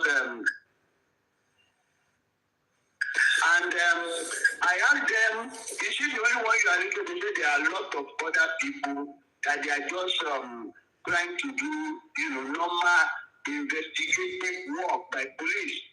And there are many of them, up to 8 or thereabout. So they gave me the invitation, and I told them, don't worry, she's a law-abiding citizen. She has nothing to hide. She has no hand in there. So she's also interested in the cause of death of her husband. The police said the only thing they are interested in is just to find. So I took the invitation, and in less than 1 hour or 2 hours, I thought that we got to the first CID around 4 p.m. on Thursday, and we went to the interrogation section. We met with the commissioner of police. The police did a wonderful job professionally, and the CID involved. If you go through that shot, it's not going to be a low power body. So if I regret pushing my husband, if the truth comes out, I am finished. They must bring justice from that. Go back, I want to talk to Wale. There is a commissioner of police involved, there is a deputy commissioner, all of them are working as a team to ensure that justice is done. So it's different from the narration of the social media that Yomi is trying to paint that, I think the whole Nigerian police is not the dummy. They are professional. And they answer questions, she wrote statements, she put them down, and the police was very professional. Once you know what once if you block it, she put down her statement, and I think she wrote statement for about 1 hour thereabout, and they asked some other questions that, okay, they are looking for some other people, whether we could help them to find them and trace them. And I told them that, no. Thank you, sir. Thank you, sir. Thank you, everyone. And what you one invitation. The invitation letter reads that she's being investigated for murder, theft, criminal conspiracy. And as you can see, even the police at the FCI, they have a warrant of arrest against her. Liberty, I didn't just say that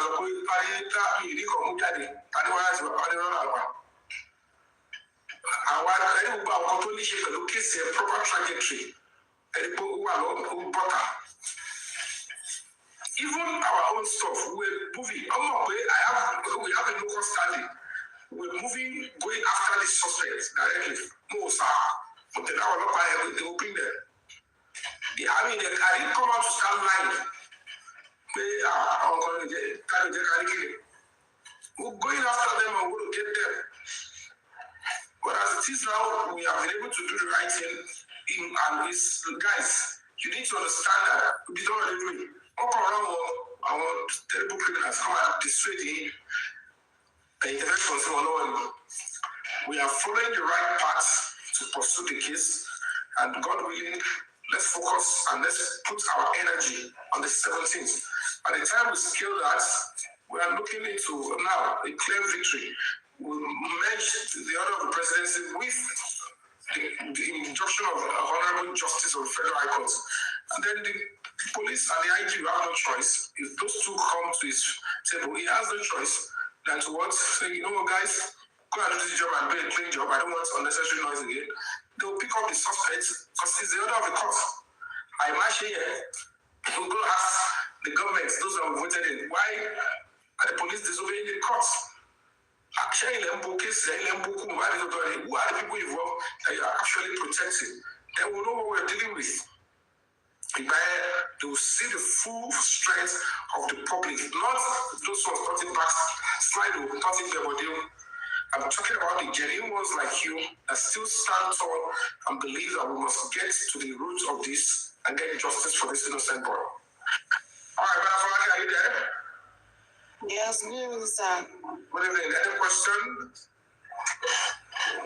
No, I just want to listen. All right, thank you so much, Madam Falake. Thank you.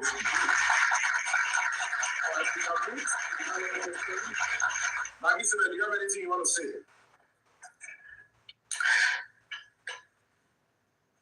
Yes, we don't need all this distraction. Play got a fair play.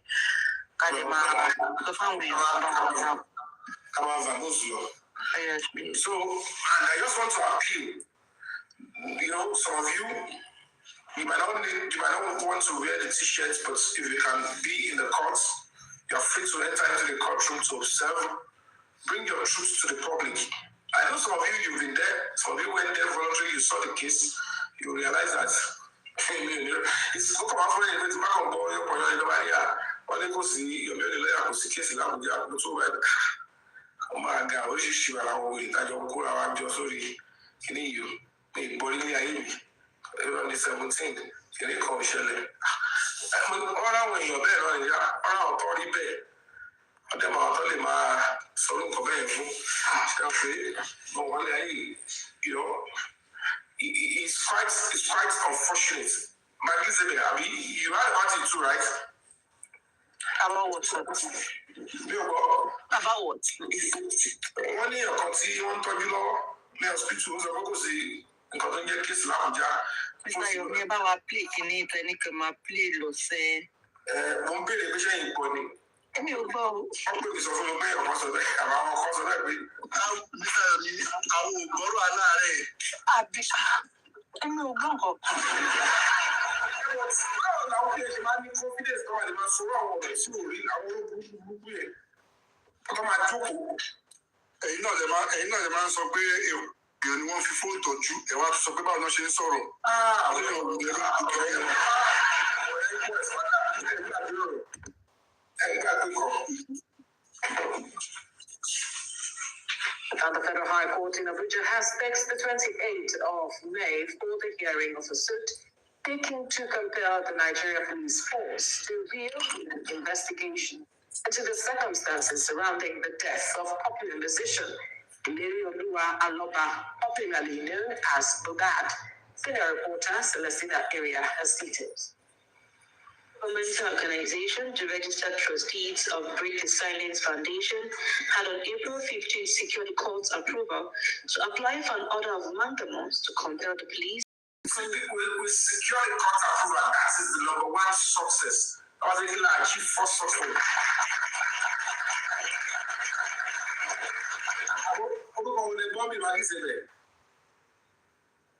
The Silent Foundation.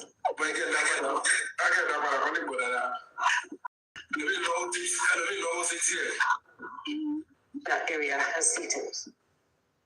Governmental organization, the Registered Trustees of Break the Silence Foundation, had on April 15 secured the court's approval to apply for an order of mandamus to compel the police to. The truth in you. If you don't have better, we should keep it underground in that bar.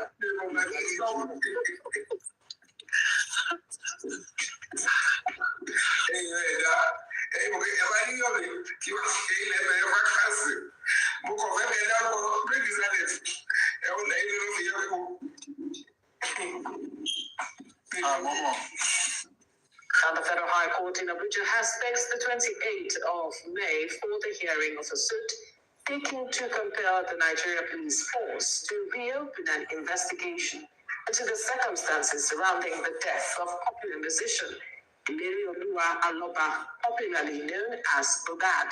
Senior reporter Celestina Area has details. Governmental organization, the Registered Trustees of Break the Silence Foundation, had on April 15 secured the court's approval to apply for an order of mandamus to compel the police to conduct a thorough, diligent, impartial, and professional investigation into the circumstances that led to Mohbad's death in Lagos in September 2023. These allows for the invitation of all persons who were last seen with the deceased, particularly his wife, Omaomi Cynthia Aloba, close associates, and the deceased father, one Joseph Aloba of Ikorodu area, Lagos State, who allegedly hurriedly buried the deceased without police clearance. Where evidence so warrants, such other persons found to be directly or indirectly responsible for the death of the deceased, which occurred sometime in September, can be arrested or charged. The court in the ruling delivered by Justice Omotosho directed the applicant to effect service of the originating summons on the Commissioner of Police in Lagos, who is listed as the top respondent by substituted means. It held that the processes should be served on him by dropping a copy with any officer at the legal department, Nigerian Police Force Headquarters, Area 11, Gariki, Abuja. Meanwhile, at the resumed proceedings, the applicant through its team of lawyers led by Chief Tunde Falola. The applicant through his who? Team of lawyers. Lawyer. Okay, how are you? Informed the court that all respondents have been duly served with the team of lawyers led by Chief Tunde Falola, Nigerian Police Force Headquarters, Area 11, Gariki, Abuja. Meanwhile, at the resumed proceedings, the applicant through its team of lawyers led by Chief Tunde Falola informed the court that all respondents have been duly served with the suits. Consequently, Justice Omotosho stated 28 May for the matter to be heard. If you look at the trajectory of the whole matter, it's quite unfortunate and very painful that the guy is still lying. So now it's as you can see, court fixes was a considered but now the case was adjourned due to Ilea Festival, and now we have the 17th of June. And you can see 28th we were able to get a quicker date, and that's why we have to give kudos to the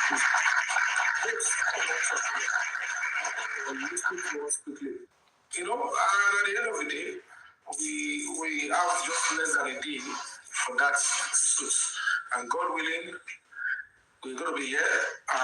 Volunteers in Abuja, you know, from other places, Kano, they're going to be traveling down to be there, to be part of the whole stuff. One of our lawyers and board of trustees is coming from Kano, you know, and we are good to go on that. And the other volunteers, they've communicated to me, our mayor, Mr. Toto, he's also working hard to ensure that, you know, he's working around to print the t-shirts so that the other volunteers can have what they will wear. And of course, we've been able to spend the little fund. We have full amount of money because, you know, all these people, what they're trying to do is to suffocate the, you know, the struggle of fund. Iṣẹ́ tí wọ́n rán àwọn pípé láti ṣe yẹn lọ́ṣẹ́ ń bá àwọn olùkọ́ jẹ́, wọ́n ṣe ní àní lọ́ọ̀yà, wọ́n ṣe ní fún case, wọ́n ṣe ní lọ́lá pa, wọ́n ṣe ní. They are doing so many things, very little things they do. When justice is all away. So, and at the end of the day, they just want to. They know that without fund, we'll be able to achieve a little because and they believe that they are the only part of the public that if they disrupt it or they block it, I don't know how they think they can block your mind from supporting a noble cause like ours. But don't matter, you block your mind, you know, because at the end of the day, we are on the front line, we are there outside, we are doing everything we can. There was one time I'd ever positioned myself that I'm working for a particular platform. If there's anything any platform has been doing is they want to support what we are doing. And at the end of the day, people thought they can block it, they can destroy the justice from back. They achieved that by disrupting the very good opportunity to share for money, because the directive was that they should harmonize and prosecute. They should have charged them to court. But unfortunately, with the help of these people, these criminals that were faking that they were fighting for justice, they were able to, slow it down. And when I realized that, they probably getting up for the same thing again, on the case here, could pull through. Okay, you want to come investigate, and then they will assemble the same criminals and liars and blackmailers to go to the same police to start lying. But as it is now, they don't have to wait until that time before they have their leeway. Because immediately we're done, now visit our day, you will fair to my lásìkò táwa ìtọ́sí ìjọsí yẹn on surveyor. It's going to be very easy to put them in their place. Not even when I know that there are, people that are, faking legitimate body, impersonation, perjury. Yeah, is what they are doing. Is their forte, is their, modus of operandi. Just like Lati, fake NGOs, they lie about it. Even some of them were scared through CSC, to scale through the EFCC. Who are you? What is your status? Who I will see, want to see the status, want to see, want to run background check. And automatically criminal record. If you board of trustee, they will not accept. Because before EFCC can give you SCOM's certificate, criminal record. If not, they will say no, we can't allow you to flag human rights organization. And that is why all these things are crucial and very, very important. So whatever the case may be, we as a human rights organization, we have a role and a mandate to pursue this case. And trust me, we're going to see it to the end by the Almighty God. And justice is coming from God. I want to know where I'm going to come already. It's still fit actually more. And the court to go the court to NC to movie, court to be that. Or by the suspect in 20 box to my down to my play, to my phone. And it's also very important to know that, like can the same box. About that, you know, already the number of our control of our passport. So, what is in DNA? So, one of the that so, really say, like your somewhere and your dream. They will still be in the same box together to answer for whatever they have done to Mubad. If anybody is deceiving them, and justice will not come from Mubad. Only can check the me. We check.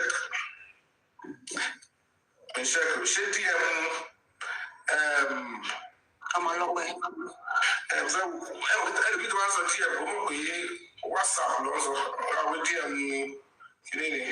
TikTok. Oh, thank you so much. Thank you. God bless you. Thank you very much. Send another 50K. So, sorry, it's not put in your menu to send 50K. And dear love, I don't know whether you have sent what you promised to send, though. Because I'll be able to say, over my eye, the Jew of it. Get the support. We are fracas in the worship. You have from justice. I did love to do it. I did love to do it.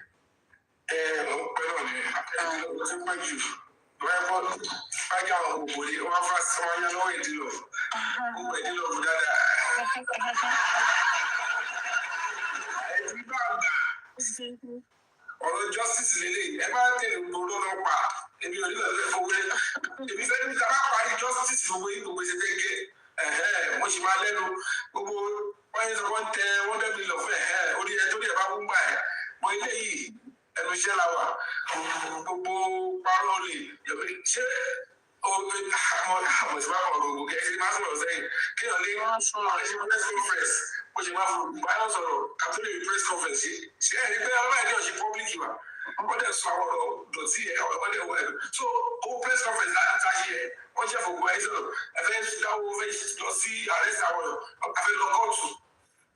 Look at nobody knew how I raised money for this court case. Only at least, if not the biggest and the strongest step the public would take. In court, but at the end of the day, you realize that people continue to castigate you. Yeah. Nobody can come out and say, I need Alamu, because if you start asking people, I said, get a lawyer, I'm a two loshika, I'm a way. Let me just ensure that I mobilize the lawyers, pay for filing fee and all of that. And the case is in court. And we succeeded. The first thing is we took the application in, give us the approval. Only yes, you have right to do it. I'll succeed, no matter how straight it is. And by this, God willing, will succeed with this particular suit. And when we get the order of mandamus by the special grace of God, don't be surprised. But in the one way or the other, I shall for you court here, you'll be shocked. Look at our line up at home, at the beginning of the wish out, at the line up all the court together. Gbogbo èpè ẹ̀wá wọ ẹ̀pẹ́ nígbà yẹn ṣó wúlò àbí kò wúlò ó máa ṣọ́ gbogbo ètò àdìgbà yẹn tó máa ń ṣe àwọn ẹran alágbèéká yìí tó ti wọ ẹ̀ you would have seen that happen to by December. I came back to finish up what I wanted to do. Ó ti mọ̀ kó o lọ́gbà ẹ̀ náà àwọn tó ti bẹ̀rẹ̀ sí rú nìyẹn pé mo kú o pé ọmọ kò mo ti wọnú ẹ́stéètì àwọn ọlọ́pàá gbọ́dọ̀ ń fún ọkọ̀ ìṣọ̀ pé ó máa lọ ìyọ̀ ilé tó tó lẹ́ẹ̀pẹ́ ìbẹ́yìí ti donate. Ẹyẹ fìmílẹ̀ kí ni ṣiṣẹ́ pẹ̀lú ẹ̀ nígbà táwọn ọmọ rí fíìmù tó bọ́ wẹ̀ pé ọwọ́ yìí kò tiẹ̀ kò gbọ́ náà ọkọ̀ represent the public in the right way and that's the way it should be. That's the way it should be. Àwọn tó bí Mohbad wọ́n ti try láti convince wọ́n ti kọrin lómi wọ́n ti gbé mi ṣépè wọ́n ti threaten ọmọ wọn pè àwọn lò. Ẹ̀yàn kan tí mo rí pé kò yọjú tí ò kọjá ìyá rẹ̀ òun ni blessing yẹn torí àwọn ẹgbẹ́ ìtò òṣìkòrò àwọn sí gan.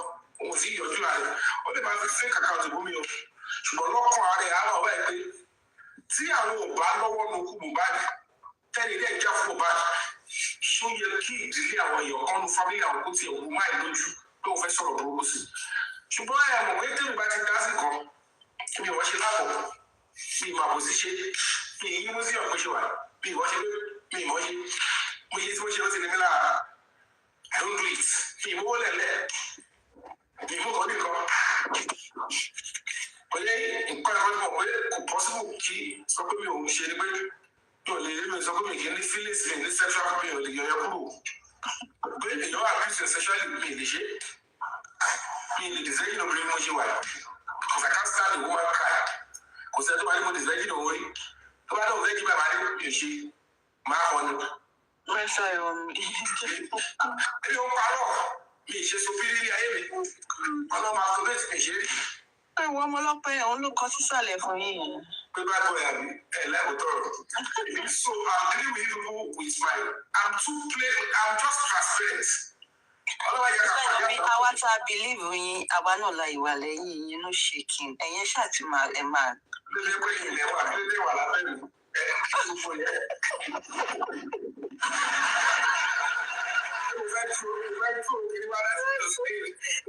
Thank you so much, Lord. Thank you.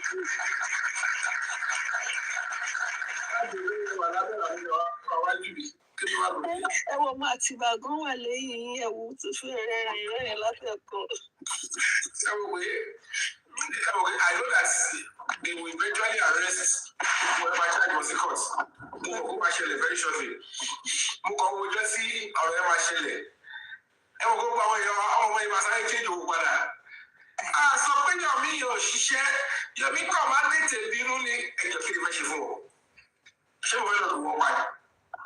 A tún máa fi gbé orúkọ Ọlọ́run ga ni. So ẹgbẹ́ orúkọ náà sílẹ̀ báyìí. Orúkọ náà wà nígbà. Mọ́ náà ni a ní a tún máa fi gbé mọ́. Tí orúkọ náà wò bá wà ìgbéga, ẹ mọ̀ pé kí sùn bá di afẹnijó ṣé mi tí mo sọ pé kí ẹ wo aṣíwájú. Èmi mi lè ní advice fún bàbá even spiritually àwọn kan wà wọ́n ti kí bọ́ọ̀bọ̀ ìjọba yẹn tó forúkọ yín ṣe kí sọ̀rọ̀ ó máa ẹ wò pàtó báyìí tí tó ń dùn bọ̀ gbogbo àwọn gómìnà sí tó ń ṣe gbẹ ọlọ́sọ ẹ wá wo tó ṣẹlẹ̀ sí àwọn yẹn burúkú ọ̀bá yẹn ní. Tá a bá ṣọ́ra before nǹkan burúkú bí lè ṣẹlẹ̀ pé tá a bá rí anybody báyìí tó jọ ọ̀rẹ́ mi ṣe kà fún bàbá yìí ojú ló ní pé ó dàbí pé kò sí bó ṣe fẹ́ rí àwọn ìjẹ́ kọ́ wà lọ́ti tálẹ̀ tó yẹ ká tálẹ̀ ẹ má forúkọ mi sí ẹ gbé kéèsì yẹn kúrò lẹ̀ ẹ jẹ́ àpárí court case àwọn sì ta ìtafẹ́ gbà wọn ò ní blame pé ọ̀gá aládùúgbò ẹ̀mí kọ́ ọmọ yẹn tún lọ kóòtù ní kí ni don't bring that kind of I'm too busy now ìsìn náà wọn lè lọ́wọ́ ṣẹ́ ní ọgbẹ́ ẹ̀sìn àwọn olùgbà ìkápá yẹn àwọn olùgbà lọ́ba IG dábàá bùsọ àwọn IG ìdísì lẹ́gbẹ́ ẹ̀yẹ́ká ṣe lọ torí àṣẹ máa lọ láti sọ pé ní sọ́ọ̀tì IG àbẹ̀kú ọlọ́pàá ẹ̀jẹ̀ àjọ pàdé ní kóòtù àwa tí wọ́n sọ pé rọ́lá pa kò sí nǹkan tó jẹ́ presidency àwọn náà la sùn ọlọ́pàá sí kóòtù IG la àwọn sọ pé ọlọ́pàá ní ìwà àtúntò IG àwọn tí wọ́n náà àwọn ṣiṣẹ́ àwọn ọ̀jẹ̀ kankan mọ́ lásìsì ẹ wá wúlò àwọn àjọ ṣe justice papọ̀ ọwọ́ ẹ̀yìn change ohun tẹ́wọ́ pépà àwọn fi tífẹ́sì ẹ wo àwọn àjọ wà papọ̀ ẹ wá ní ìbájú kéwì wa kọ́nà má dàbí bó ṣe dá mi kéèsì fún ti pẹ́ wọ́n ti pa bàbá yìí bí. So it's crystal clear. I see understand. So èmi ọlọ́run kan sọ pé ìwọ náà jẹ́ èmi ẹ bá kọ̀sọ̀ ní Moses ẹ má bìrì pé màá wá jà ìgbà yẹn kọ́ èyí kan ẹ wá dá máa jubilate justice for bad èmi àwọn akú síbi kan ọlọ́run á lò bí ẹ̀kọ́ bàbá mi ó wà lọ pọ́n mi lé síbi kan èmi kọ́ àjọ máa gazọ̀ àjọ máa sìn wọ́n lọ ẹ̀wọ̀n máa wà ní court ẹ̀ ló ṣe tó sọ fún yín bẹ́ẹ̀ kò lè ṣe evidence rẹ̀ kí ìwé tó kó jáde nǹkan. ẹ gbà Ọlọ́run. bó máa ṣe ìgbẹ́ bá dàrá yín láàmú wọ́n ti di pé ìjọba ìlú ti ń pariwo ṣáà mọ̀ pé àtẹwọ́gba kéèsì ọ̀ṣẹ́ lẹ́kọ̀ọ́ ni kò gbẹ́ ṣé kéèsì èkó lọ́wọ́ ni ọlọ́pàá fún ẹ̀kọ́ ti yọjú kúrò lówó. Mr. Yomi o tó mà tiẹ̀ ní wọ́n mà ní kéèsì wà ní Mr. Expander. Mr. Expander. àná ti lé wọn pa ìjà yín lówó wọ́n mà ní lóòótọ́ wà ní kéèsì wà l'Ábùjá kò máa ń ṣèkó mọ́. mi gbọ́dọ̀ dá lọ. ẹsẹ Yorùbá yẹn àwọn kò sí ọdún ìgbà yẹn sọ sí àyè ló pẹ́. ó ní. gbogbo ètò máa kọ́ wọ́ọ̀sì tí wàá ẹ̀ lọ́wọ́ yí mi lórí. Mr. Yomi ẹ jẹ́ kí n gbọ́ news yẹn breaking news ni. mo kọ rí lórí ìkọ́nà blog tó máa ń wà lórí wọ́n sì mọ́sẹ̀ kí lórúkọ blog tẹ dárúkọ ń jọ yẹn expose àbí.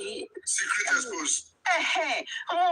wọ́n ní lóòótọ́ kéèsì ti wà l'Ábùjá kò ń ṣe kò wọ́n dẹ̀ ní lẹ́kọ̀ọ́ ló wà alẹ́ lè yí wa lórí iṣẹ́. ẹ̀dùrú ta ló kóòtù ta ni secret expose ń kóòtù gbóró ó ló ti wà l'Ábùjá ń ṣe kí n ṣe kò mọ́. a ní mo kàn gbọ́ ní mo kàn gbọ́. ìyá ìṣẹ̀lẹ̀ ìṣẹ̀lẹ̀ àbẹ̀rẹ̀ náà. ẹ mọ̀ pé àwa presidency sè kó bá lè gbogbo yá ọmọ àgbẹ̀ àwa ti wà court àwọn tí wọ́n ní àwọn ṣe lọ lápapọ̀ kí ló bẹ́ẹ̀ sì tọ́lọ́ tí wọ́n dúró. wọ́n dúró de Wùmí.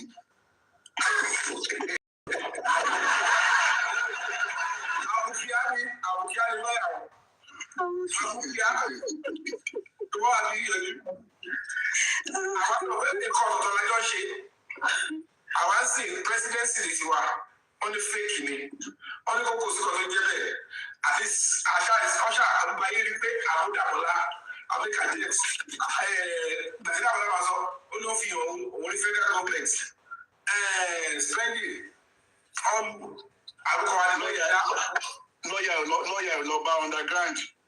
àwọn ará wọ́n náà báwo wọ́n mọ̀ pé kò sí ọ̀dọ́ yọ̀dá náà ìgbà tí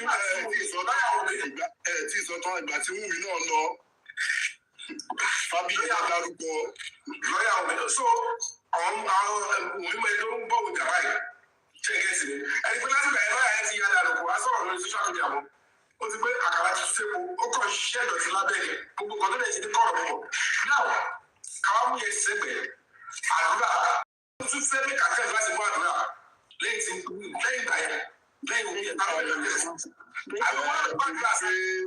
torí pé ẹni tí wọ́n ránṣẹ́ ó lọ ra gbogbo wá ní ẹ̀yìn fẹ́ ránṣẹ́ ilẹ̀. ọ̀gbẹ́ àjá kìí ṣe ọ ó kì í náà ìwọ̀n bá náà ti ṣe tiwa yẹn ẹjọ́ láti ìgbà yẹn nígbà tó bá wọn lọ ṣiṣẹ́ ọ náà ṣe o kí ló stop wọn kó tiẹ̀ bá at least ọba ti ṣe gbogbo kiri ẹnì kan ti èsì àbí. àwọn kan náà ti sọ bẹ́ẹ̀ ni. bóyá owó ló stop wọn. mọ̀ pé dáadáa tó kówó fún ti kówó náà o.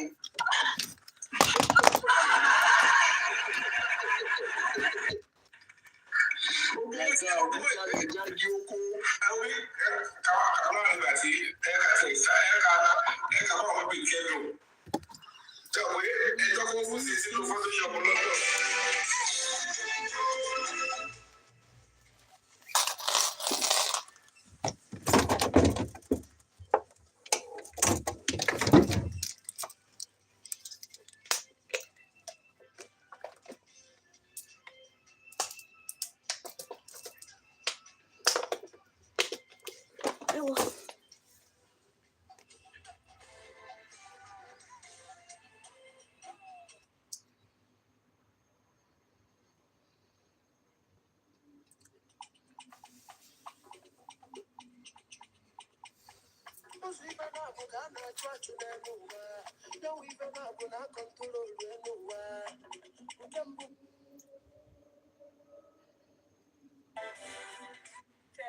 That is why I do consultation. Everybody kọ́ ló máa notice appetite. Àwọn èèyàn kan wà tó jẹ́ wípé semaglutide normally Ozempic. Is it not too much to use? Or no, it's not too much to use all. That is why they are peptides. Each and every one of them tackle another thing entirely. The one for weight loss cannot do metabolism. The one for metabolism cannot glow your skin. The one for glowing your skin cannot make your belly flatter. That's you don't alone. Look at 100,000 before oṣù mẹ́ta rẹ̀ máa fi lò ní 100,000. Look at your cheap gbogbo kọ́tà. Ó fẹ́ rà yẹn. This is my number. WhatsApp number mi lè ṣe 66. Ẹ ti ra àwọn ọmọ tẹ́lẹ̀ àkọsíṣẹ́ fún mi ní kíní kan. Chat me up. Let's talk about your journey. Mi ò ní láti spice it. It is all gbogbo nǹkan tí bá ń polówó. I'm not capping. Every woman needs to have it. Èwo ni tẹ́ bá fẹ́ ra márùn-ún, it is for $1,500. The whole 5. It is for $1,500. Gbogbo márùn-ún yẹn nínú páàkì yẹn $1,500. Ìsọ̀rọ̀ lọ́rọ̀. I am in Nigeria, but ọjà wa wá láti America and they ship everywhere in the world. A ní ọjà ní America, buy. Anything you want to buy is available. Lútà kàkẹ́ lọ́wọ́ wọn dẹ̀ ṣiṣẹ́ o, kò rà o. Kọ́sọ́mà mi wọ́n ṣiṣẹ́ o. Kódà ńgbà tí èyí tó wúyàn tó yẹn ní, ó dẹ̀ gbà. Please hold on. What are you doing with this money? 7 million businesses closer. Èwo ni Tinubu ti dálẹ̀? Tell me one tó ti dálẹ̀. Ẹgbà tó ti wọlé, àwọn alórin kiri. I am coming home. I have a surprise for you, baby girl. And I'm thinking because... Let's talk. You do your country. You make your country work. Mr. Spade. Mr. Spade. You know, Meminot is the reason why I blocked K-Crown. So, and Nemoli, you were there on, I think, Chief Father, the engineer, Ibati Daps was okay. And they were trying to say what Team Justice and Baba side has been doing on Ibatok. And I told the father, but when you keep on saying people are seeing money from this thing, Otumba Opetu, it was from Justice for Mubad, not about she studio to finish this.